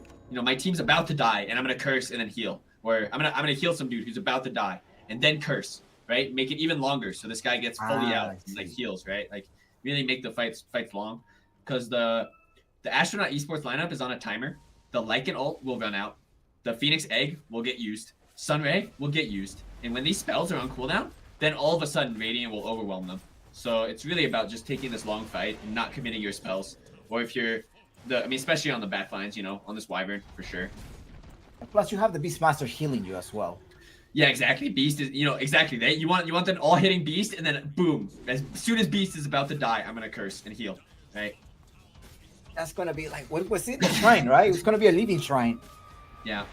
Now they're trading Tormentors here. We'll see if Dire wants to commit. Radiant will get the freebie though. Not a great shard. I mean, Morta shard's probably the worst one you can get there. Wyvern shard would be great. And Lina shard, he already has it. Beast would be great, so sad. Yeah, that's it. Dire are committing, so they're gonna get this too. But the Tusk, pretty good, I'd say. Deeper. Pretty underrated shard. So Beastmaster is closing in on BKB. Not a Zeus ult, just okay. Oh, he's got the Morta. Yes. Nice. Solo kill. This is where maybe the Zeus will come online. The E-Blade doing tons of damage there already, right? Didn't work. Naga also. Naga's almost got the Bloodthorn, queuing up the Butterfly. He's got 2 Midases now. Hopefully he uses some of these, yeah. There it is. So Beastmaster completed BKB now. 5k difference, almost between the Naga and the Bloodseeker. Huge item. Still waiting on this Bloodseeker Axe. I mean, Radiant are not going to fight until they have this Axe. It's huge for Bloodseeker. Even the Shard, I'd say, is huge for the Bloodseeker. He needs more healing. I really hope he takes the Spell Amp talent at level 15 as well. I think that's a huge deal for this guy's game. He already has the Mjolnir, which is great, right? He's going to Mjolnir himself when he walks in the fight. He's going to pop his Axe and start doing tons of magic damage and spell lifesteal off that. Get this big shield, so... But definitely needs a little room to grow on Bloodseeker. The Lina also, I mean, he's pretty poor. He has no blink. It's time to head to the pit, right? Yes, they're doing that. Yep. Great Roche from Dire here. And Radiant are not going to contest. They still need their items on Bloodseeker. It's not farmed enough.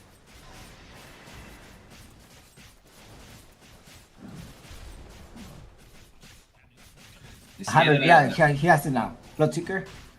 Yeah, I mean they're smoking, right? The Wyvern queued up with smoke, but it's just too late. Not close enough to in time. And now the question is, are they gonna still smoke? Because they might still feel strong, or they might feel really scared. And you gotta try to get a good read on it. Looks like they're not gonna smoke now. There is a bottom part. Oh no, they're gonna be able to spot someone. Yes, Oh, they but did. he's gonna BKB TP. I think he'll be fine. Oh, he sees them, maybe. Oh, they see I think him. they He's gonna see have to him, BKB yes. TP here. After, yeah, waste punch. Wireless Really bomb. bad. Oh, I guess the chain's done though. Wow, nice. Ah, very unlucky. No, they had to, no, they just placed the ward. Yeah, it was very, Yeah, he has a ward. very unlucky. Even there, yeah. I mean, I still think if he BKBs right away, I think he didn't realize how much damage he was going to take. Again, he just has no armor. So when the Naga hits him and he loses like 8 armor from Naga or Hal is removing 9 armor. So yeah, I mean, I don't think that he's realized it yet, but he has a severe armor problem in this game. He dies instantly. So if he just buys Vlad's or AC, I think it'd help his game a lot. But he's kind of committed on this pipe and then BKB. I feel like buying pipe and BKB is kind of overcommitting to like the magic resist idea, right? Where if you just buy pipe, then you should buy an armor item. If you buy BKB, then you also buy an armor item, right? Like choosing Vlad's or AC, up to you.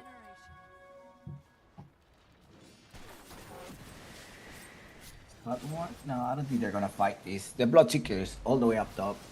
Yeah. And the Lina has smartly realized he needs an armor item, so he has the plate mail queued up in his inventory. That's good. I like that. Bloodseeker has the Axe completed, so when he gets the shard, maybe he's gonna fight.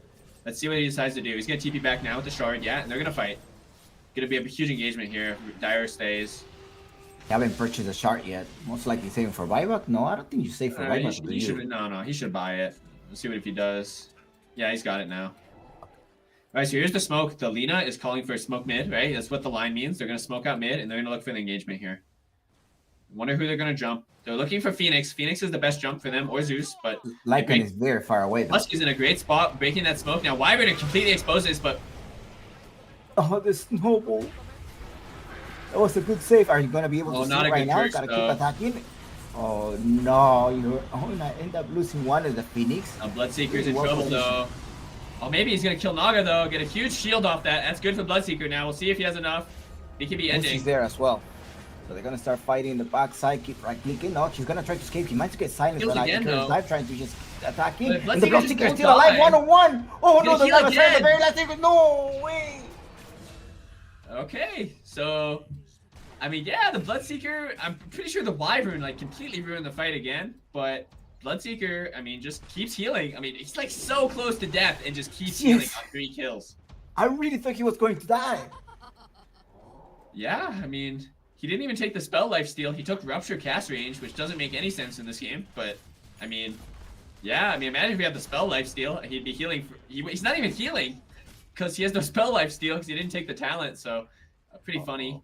He's literally just like killing them at the very edge, like healing off that. But I mean, yeah. He's relying on the drum.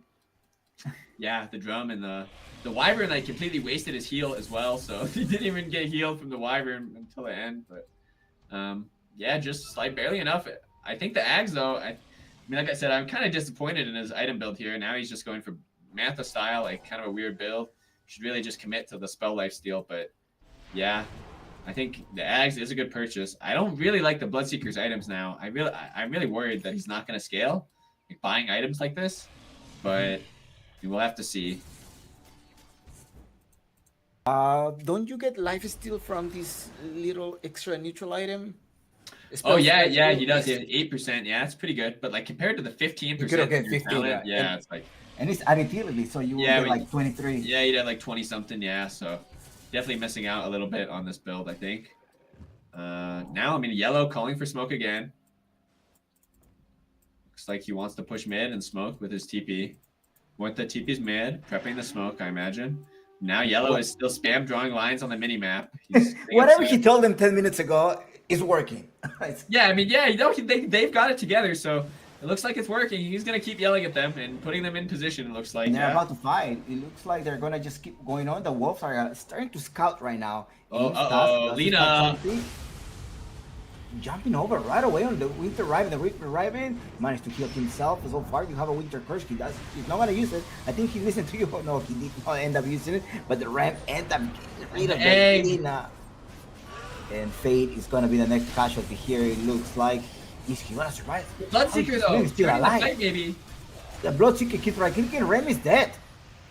The Bloodseeker is just pretty much owning them all. See to the next one here. The BKB on, so it's not Okay. gonna get stopped. Looking for one more. No, he's gone. The Phoenix 4 heroes down at the expense of 2. That's great. I mean, this Bloodseeker, he's on a spike. Even And though now- it was like 3K below your Naga, it's still good. Yeah, this is a great matchup for Bloodseeker, and now he's almost 25, so this is when you get 2 ruptures. This is when the game gets really scary versus this guy. He's got the shield, he's got MKB, he's got 2 ruptures. I mean, I hated on his, this MKB purchase. I think it should be something else, but I mean, he's jacked. He's ready to game. He has got the shard. He's lifestealing from the shard a ton still. I mean, you can see his shield fill up instantly when he hits these creeps with the shard, and yeah, I mean, got MKB now, and he's got a DD. He's ready to go. Oh, wow. Okay, they got the roar. Oh no. Got the snowball though. Got it. Smart snowball. Fate is still alive. Oh no. Uh-oh. Now Beast is TPing out. Gotta escape. The wolf coming through. Where was the Nah, Lycan? Uh-oh. I just noticed that he has extra 10 magic resistance from the Clock of Flames and 4 armor. Oh yeah, the Cloak of Flames helps with some armor, but it's still missing some. I mean, you saw it, right? In the bottom fight, the Naga was hitting him, and he barely lives. Uh-oh. Some couriers. I feel like... I mean, Radiant, 13k up. They're probably looking to close this game. They feel really strong. It doesn't look like Dire can fight, and, Yellow still drawing on the minimap constantly, telling his team what to do here, so... You've been there. You know that already. You know what he's saying.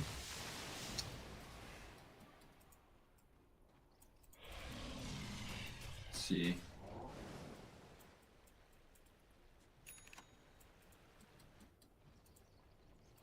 Beastmaster closing in on the Hex. He's got Octarine now, though. Still a refresher. Wow, I mean, this Phoenix needs to get some wards down, too. He's holding 3 Observer wards. It's nighttime, so... I mean, that'll really help if he can just put some obs down on some hills. He's walking out right now. Probably going to do it. First obs down. Yeah, there you go. There's one. Need 2 more down, probably, on their side. Lycan scouting for Roche. The Lycan's got a Mantha style now, too, which I think he should have built first instead of Lincoln's, but it's got it now, which is decent. Still needs a real item. He needs, like, a damage item on Lycan. Probably either AC or Basher or, I mean, just a real damage item. I don't think Sheep is the right choice in this game for Lycan. Probably Nullifier is the right choice. Stop this Mortha from using. You can purge some shield, like from Pipe or whatever. They're TPing instantly up top with the Boot of I Travel. mean, Davitage is playing very Chadley in this game. He's got Illusion Rune and BKB now. They have sight of all of them. The Zeus already using his ultimate. He's trying to scout. It's nighttime, and Roshan will come in the next minute. We're still in the top lane. They're just roaming around. The lanes are completely pushing the mid lane. Dire gated. What a weird gate here. So now they're going bottom. They're giving up Roche, though, by doing this. Like, theoretically, you can't really contest Roche, so you better push bottom fast. I mean, if I'm Lycan, I think you should walk all the way down bottom, get to their tier 3, make them come back, because you don't want to lose Roche like this. Because you can't really gate back top, and are you going to smoke across the whole map? I mean, maybe, I guess, but... And his walls are about to expire, I think so. he By can the keep time that the gating. Russian goes up. Yeah, the wolves are gonna expire. He should gate another pair, because you can gate the wolves. Now Beastmaster's bottom, too. I mean, this is a risky position from Beastmaster. I don't like this at all, either. I mean, this guy could get caught here really easily. He's got bots, too. He's thinking, all right. Like, but he just walks into Naga, so BKB gonna go... Oh, Blink's out. Smart Blink. Roche up. And Radiant see it now, and Dire don't know about the Roche. Uh-oh. So Radiant maybe They're gonna gonna walk fight into before they got Russian. I think so. freebie here. Heading back to the pit.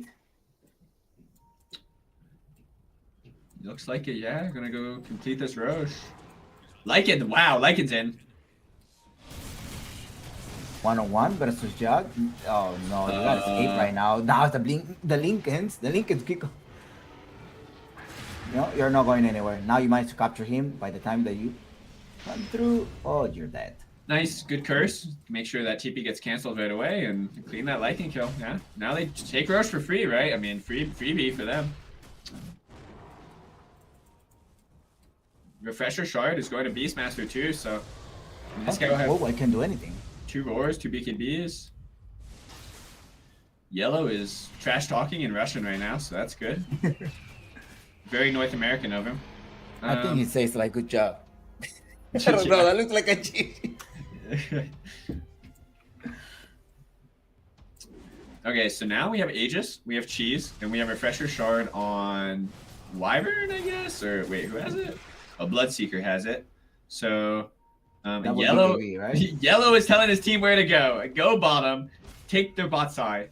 Meanwhile, Radiant are still top, so Yellow is about to tilt. Might show himself mid-wave and die, maybe, but he's chilling right now. Playing safe, waiting for his team, being very patient. Okay, they're choosing to just go top, I guess. Maybe ignoring what Yellow said. Maybe Beastmaster has overridden his call, said just go top. But they probably should just go fours. Went on an Octarine. Octarine Hex, that's going to be his next items. Yep. Green Hex, looks like. He doesn't really have a slot, right? I mean, he has to kind of eat his Ags first. Yes. None of them went for the Dominator.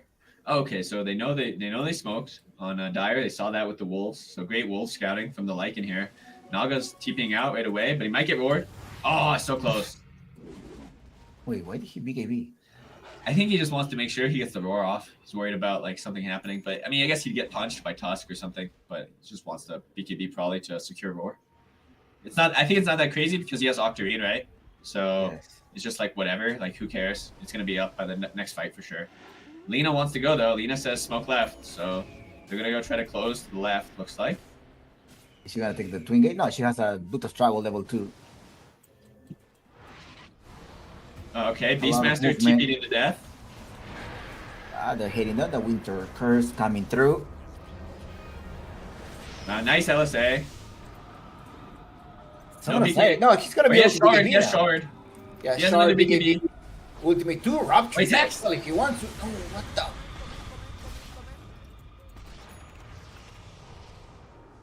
What did happen right there? Well, Muerta is going to be the next casualty here. It looks like, yes, there is a dead Muerta. Now they're going to try to go in the Winter Riven. Winter Riven getting a slow down, giving high fight. That is 4 heroes down. Wow. Okay. Hi.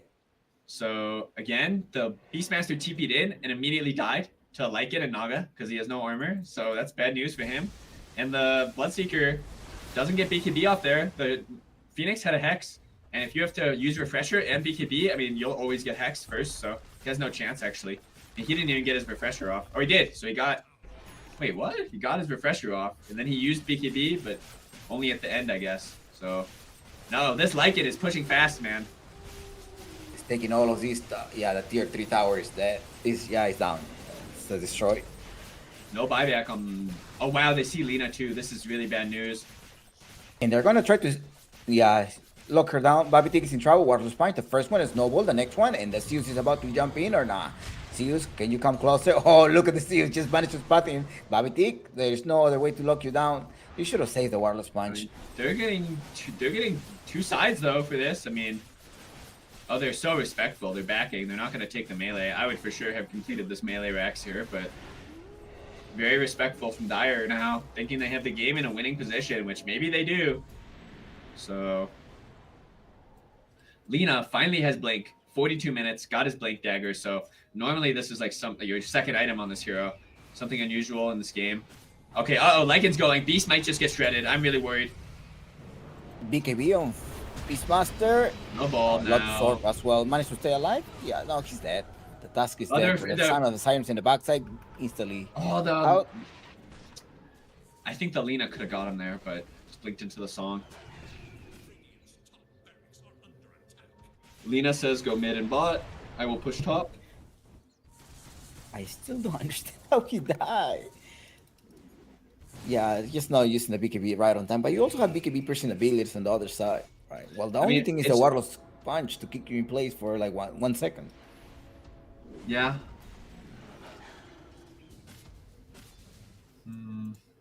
Maybe an egg went through? Yeah, I think an egg went through. Yeah, that's why. Yeah. I mean, probably, yeah. Not sure. Both teams are kind of chilling right now. I mean, wonder what we're waiting for. Lina just wants to push waves. Looks like on the minimap, he just keeps drawing on the waves. Beastmaster's huge, but he has a refresher shard. He doesn't know what to do with. He doesn't know if he should buy his sheep. Really awkward game. Oh, he has some weird items. Now his pipe is in his backpack. He'll see somebody. Okay, he knows the Lina is in the bottom part. Zeus is really close to refresher also. 25 on Zeus. I mean, this AoE lightning bolt is huge for him too. Definitely a close game. I don't really know who it favors, honestly. Probably favors Dire, I would say. They got the mid-max advantage. Even though they're 7k down, I think the gold is pretty useless. I don't think Radiant have very good items. And when you don't buy good items, you know, the gold is just useless. It does nothing for the most part. Morta is trying to scale. He's got Gleipnir queued up. Beast is now queued up. Aeon Disc. Items. Yeah, Aeon Disc on Beast is also weird. Like, completely given up on this Hex idea. That's double roar at the very least. Just hoping to pick them off. How does he break the Lincolns, though, on Zeus, right? Like, The Hawk? does that break? I think so. Because Oh, maybe. Yeah, maybe. I'm not sure.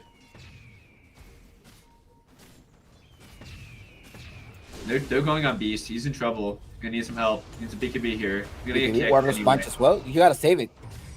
Oh, another one. But the wireless punch goes all the way back. He's managed to show up. He's just trying to clear it up.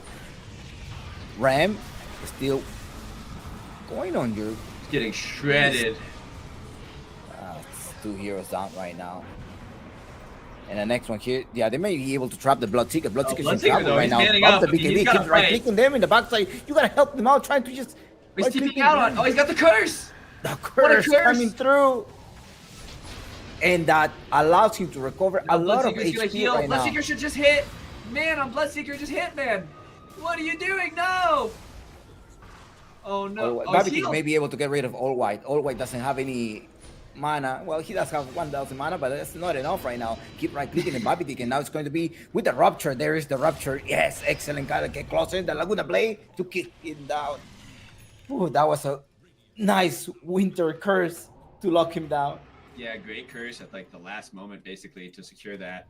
And now, I mean, the Bloodseeker is just doing a ton of work in the fights. They just don't have an answer for him. He has a lot of armor. He's not dying instantly, and he's doing a lot of damage. He's got Abyssal now, so he'll have Vanguard too, which is great against this Lycan and Naga, even tankier.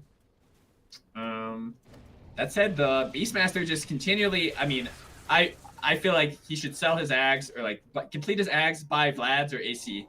And then you can even get rid of your Octarine. I mean, this is trash too, you know, like buy Vlad's and AC or something or both, or just buy a bunch of armor, like be tanky in this game. Overextend the team fights, right? Like you said. Yeah, like make them long, you know, let your Bloodseeker carry, because the longer it goes, the more Bloodseeker will carry. He'll do way too much damage at the end of the fight, you know, he'll clean up everybody. I mean, we're seeing it over and over that at some point in the fight, Bloodseeker is just too tanky and kills everyone.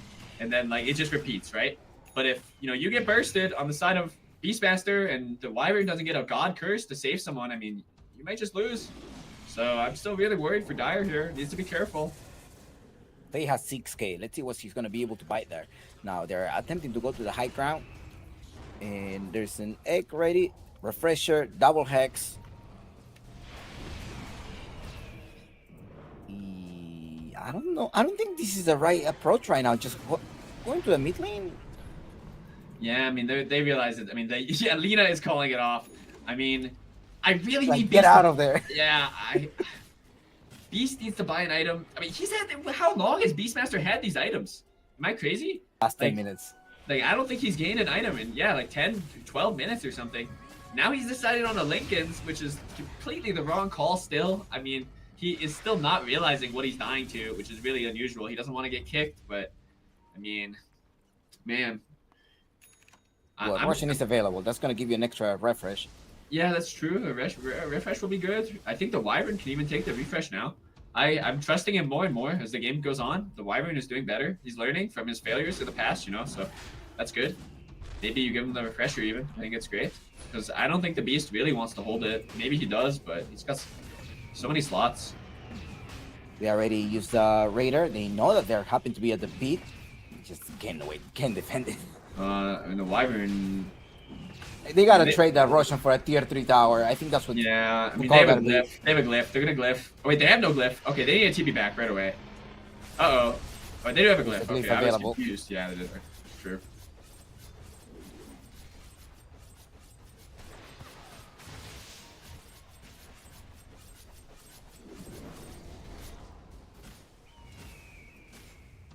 Alright, Dire smartly retreating.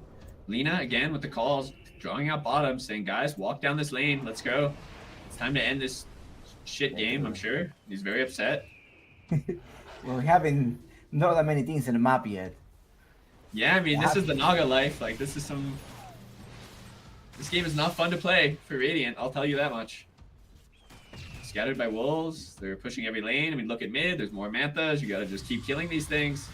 They're everywhere. And he can't even protect his wave. His wave is dead, so no push, right? Unluck. Now they're smoked with this. They wanna go somewhere. What is that they want? Left side. That's what he said. Yeah, he's trying to catch the Zeus, right? Double damage. Now he thinks they're top. And they have the wrong read though. I mean, they're just sitting in base, so no. Now Old White with that sneaky rune steal. That's a lot of XP. That's 2K in the bank. In Zeus's pocket right there. More than that, right? So for someone else, you get way more. So yeah, 3K XP in their pocket. Zeus is huge. It almost has completed Ags. He'll have another slot, probably for Octarine or something. Or maybe Sheepstick. Or a Kaya. Well, no, he has Kaya. He has the E-Blade. Okay. Probably Beast. Hex.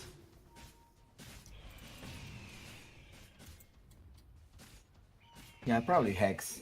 On Fuse. Yeah. Right? Yeah, probably Hex. I hope Lycan doesn't get caught here. I mean, if they see him, they're going to jump him. Risky spot to be in, but it looks like he's sneaking by. Sending the wolf to scout. Yeah. They have some waves, though, so we'll see if Dire here want to make a go. If they want to go, they have to take the fight. You know, you can't just hit, because if you hit, your Bloodseeker's going to die. To Zeus and to Phoenix, you have to take a fight. So I like that they're smoking. I like that they're looking for the fight. Beastmaster's going to go first. He's horny to aurora someone. He wants to find a kill. He's walking through the jungle. He's found Tusk. Let's see if he finds him. Jumping over? Ooh, nope. That was where that Hex would be really useful. Went for movement speed. Now Lycan cutting bot wave, Zeus cutting top wave. You know, they're playing a long game, and this Aegis is getting lower and lower, and nothing has happened. So, and I mean, it's not a bad time to fight. The Bloodseeker has no boots in his inventory. Like, maybe even can fight on Dire, but yeah, they're playing very patient and chilling.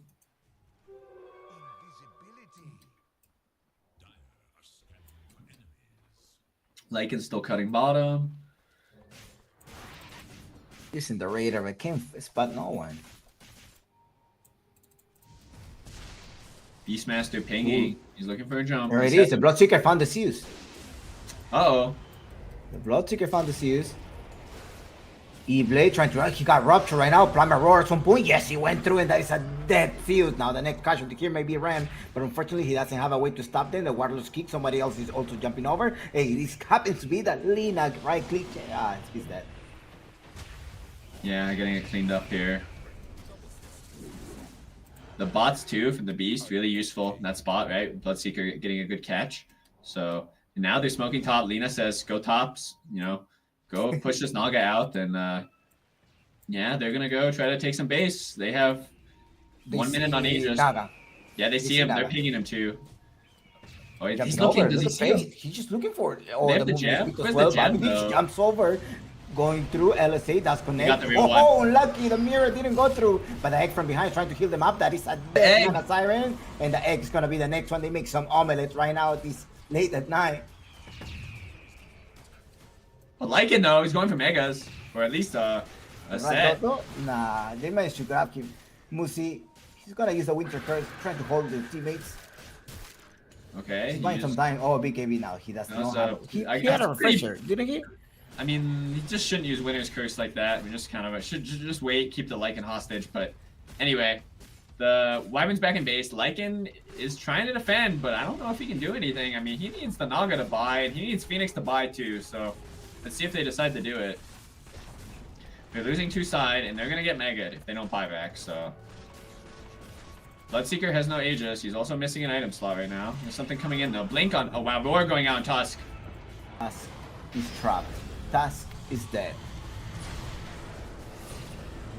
Lina, without any mana, it's gonna be Musi. Jumping through Rem as well. Keep right clicking. It's gonna be a dead Lina. Lina is down for 100 seconds. Is she gonna buy back? She does have the TP though to be able to buy back to Muerta. Muerta's dead. Well, 2 heroes down. They did force a buyback on the Naga Siren. Now the Hex, the double Hex, the Naga Siren's gonna reposition himself. Let's see if there's going to be a Beastmaster trying to use the ultimate Aurora, trying to help them down. BKB already goes in the Roar. Or no, Roar. Yeah, there is the Roar that we're looking for. Gotta recover. The Bloodseeker did not recover in the very last second. He was almost alive, but insta buyback. They're gonna have to come back to a team fight. Unfortunately, there is nowhere to TP. Fate versus Tusk. Buying a lot of time there. Tusk has no buy. He needs to get out of this. Nice, good blink. They're locking him down. The shard. Oh no, Bobby did jump in with the Laguna Blade. No buyback on either support, so 3 versus 5, right? yeah, That's it? this game might be over. I think so too. Yeah. How are you going to defend these 3 versus 5 even though you have the illusions right now? Doesn't really matter. You have a nice Winter Curse. Perhaps can just go use it right now or not? He could jump, right? Just go into Zeus and make sure that Naga Siren kills Zeus. As soon as Beast, he probably wants his BKB. He's gonna jump on Beast. Maybe BKB is the right call, but okay, Lycan also. They have to commit on this fight. Lycan has to jump. Oh, that's a dead Zeus right now. Zeus is dead. They're right clicking Musi. Musi is dead as well.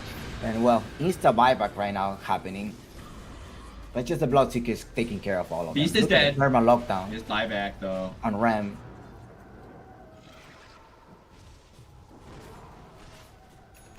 Ram escaped. I don't know. Yeah, I mean, it's still a 3v. If they can hold for 40 seconds, maybe they can win this game. There's no buybacks on Radiant. If they kill Radiant, Radiant can lose this game. It's still anybody's game. And they're trying to hold. They're doing everything they can. 20 seconds for Phoenix, and man, Radiant are backing. I mean, I would push for. I mean, you've used all your buybacks. I felt like that was the time to push. If you're gonna wait, you need a back on Radiant because you can throw this game. There is no buyback on anybody except Roshan in next 3 minutes though. Hold on. Buyback status.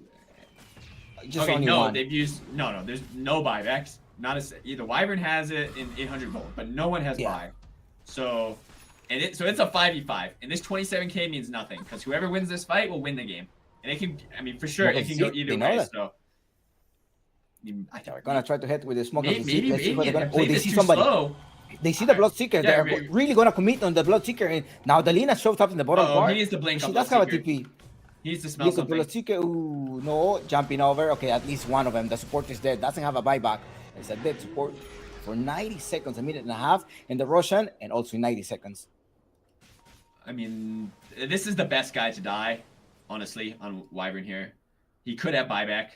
I mean, he's so close. 1 bounty rune, and he'll have buy too. So, I mean, a Dire choosing maybe to all in this though. That's a pretty huge gamble, but it might work out if they do it. Like, it's reasonable, I guess. But they can just take Roche. How long until Roche? 1 minute. Not sure. Tense game. Samsung, Fate did not listen to you at all. No, he's got. I mean, at least he has sheep. No, he's got a sheep. He got rid of his pipe. His pipe has finally hit the books. He's got the overwhelming blink and a. I mean, there's the fight decide the game though. I mean, they're pushing. Dire are gonna force. And it's time to look for a team fight without any buybacks. Let's see how are they gonna try to defend this. Winner takes it all. Well, takes the first game at the very least. They're jumping instantly on Bobby. Bobby's already for the BKB. The task is gonna be dead, and that is a dead task. The X is also there, but look at this Bloodseeker just repositioning himself, going back and killing that Naga Siren. And the Naga is dead. Musi maybe the next casualty here. LSA did not connect there, but Faith happened to be there with a Hex in an extra second, just waiting for it. Well, he's dead already. It is the Lycan that is dead. That's it. GG. Yeah, GG. That's pretty anticlimactic. The Tusk blinked in and got stunned immediately, so kind of a disaster there. And also punched kicked the Lincoln Sphere on the Lina, so just not the way to start the fight. And I mean, absolute disaster. The Phoenix dove into the enemy team and egged right in front of everybody. Like, you know, not their best execution, but I mean, they got another game. That's only game 1, so. Absolutely. Yeah, 59 minutes game. Almost made it to tier 5s. Not quite, but almost. So. Oof, what a performance then by both the team. It was kind of close until the end, right? Yeah, I would say it's a pretty close game. Like I enjoyed that game. I thought it was pretty close. I thought both teams had some good plays, some bad ones. That's how you like Dota to be. Can't be one-sided for everything. I mean, I think Radiant were favored to win for a good period there, right off that Axe fight, yeah, with the Bloodseeker, where he just killed everyone. But it was a really close fight, you know, like they could have lost that fight pretty easily, I think. So.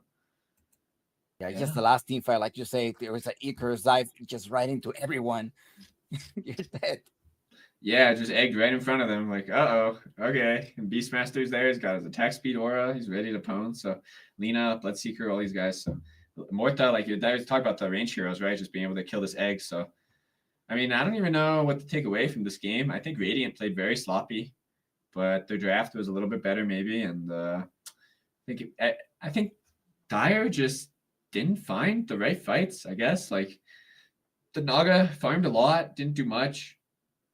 The Lycan kind of had impact, but his items were a little weird. And the Zeus again, like they just weren't able to fully complete the game. But they were so close. So, I mean, if anything, it makes me feel pretty positive that this series maybe could go 3 games. You know, a pretty close game, honestly, all things considered. So, yeah, in the way that these teams recover after the horrible laning phase versus Alina. Yeah, the Zeus in particular. Yeah, good recovery. I'm still a little bit bitter that the Phoenix could have just had a refresher as well. Could have used a double egg on the back. Yeah, the double egg with like, you know, all these sun rays coming through. You have like 4 sun rays, right? Yeah. So, yeah, I mean, maybe you can just sustain, let the Lycan and the Naga just hit in front. That'd be the goal. But yeah, it's just some boss initiation. I think it's hard. The Tusk like blinks in, gets stunned. You know, pretty unlucky. And then I think he got hexed or something. You know, he's blinking in and getting hexed. He doesn't have his BKB yet. He should probably just wait, let the Naga just walk in and start on someone. Make some position for him. But I think that's how a lot of these games are. You know, you're just some uncoordinated team. So something goes wrong and just kind of tough game from there.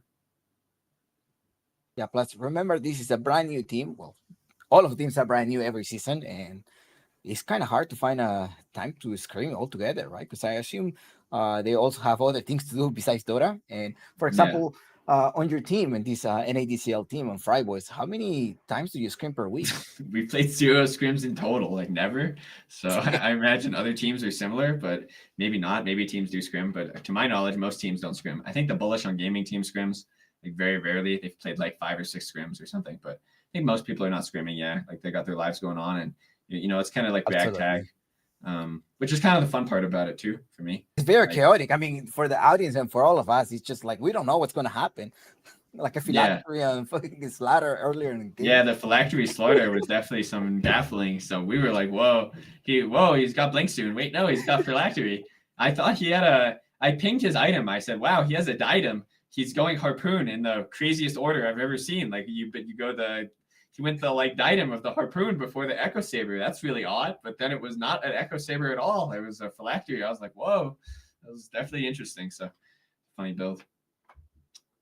All of these things happen at the NADCL Division 1 and Division 2. That's another thing. That's a whole different scenario as well. Are we going on a 5 minutes break, or are we just continuing here? Yeah, I think we go on break here. So we'll be back after a short break, a 5-minute break. We'll be back. Wall of health bars. He knows he has to get out. Boxing out everybody. He is TPing out there. You know, I think knowing that they are going to have the tools to deal with the FryBoys lineup. Oh my god. Ravage hits. Oh my god. RP onto 2. That catches the Spectre and the Ancient Apparition into the call down. They're into the overgrowth as well. They're rooted. The knock up. Will Jaw make it out? Oh, nope. There goes the Ice Shark. Roche. They're going to crash into each other in the trees, and instantly Henry is gone. Double kill. What else can be found? Runs forward immediately. But Henry Dota buys back on the Apparition. He's gonna ice blast from base. There's a lot of things going on. Torrent Storm currently out. There's the one out in front. They're just gonna try and kill it perhaps right now, keeping it engaged. But on the bottom side, Magnus jumped into RP onto 3. Double King following up. Not a ton of damage coming out yet. The Ravage hits 5 heroes. There goes the Shivas, but Double King standing his ground with the Satanic, blasting away. And in the meantime, Frogo's jumping out onto Pugna. Tidal Wave to push these guys away. This is super disjointed now. Ja, very confident, running a Double King. Doesn't know. Destiny's still in the area. Probably has an idea. Gets punched around. Is there enough damage? The turnaround, though. And Ja does actually die. Boy, was that a flat cannon from downtown. Hard to tell. That paired with the Lone Druid Bear. Too much for the Spectre, you know, the Magnus, the tree. Smoke in the river. See the Kunkka X. Mark is going backwards, trying to finds the skewer. Oh my god. And that is just Kunkka off. It lets you on pop it. Tidehunter. They're gonna commit. Turn onto Mark, though, who was the one to skewer back originally. And then Ravage hits onto 3. Double King coming in through the side. Jeez! Snowballing deep into Chola. That's a strange RP that happens back there. Meanwhile, Ja in the middle just sort of dying a little bit alone. Kunkka getting controlled down. It's a very disjointed fight. I believe there's no buyback on Spectre. Double King 4-staffed backwards. AK. Oh my god. Causing issues. Here comes the re-engage. Mark skewers to get in. And they Refresh on Ravage. Nice. That's a big Ravage onto 4. What is the turnaround, though? I believe that's just a stall. I mean, what do they... El no sabe. El no sabe. Sabe nada. The turn here's Skyraz is in trouble. He stacks a full spray on him. 4 now. JJ gets another proc. That's a scary. He takes refraction. Melt's Trek is plenty strong enough for tag team. Yeah, and you know, Frugas gets the pull off to the hard camp, Bit of but an it's only gonna serve. Oh, sorry, Side. Double King and Fade duking it out. Fade sort of looked like Double King was backing off at the time that it was cast. Mark, though, made a rotation, found Henry. Should be a dead Skyrath. Onto the camp. Gonna prevent any further blocks, but action here. Destiny Mark diving Mark in deep for the again. kill. Henry just respawned. Breaker charging on Grimstroke. Bound the strike to stall him out. He begins to walk out. Things good so far. Snowball saved the re-engage onto Bristleback first, but the Walrus Punch comes out. Grimstroke immediately dead. Chola a little bit off on an island. Frogas just sort of tanking attention for a little bit. Mark, is he going to try to walk out here? No, the re-engage gets Chola on the backside. Bristleback Fade. gets Babatich, and there comes the big Wukong's command. He's duking it out. 2v1 here. Is he going to get Ja as well on the back? Turn around for life to poke his head out. Double King. A little too smart. A little too experienced to kind of fall into that. Outside, there is an engagement. It looks like Ja is stuck inside of a Wukong's command. I don't know if Chola has any of that magic. Got a shards into the snowball. Gonna buy a little bit more time, but it seems like it's just gonna be too Do they have to control? One bash comes out. Oh my god, the TA damage. Snowball in. Is he gonna reverse escape? snowball? But there's the bristles are still procking from There's the no way snowball. he's going back in. You'll never put me back. Wrath. Oh my god. Oh, Fade. Yeah, that's true. Sportsfix here that won the game. All right, Yes. we're back. We're back. We're on. Let's go. Yes. All right. Sporkface Killers, Astronaut Esports in the draft. Welcome back. Invoker, first pick, first ban? Yeah, Invoker, first ban, Lone Druid, Furion out of the pool. I think they're gonna repeat the same draft. Yeah, they probably are going to repeat the same draft. I mean, we'll see, though. Maybe they'll change it up, but they were kind of even drafts, to be honest. The Lina Mortha was kind of weird, but it was in response to the Phoenix, right? They did the 7 ban on Snapfire into the Phoenix pick, so, you know, 18 ban, that's an odd ban, too, but have to see. I think Sportsfix Killer are gonna let them play the Phoenix because the Phoenix was like a level 30 Phoenix. That's probably like, okay, play your best hero. Yeah. Kind of thing. Yeah. Oh, they ban. Yeah, so they ban it. They were like, never Right? mind. They, nah, just ban it. Which I kind of respect, right? You know, okay, that's dude's comfort. Like, let's ban it. They banned the tree too, so another great support. You can pick on this 8 pick here. And Now I you would get just your- say go for a Grimstroke. Yeah, Grimstroke is a good call. What would you ban though, right? You get ban into pick, right? So you get to choose some ban here. Not sure what they want. Maybe Maybe just Spirit Breaker or Primal, something like that. Slardar, okay. Now they take Pugna or Spirit Tower Breaker. position 5. No, I think this is pretty. The thing is, like, if they pick a Spirit Breaker, you can always answer with a Willow. So I Mhm. guess if you pick a Grimstroke, you're kind of safe. Yeah, Grimstroke's safe. There's Weaver too. I haven't talked about that hero, but another like little squishy bug Or hero. think it's stuck with Willow. Let's see. Oh, there's the Grim. You called it. Nice. So right on target. And now they get a respond.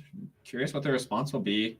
Probably they could choose the Spirit Breaker Primal option. Probably not the best option versus Grimstroke, but it is one option.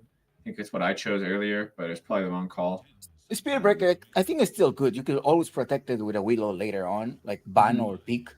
So yeah, I mean they might just. I don't know if they like these heroes on mid Pyro? though. Oh no, No, there's the Pugna. Pugna. Yeah. Okay, so very solid pick. Just a strong laner. It's a decent hero versus Grimstroke. Like not great, but not bad. You know, it's very neutral, and it's just 100 generically strong. damage on AOE at the level 1. That's Yeah. pretty strong.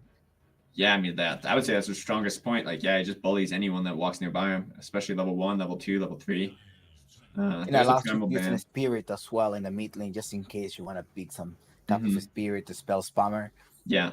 The spell spammers are already good versus Grim, right? Like your Embers, your Pangos. I mean, Pango not so much, but like your Embers at least, your Storms are great versus Grim. Maybe some Maybe a Tiny. leech on the side of Astronaut Esports that you can blast off this book that just in case goes Well, there. that's old school too, right? Like that's the classic Grim combo. When Grim came out, Yes. like Grim Lich, you got the chain ulties, like double Doom, double Lich ult, like kill Double everybody. everything. Yeah. Yeah, some classic combo, but probably not. Probably no Lich. I think it's not good versus Pugna, right? Pugna's all magic damage, and your shield is like kind of useless versus Pugna. This guy will just decrep him and do damage. So probably not the greatest versus Pugna because your spells are also high mana cost. Get punished on the ward. Probably want the support that finds Pugna, like a little more skirmishy support. Maybe you go Tusk again. Maybe you find this Weaver pick. Maybe you find even something like Clockwork again. We talked about last game could be good. Maybe not. You know, Clockwork's a little unusual, but maybe something more meta. I want to see a Centaur position 5 right now. I like the Centaur because it flexes for sure. Even both teams, but the Pugna team could definitely take Centaur on 13. I think it'd be a very solid pick. The Night Stalker banned out, so that's a Victor special again. But I don't think Victor really likes Centaur, unfortunately. So we probably won't see. Beastmaster once again. Maybe, yeah, we'll see. Probably will hold his pick though. They'll probably just take the second support, I guess. Hold their core picks to see more. They banned the Breaker. Yeah. Off lane they're going now. Oh, there's the Kunkka. So Necro, that's though. It's open. You can answer the Necro right now, right? you can answer, but again, the Kunkka might go off lane. They're probably flexing it because I think Victor I and see. Gavito both play Kunkka, and Pugna is great answer to Necro, right? Like full magic, you decrep him, he takes tons of damage. So Kunkka's great pick. Mode, he gets more damage even then. That was a great pick then. Pugna to answer. Pugna Kunkka, that was a good one. Yeah, I like the synergy between the heroes for sure. Okay, so now they do the Lifestealer. I hate this, but man, okay. So this is like a response directly to the Kunkka. So maybe you can do something with the Necro here, right? We talked about not wanting to flex the Kunkka. Well, if you have Lifestealer in the safe lane and Necro in the mid lane, this Kunkka won't be happy anywhere. So that's a good way to maybe set up a scenario where Kunkka kind of loses lane everywhere, gets screwed over. So there's the Tusk though, yeah. The Grimstroke, another good You sub. probably want to wait a little bit more. It's just go with the task, interact with the Pugna, and just wait and see what else they're gonna reveal. Do you think that Slaughter ban was the reason to protect the Lifestealer? Yeah, definitely. Right? Yeah, definitely bans to protect Nakes. Yeah, Slardar, Night Stalker, pretty. And Nakes is okay versus Night Stalker, but the silence is very good versus you in the mid game. That said, I really don't like the Nakes here. I know I lost to it pretty horrifically earlier today, but I just don't think Nakes is that great a pick. If I was Sporkface, I would pick a off lane that punishes Nakes. And they need another support, but their support will probably just be some casual stuff. Wow, they take TA. Okay, so that's flexing again, maybe mid and carry, but most likely just carry. I think it's carry, right? Yeah, it's position 1. Trying to protect yourself from the task of burst damage and There's the Willow. Okay, so Very casual draft from Sporkface Killers. I don't know if I like their draft that much. Like, I think Willow and TA are kind of weak responses to Lifestealer. Like, not really a response. Willow is terrible versus Lifestealer, and TA is like, okay. Like, okay, so that's a problem. I mean, now You there's can a answer this Huskar. too early. Yeah. Okay, so now Huskar is just going to go mid. I feel like the lifesteal. I mean, I feel like Sporkface should just send TA carry, Kunkka off lane, pick a new mid that can lane Huskar. It's the only answer, right? Like otherwise you'll just lose. Lina is lane. open, right? Yeah, Lena's good, or Dazzle's good, or Necro for yourself, I guess, is good too, right? So maybe you can get a good answer to Huskar. Sounds like there's at least 3. How about You ban- Centaur still? No, but that's not his weight. No, because the Kunkka will just be too butchered, I think, and be too hard game. And the Necro still open as well in case you want to send a Necro off laner. Yeah. But I mean, I don't think you will. This Huskar is too Lina. problematic. Yeah. Yeah. So Lina Lina gets ban. banned. I'm looking for Dazzle ban as well as maybe Zeus or Necro ban for Astronaut so they can protect their Huskar. Sporkface should just be looking for some mid laner to lane Huskar. Kunkka will get cucked in lane for a little bit, but he'll recover. I think TA, I mean, they need to ban 2 heroes that screw over TA. So maybe you even ban Centaur yourself. I mean, Centaur's not good versus TA, maybe not, but maybe, yeah, Dawn is great. That's a good hero DPS versus damage TA. right now. Mm-hmm. They need I don't him know if ban. a Die Hunter will be a good option here. Just put a reset on the team fight, even though. Yeah, it has the same Centaur problem, right? Like Tide, Centaur, these heroes kind of suck into TA because they have no armor. Okay. They just die to meld. But it could be Tide. I mean, I could see Tide for sure. Tide seems more reasonable than Centaur. Legion Commander. Oh, Legion Commanders. Legion Commander. actually, Sports feel it's it. Just okay. no, It's because okay. there's a task though to save you up, unless you just initiate on the task. So that's very conditional there, or like you really need to plan it out very well if you end up picking a Legion Commander for sports first. Yeah. Sports. Yeah. I mean, it's just too hard. I think Kunkka will just go off lane. You just have to pick new mid. Again, my Astronaut pick. Probably just pick. Let's rock no, because there's a life stealer. What other mid laners could you pick right now versus Huskar there in the mid lane? It's just the Dazzle and the Necro, probably. There's really not much that lanes Huskar like well. It's hard lane for most heroes. Even if you get support from your help from your supports. I mean, you won't Look get at help it. because the subs are bad, right? Like Pugna is like nothing, Willow is nothing, right? Like meanwhile, the Astronaut Esports have Tusk, who will definitely come and help, How right? about OD?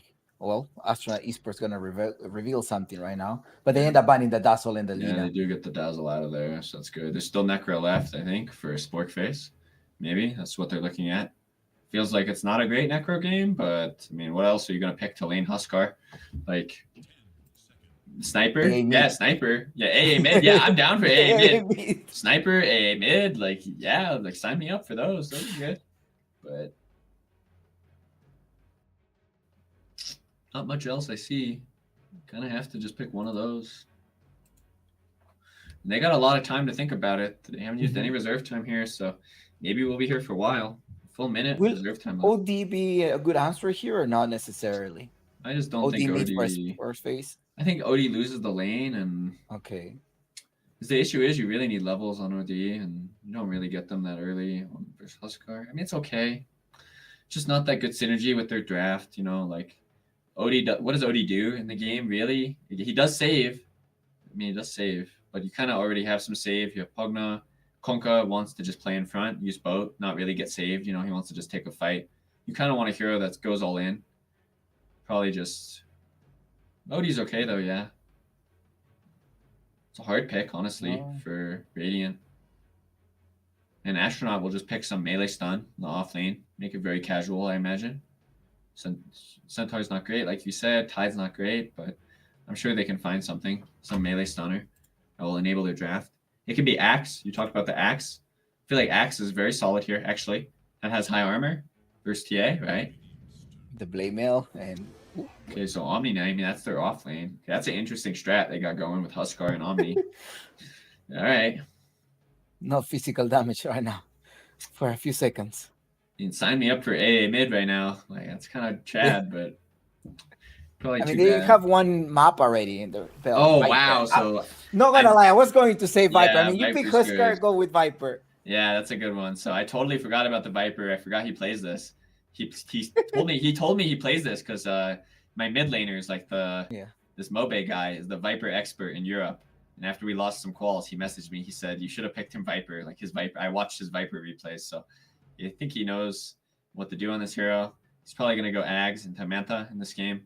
It's the build that my mid laner the disarm, does. right? It gets Yeah, it's sort of like a slam disarm. Yeah, disarm and the Ags Manta will cut all the waves and stuff. So, but he'll farm. He'll get fat in this game for sure. On Viper here. So We're going for 30 peaks, so Huskar, I'll put out my Viper. yeah, definitely a good Viper game though. I'm kind of worried again for the Huskar here. I think if the Huskar skills only Berserker's Blood, you can actually win this lane because you out sustain the Viper and you can use the disarm to like disengage the Viper Q. But if he skills Burning Spears, I mean, he's going to have a major problem sustaining the lane. He has to be really chill on Huskar. And I think it is possible to win the lane if the Huskar is really skilled, though. So it'll be definitely the lane to watch. It's just going to be the mid lane. What happens here? Because I think it'll probably decide the game. Yeah, because if you start hitting him with the burning arrows, you're also getting some damage back. Yeah, you're taking like, I mean, if you look at the spell damage, I wonder if you're taking close to the same damage back. You probably are. Like, how much damage does Burning Spears do at level 1? Like nothing. Like very low damage. So. All right. So who would you put your NADCL coins on? I mean, Spork Face Killers are coming out with the 2-0, I think. I think so too, right? So we can call it a night. Yeah, I'm unlucky, but yeah, it looks like it. I'm really worried about this Huskar. If he doesn't know how to lane this, I think it could go really badly. Maybe he'll prove me wrong, though. I mean, I've played with Old White. I mean, I've also played with Old White like a long time ago, back in like 2015. But since then, he's changed roles like multiple times, and now he's on the mid lane. So maybe he's got this matchup figured out. He is a gold Huskar. That's pretty high. Pug not gonna break the smoke here on the ward though. The TA with the meld though. Oh, Huskar, don't walk up this hill, bro. No, All White, you are going to die. Nicely pushed far, but that is now Tusk in trouble. Get rid of them. And it is a Templar Assassin that gets that extra gold there. And the Viper 327. Uh-oh. Like you say, $400 gold. Yeah, about 400. I mean, more than that, like also get the 500, right? For the Huskar, like 550 for First Blood. Like, it's a lot of gold. Yeah, but itself, the TA got about 400-ish. Because the First Blood plus the assist gold and the kill. Yeah. Oh, no. Okay, call it a 9. Thank you. Yeah, 1K up already, and they're about to lose some runes, so not good. Maybe not, though. Looks like Dire taking this fight. That's good. They're getting 2 on Dire. That's pretty solid. Here, my question is on Musi's Omni Knight. That's pretty much what wait. Whoa. So the Omni's mid. But I don't think Omni can lane Viper either, can he? How is Omni going to lane Viper? His spell is a 45-second cooldown. Base HP regen, 8 seconds. I mean, or debuff. 45 seconds is really long. I mean, yeah, it makes you magic resistant. I don't think it. Yeah. I mean, because you're getting debuff, right? Okay, let's see how much you recover. 15 per second. It doesn't even purge the debuff though. No, yeah, you can't do anything there in the mid lane. You don't purge the debuff, but you're sort of like gaining it back. You're hoping to wear off this Viper out of mana. Yeah, I guess so. But even then, I mean, bot lane maybe will go better. I mean, this is offlane Huskar now, it looks like. So maybe this will be a better lane, but I'm not sure it will be that good. Like, still, I'm really worried that he gets melded and just dies randomly. But, mismeld on the TA there. They really want to take down this Templar Assassin. But Templar Assassin started with 500 extra gold. Yeah, that's he got boots coming soon. He's got Blightstone. Like, he's pretty jacked. I'm a little worried about this mid lane too. Omni has 3 CS to Viper's 5 and 3, so 4 now. See what Musi has been cooking so far. Nah, I mean, I have no hopes on this. the issue is, again, the Omni Knight is not close to his bottle, right? And the Viper just has bottle. He's going to play on the runes. At level 3, it's going to get even harder for Omni. I'm really worried about this mid lane. The lanes are not going well. It looks like Remy up top is also in trouble. Uh-oh, yeah.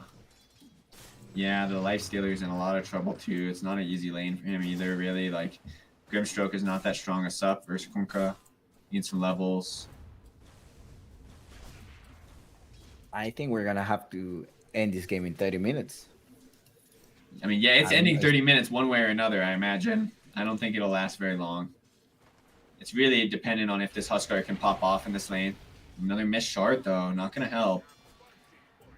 And, I mean, yeah, this Omni Knight still has 4 CS now, and it's just a beatdown here. Now he's going to be under some pressure, too. I'm really worried he'll get dove and die here on Omni. Gonna have to watch for it. I'm just very worried. I mean, it might start here. No, he's choosing to play patient, deny the ranges. I mean, Omni just can't walk up now. And Huskar is doing very well, though. 6-2 on TA. Meanwhile, 13-7 on Huskar, so doing very good. Kunkka also, top of the net worth, so both off lanes doing very good. Nake's also suffering, so interesting game here. But man, this mid lane. Is taking so much damage. He went for the bottle, but I don't think that's going to help you out at all. Like you say, look at him 7-0 versus 14 to 12 tonight. And Babbitt is just going to be able to just walk down through him, uses the fairy fire, but that is not enough. Yeah, that's not enough. He's dead. Now he's going to lose this whole wave because the wave is doubled up. Yeah, now they're all tipping the Omni because they know something really bad is happening mid. So, yeah, not good. I mean, TA is still very low level. I'll say that. That's good news. Huskar top of the CS chart, but, I mean, Omni Knight has a real problem.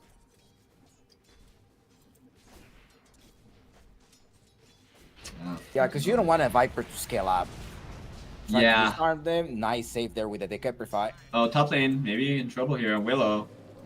He's going to use the Hey, swell. Torrent. Just buy a little bit of time with the Torrent. Really did not use Torrent there, choosing to just save it. Interesting choice. Oh, he's close though. Maybe he's going to go for the kill on Grim. Alright. Babbitich, though, will lose both runes here, so nice rotation from the Tusk. He's going to get the fill from Dark Willow, most likely. Going to be TP mid right away from Willow. Fill this Viper. Or he'll stand in base for a while and take some items, and then he's going to realize his Viper wants a fill. And now he's confused on Willow on what to do. Oh, no, he TP's top. That's so bad. Uh-oh. Okay. Should have got the bottle field there. Come on, Waterboy. Yeah, you really should fill your mid laner when he gets his rune taken like that from his face, but I think the Viper losing a lot of pressure here now. Top, though. Yeah. Wait. Hold on, Ram. You're taking a lot of damage. It looks like... Well... Tusk is just chilling mid. I mean, they're trying to wait for Viper Oh ogres. no, that is a no. dead life stealer. See, he received 120 damage from the Dark Willow, so I think it was an animation part. Not sure. Yeah, he took the 120 damage earlier, I think so. Oh, because he raged, right? Like, I guess. Yeah.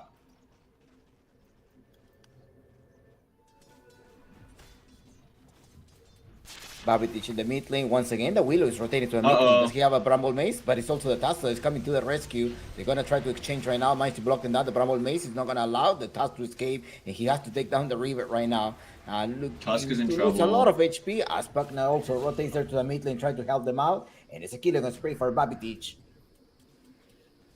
Okay, now TA, though, getting dove. Huskar putting some pressure on. But, Huskar shouldn't dive like this. Okay, yeah. Wisely choosing to chill. Oh, nice, though. Okay. No, he didn't have vision. It was just a push. Yeah, the push is good there. Babbitich now getting his rune secured. Going to take this invis. It's big for him. You think with that invisibility rune, it's going to allow you to rotate? No, you got to take the... No, he's going to keep... Yeah. He's got a catapult. He's ready to screw this Omni.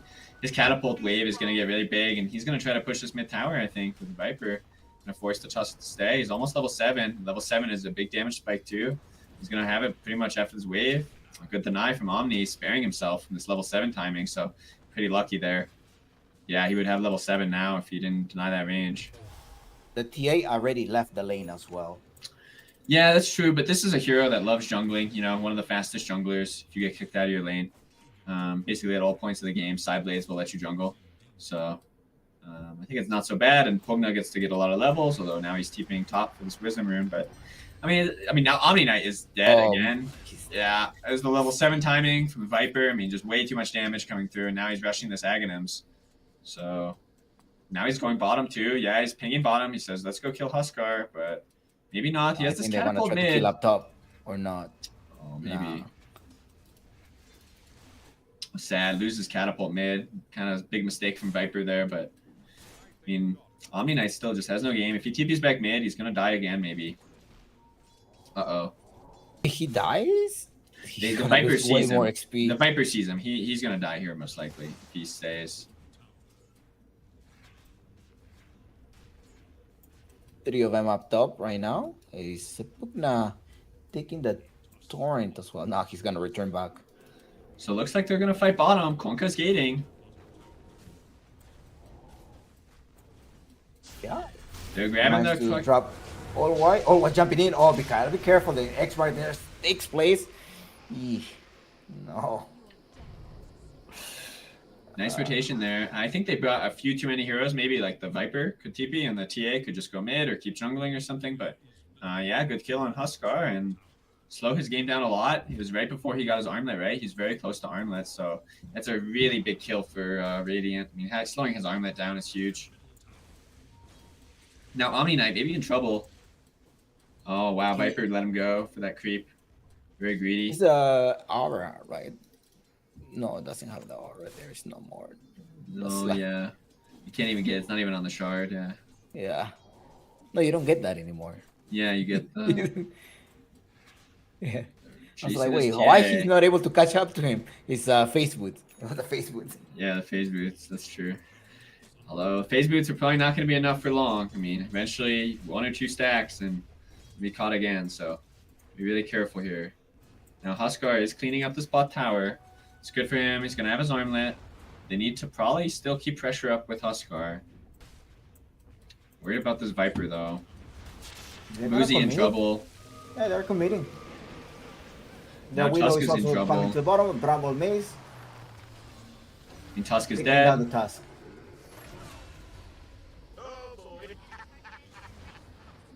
Simple assassin free farming.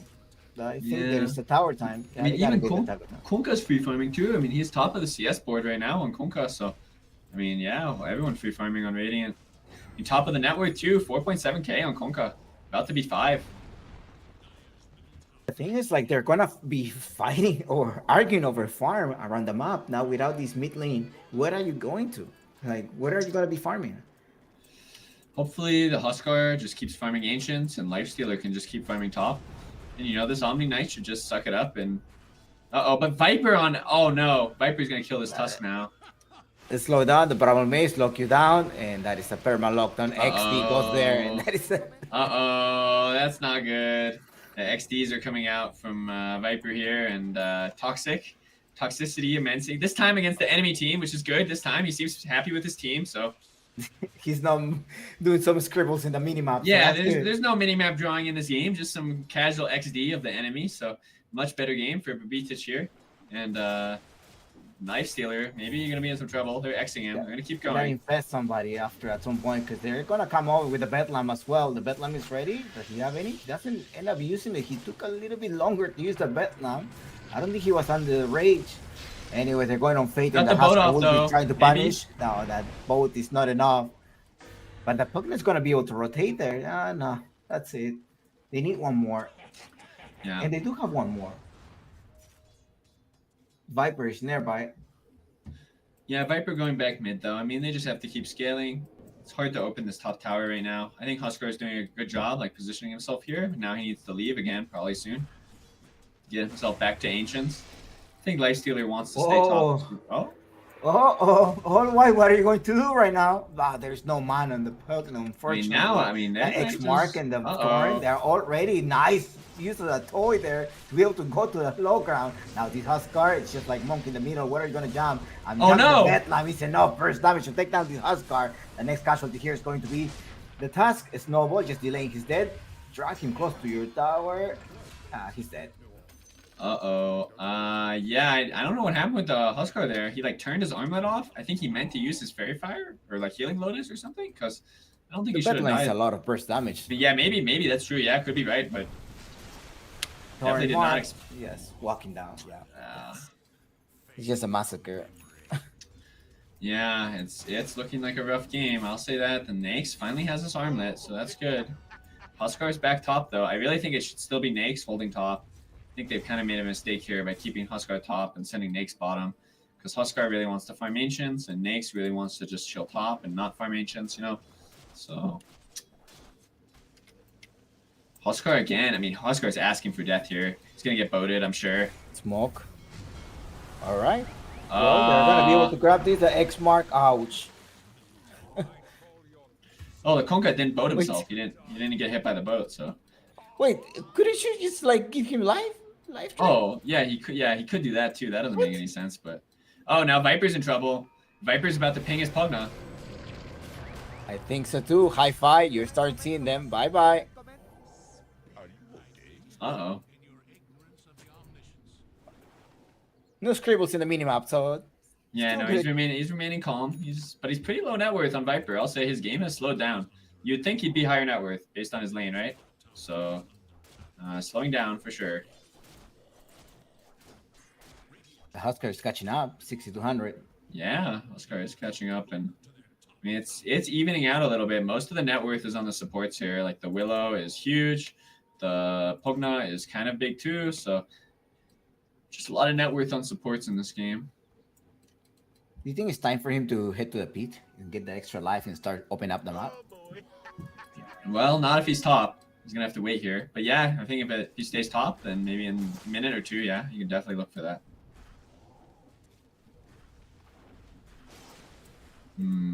The Templar Assassin has not shown up to the team fights yet. Yeah, TA top of the net worth chart right now. He's got the Death Soul almost completed. Pinging the rune here. With a nice shield. Musi. Blink dagger on what? Muzi. So yeah, I mean, I guess that's one way to do it. Gonna blink in and kill this someone. Yeah, I'm like, who are you gonna kill? Pugna? Yeah, Pugna. That's my kill. Or Dark Willow if he wastes his W. Maybe. Oh, there's some mock of the sea. They're looking for that blink kill. Yeah. Yes, they are. They already took down a couple of stacks that were in the mid lane. Blind E. Yeah, that's the combo they're looking for, but he's very far away. I think they just wanted to do the combo with the green They're stripe. looking for anybody, yeah. Grim gets a nice ward down though. I mean, that's good at least. But his ward The is. Kunkka. Oh wait. Yeah, they will go with the Kunkka 3 versus 4. The Templar Assassin happens to be nearby. Let's see if they're gonna start fighting. There's also another TP going on. The Snowball instantly trying to lock down, but the boat comes through, trying to delay all of the damage taken. The Soulbind goes there as well. Silence, and the all white start right clicking the wheel. The wheel is gonna be falling down. It looks like no. I'm going out of another dimension. The burst damage goes through. There's a death Husker Ram. He gets X mark right now. Even they may be able to bring this back. Does it happen? No, that doesn't happen. Oh no, Tusk is in trouble. Yeah. The slowdown coming in. No, it was a little bit earlier, right? No, he managed to get a slowdown. Yeah, he did. The They caught meltdown him. here as Oh, well. maybe they Yes. don't.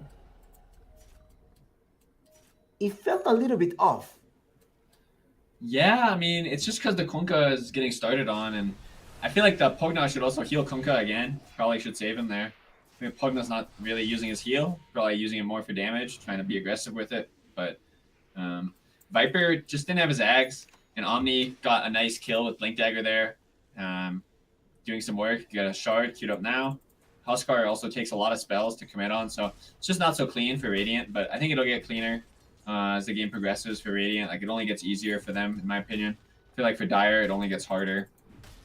Maybe that's not true, but I just have a feeling. I mean, Dire can maybe force Roche here. if they go top, but otherwise Radiant are going to walk into a free Roche with this Death Song, I imagine, and then the game gets really hard. Then the TA will be unkillable and all this stuff. I think a item that may change this game, maybe a BKB on the Husker, because he's getting Yeah. burst down. Yeah, he's pretty close, right? He's almost got it.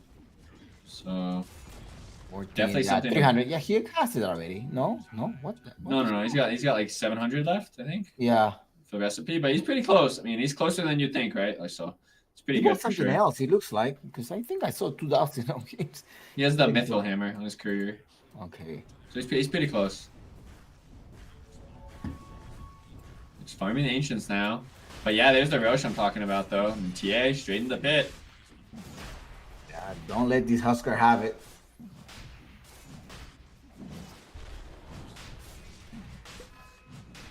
I Viper. think if you're the Pugna, you want to give your Templar Assassin some mana. He's been buying a lot of clarities. Yeah, that's true, but I feel like Pugna's buying clarities for himself, you know? Like, he's got mana problems of his own. He's not trying to look out for others right now. He's got some mana to get. Viper You don't want to gonna get show your mid laner upset, though. That's true. So Viper, I mean, he's definitely got to get Viper mana. Otherwise, yeah, he'll be upset. So he's gotta babysit him. Stacking Do now you for see his the Viper very too. offensive wards there going on? The Dire in their jungle. Yeah, there's 2 jungle wards there. Getting a lot of vision. They're both fresh too, right? Yes. Let's see if they're gonna turn out into a kill. The way that this game has gone, it looks like Astronaut Esports, there's still some hope there. 6K net worth. I think that's Yeah. gonna be chaotic, that's for sure. It's definitely winnable, I'd say.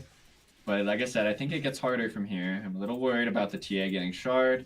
TA's choosing to just rush Blink, but when he has shard, I think the Sups and Omni Knight will have a lot harder time playing the game. Even the Nakes, right? I mean, you have this trap silence versus Nakes. Yeah. How does he get rage off? It's going to be a real problem. I'm worried about that. I'm worried about the Viper Ags. I mean, Yeah. Kunkka Ags is 50 gold off. I mean, we haven't even talked about the Kunkka Ags. I mean, they do have a BKB on Huskar, but yeah, the Kunkka Ags is another good way to kill Omni Knight, and this Repel is on cooldown. I mean, they do have a lot of BKBs on Astronaut Esports. They got the Repel, they got the BKB on Huskar, they got Rage. So they have pseudo BKBs on everyone. Every core has BKB at this point. So maybe it is possible to win these fights, and they just have to find the execution. It's probably going to have to be starting on Pugna, though. The most important kill. Maybe you can start on a core, but if you don't start on a core and kill them clean, you have to kill Pugna at the start, most likely. And I mean, you only have 1 stun, so who are you going to go on? Probably Pugna, I would say. I think Moose is out of position. They may be able to spot him now. He's gonna go back to. No, I mean, he'll cut the Safety. wave and BKB TP, I imagine. Wow. Yeah, he's Yeah, going to TP BKB TP. instantly TP out. Oh, he didn't BKB, but I mean, whatever, close enough. Very poor on Omni Knight, though. Now he's going for Halberd, which is okay. No Echo Saber, no nothing, just the straight shard. Blink, shard, Halberd, but he's very poor. I'm a little worried about his game. I thought Fate was gonna build a Halberd. No way. Ags is so good. You think so? Even through the Rage and the BKBs at some point? Yeah, it is, because it's just so stupid. Like, you know, you don't pressure Rage in time, you get clipped by one of them, and then you just also happen to get clipped by 5 more of them at the same time, you know? And you just never get your Rage off. I think it's just too often where something cheesy happens. Huskar TPing out. Oh, they're gonna try to engage. I think so. It looks like they're gonna give Yeah, up. TA's out of position. They're going to jump the TA. Warlords punch instantly and trying to get rid of this. The Torrent Storm doing work right now. That's alright. Yeah, absolutely. But Ren is just gonna continue to fight right now. Keep attacking the Templar Assassin. The Templar Assassin is losing a lot of HP, but managed to stay alive with the melt. And now All White is by himself. He's Oh, dead. no. 4 heroes down. And that was a bad initiation because you have an extra life on your Templar Assassin. Yeah, they didn't even get the first life. I mean, he's still alive. He still has the Aegis for another minute and a half. And now, I mean... There was they're no just- dust, no sentry. I mean, it's just they don't have any follow-up. The Nakes needs to be bombing with the Tusk, but he has no Radiance. I mean, the Nakes just has Naked Relic, and you're taking the smoke. I mean, it's just hard fight. with no relic or no radiance complete. A lot of useless gold. Your Omni has nothing. Your Graham has nothing. Your Huskar has. I mean, your Huskar is doing pretty good. I'll say that. If there's saving grace to this game, it's this offlane Huskar somehow. But you did put your Omni Knight mid to make this happen, so Gonna try not to sure how fight good right it is. now, trying to And commit. wow, Oh. TA is just in. Well, it has the extra life, so that is fine. It's gonna try to get rid of that silence. The little ghost. Okay, 3 for 1. No, Well, it's Conker's gonna both them here, though. Conker. Uh-oh. Yeah, both X mark at some point. No, there's no way to save this Templar Assassin. Oh, is there? Yeah, there's no detection. The boat collides into 3 of them. The Templar Assassin. Yeah, that was very. Oh, the very Conker. helpful. Nice. Needs to TP, but he has punch. The reinforcements are coming. The snowball. Ram is also in behind. You have the blink on Musi. And that's a death fate. There's a blink on Musi. Yep. And there's the throw. I mean, that's a huge throw. All of a sudden, now he's saying this Omni Knight has no net worth. Well, there's a whole Echo Saber right for you. Even she's a halberd, right? He was gonna buy a halberd. He was feeling really sad. But oh no, he didn't. No, he's going back for the halberd. What? No way. Okay, so halberd complete. Oh, mid lane though. The slam doesn't go through because there's a BKB and trying to slow them down. Well, that is a dead Viper. It is all white. right. BKB probably 7 seconds right now to his BKB. It's pretty When it's right Viper now. respawns, what are the over under on if he draws on his minimap? I'm gonna put some over on that. I feel like he's gonna draw on his minimap like right away when he respawns. And there's about to be another fight. Dark Willow though in trouble. Oh, nice block. Well, exception. Really Pugna decrep trying the to- Willow here. Okay, no No. decrep, I guess. I think he was trying to heal the Willow. That is a nice way to escape as well.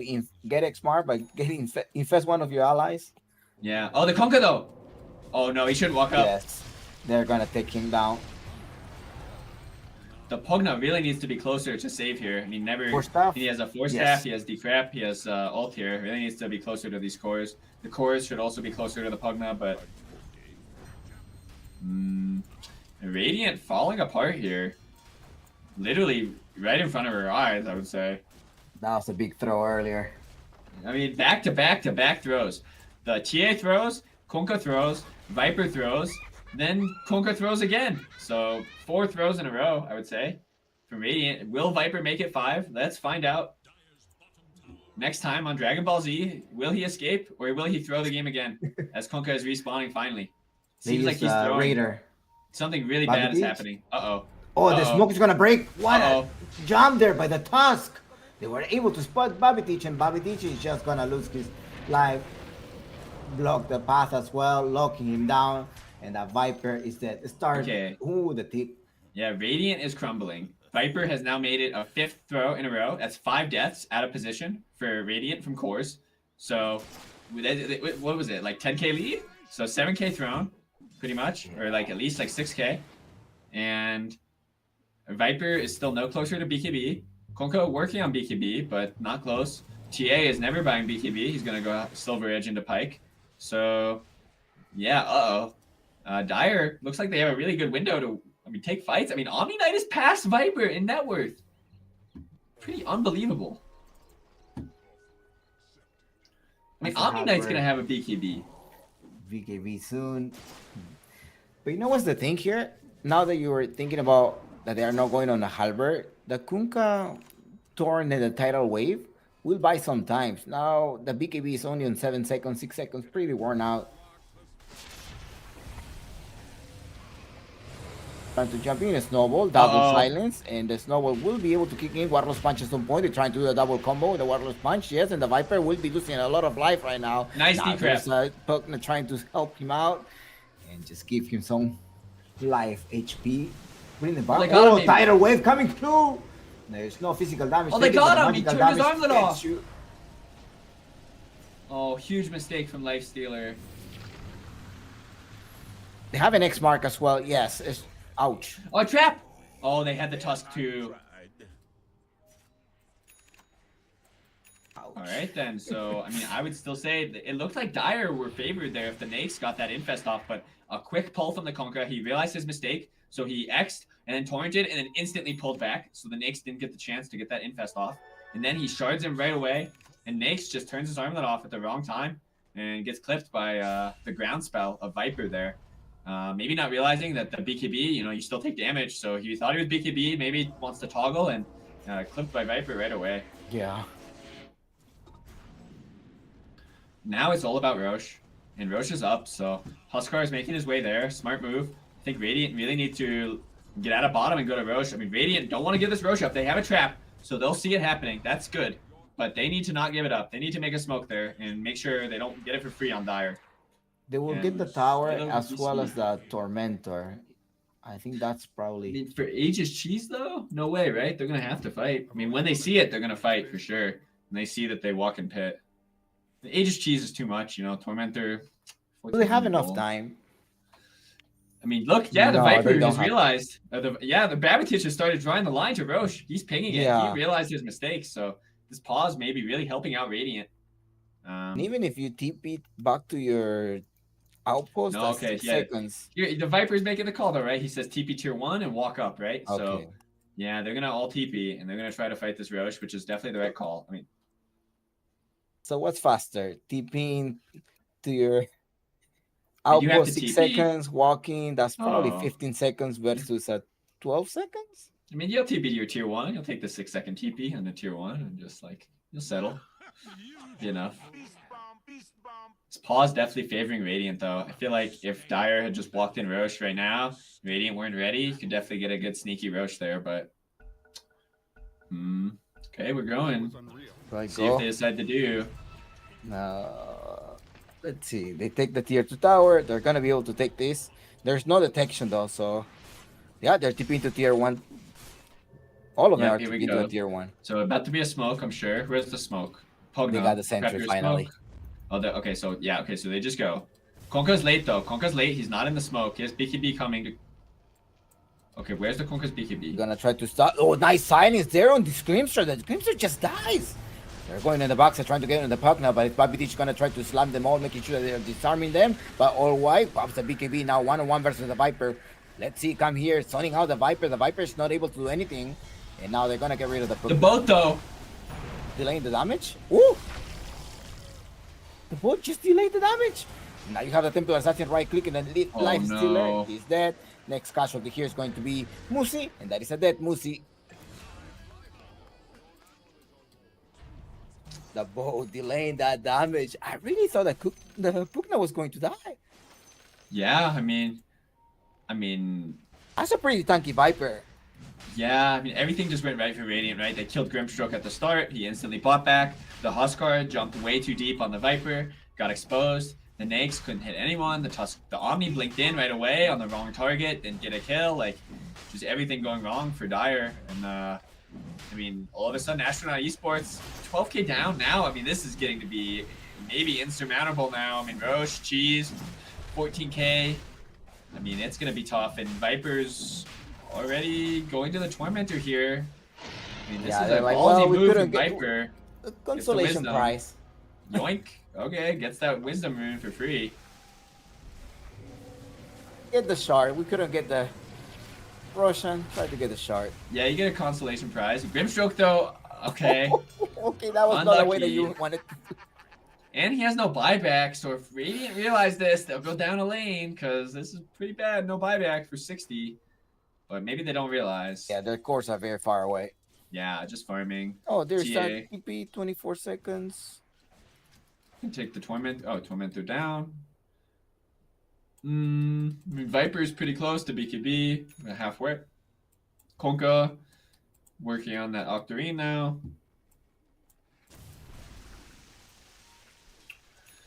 Looking like, I mean, Huskar's getting close to Ags. He's pretty close. He's 1k off. That's pretty good. But maybe he's about to die here. Worried for Huskar. That will buy a lot of time. Oh, they glyphed the wave. Okay, so now they're going. Force staff eel. Yeah, there's no TP though. Uh-oh. No, that was not the way that you should have gone there, but it's going to be a life drain. Keeps right-clicking the melt as well. Can you slow them down? The BKB is about to wear off 1 extra second. Now managed to get silenced right now. Babitish also dealing a lot of damage, and the Huskar is just dead. Yeah. Now Omni Knight gonna have to use his repel here to get out of this, maybe. Oh, he's just very Chad from this guy. Better wave? No, he's fine.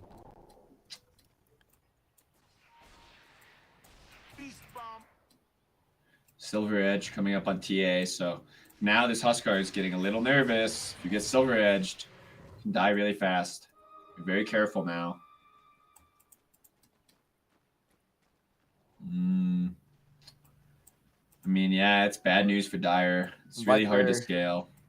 has an Aghanim Scepter in the next, what, minute? Yeah.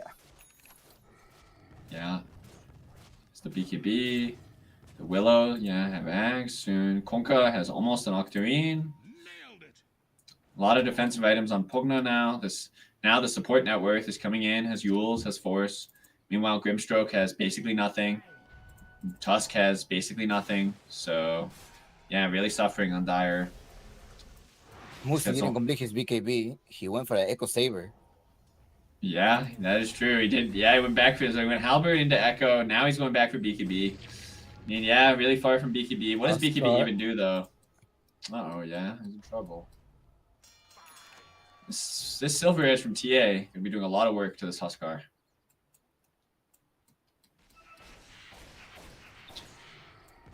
$20 points already in the Desolator.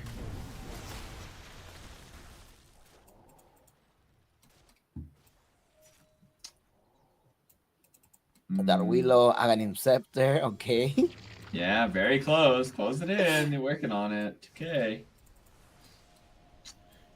Octarine Kunkka, okay. Yeah, there's way too many disablers there. Yeah, You even with just all gotta your wait for the BKBs. BKB. To expire 6 seconds, you do have a lot to take them down. Naix does have Manta style, but I don't really know what it'll do. I mean, he needs Ags, he needs everything. He needs every item in the game. 6 slots for Naix, and maybe he'll carry, but it's really far away. Yeah, he's got the right Q though. I like Naix's items. I think Manta Gonna try to jump over. Ooh, look at that Willow. How managed to stay alive right now. He does have the Terrorize as well, ready to drop. Nah, it's fine. Managed to stay alive. Yeah.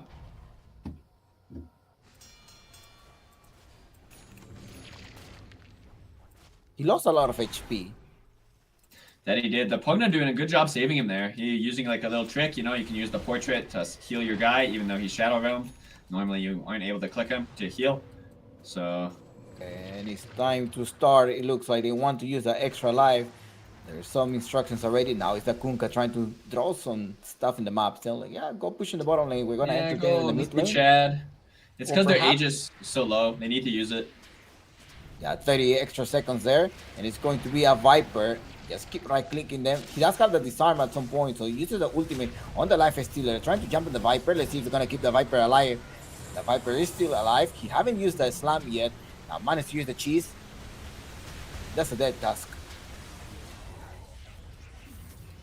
Uh-oh, Grimstroke. And dead too. He used the soul bind right before he dies. Ooh, the bow coming through as well, trying to lock them down, but all white keeps right clicking. The slam goes on as well. But it's Templar Assassin from behind, just kicking them all, punish them, and Ram is gonna get punished. Absolutely, that is a dead Ram. The next one here is gonna be Musi. Come here, Musi, Oh, Musi. no, And Musi bye. is dead. 4 kills down, die back on Musi. Well, I think All White is like, give me high five, come closer, X mark as well. He does have the title well, just to bring him a little bit closer if he wants to. Okay, the wrong way. What? Uh-oh. What? It happens. Yeah, it happens. I mean, this is bad news. Dire are gonna lose everything here. There's no buyback on Naix, no buyback on Omni, just dieback. So you're losing Megas here. You gotta go for the YOLO fight. Ultimate, they're gonna try to, yeah, like you say, the YOLO fight, keep attacking, but the melt will take place as well at some point. Gonna try to kill All White. They fight them, so All White is dead. GG. Team wipe and GG Skull, right? Or not? Yeah, GG? there Yeah, it is. GG. Yeah, there it is. Like, yeah. Got it. Good draft, Muzi. Uh-oh. That So, Viper, uh-oh. Some flame coming out on this Omni Knight pick. I mean, I'm not saying, I mean, it's probably good account buy. Uh-oh. Uh-oh. Holy. The Pugna went 5-1. Oh, God. It reminds me of an NADPC where somebody say the same thing. Oh, that's First pretty edition. funny. Well, yeah. Wow. 2-0. Sporkface Killers, congrats to them. They move on in the upper bracket. And meanwhile, Astronaut Esports moved into the lower bracket. I'm not sure who they're playing. I don't have it up right now. But yeah, lower bracket. We have to think about their games. Maybe work on their drafts a little bit for sure. But yeah, Sporkface Killers look as dominant as they did in week 1 and week 2. Looking like one of the top teams of this league. Probably aiming for a top 2 slot this last week. Yeah, but I think like the way to play around, even their draft, they were able to adjust. I think Astronaut Esports maybe at some point of the game were like, hey, I think we can. There was a chance. I think there was a small chance for Astronaut Esports, but there was no team coordination. I think that's what happened. Yeah. It's also just hard though, right? Like you have this Omni, this Nyx, this Huskar. Like none of your cores are very obvious to do stuff, right? It's really weird. It's just a weird draft in general. So it's hard to make of it, figure out what to make of it, right? Like what are you actually going to do on the map? So whereas Radiant is a lot more straightforward. Just X. We're just going to find someone. We're going to X them. We're going to bring them back. If they press BKB, cool. If they don't, then whatever. We'll kill them. So Buckner was on point though. I think if I were to pick an MVP of this series, it was whoever decided to go on the Viper last pick or Pugna.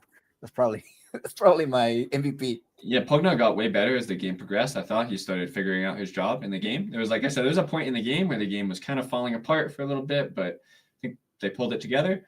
Pugna definitely did a great job. What did he play in game 1? He played, I don't know what he played. But anyway, looks like it was clean games, the Pugna. I mean, just clean games in general. I guess game 1 wasn't so clean, but game 2 for sure looked very clean for the most part. Looks pretty clean. Have a winner interview. Win. We do have a winner interview coming up soon, and that is Henry. Is that what I heard?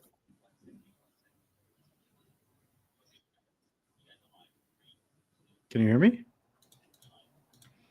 All right, we're live here with the winner interview. Sporkface Killers victory in the last pick there, Viper.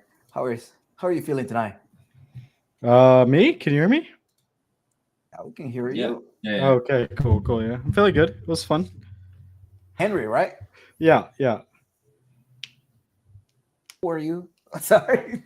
I was the Pugna. Yeah, I was the Pugna. Oh, okay. That was the Pugna I was just talking about. If I were to pick an MVP, I was like, it either has to be the Pugna or whoever picked out the last pick Viper. How did it go through? Like you were looking at the Huskar, they were like taking away your options, and who was the one that give me Viper last pick?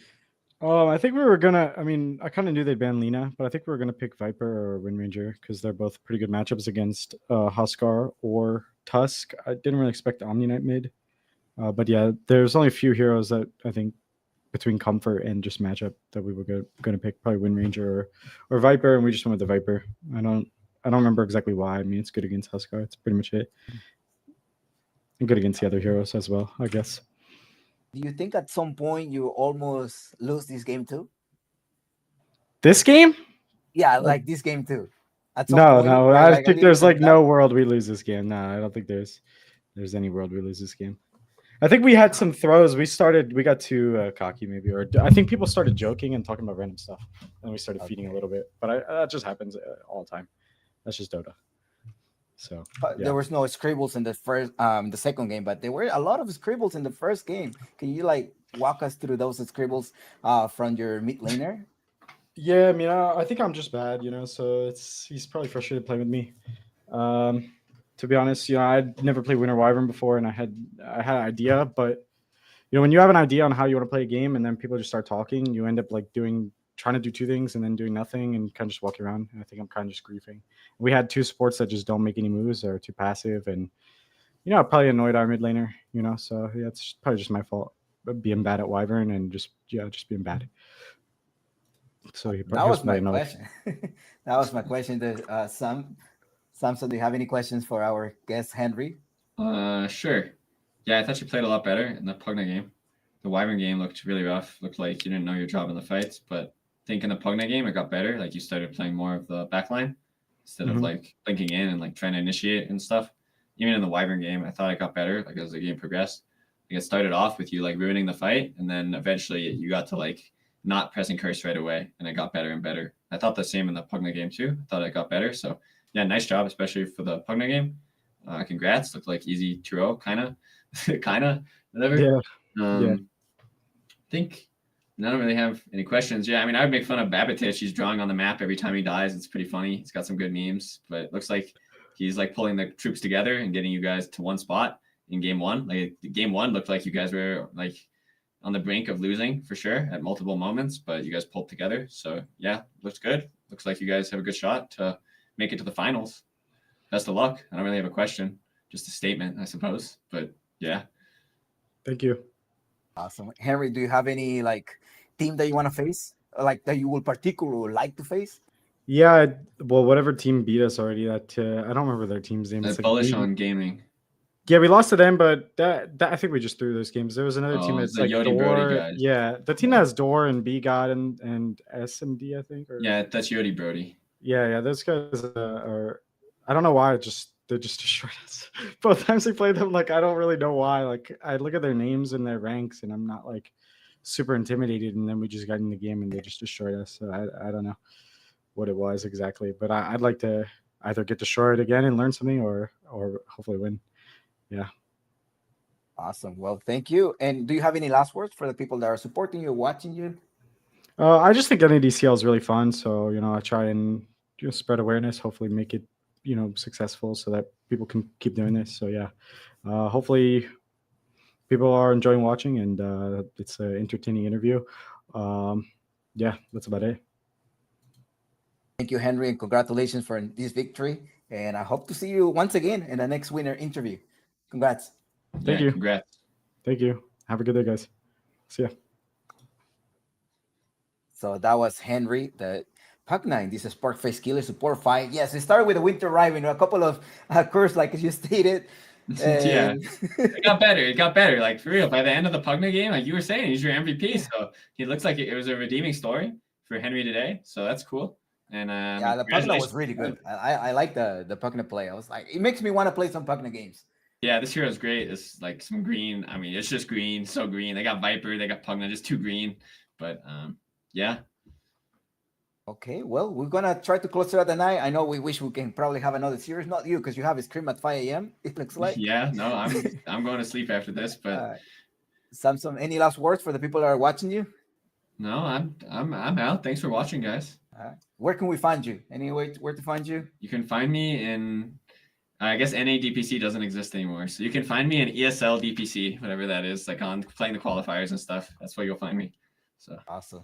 All right, thank you so much, and enjoy the rest of your night. I think we may have some brackets coming up soon, or if it's not it, well, thank you a lot, all of you NADCL supporters, and for you contributing in this season 5. And I hope you enjoyed the 2 series that happened earlier in the game, early today. So congrats. I mean, congrats to the winners, Bullish On Gaming, as well as the Sportface Killer. And that's it for me. My name is Chumpix, and here with Samson, and in production all the way to, shout out to Poptar that is making us have a great coverage here in the NADCL. And once again, to all of you who are supporting the NADCL.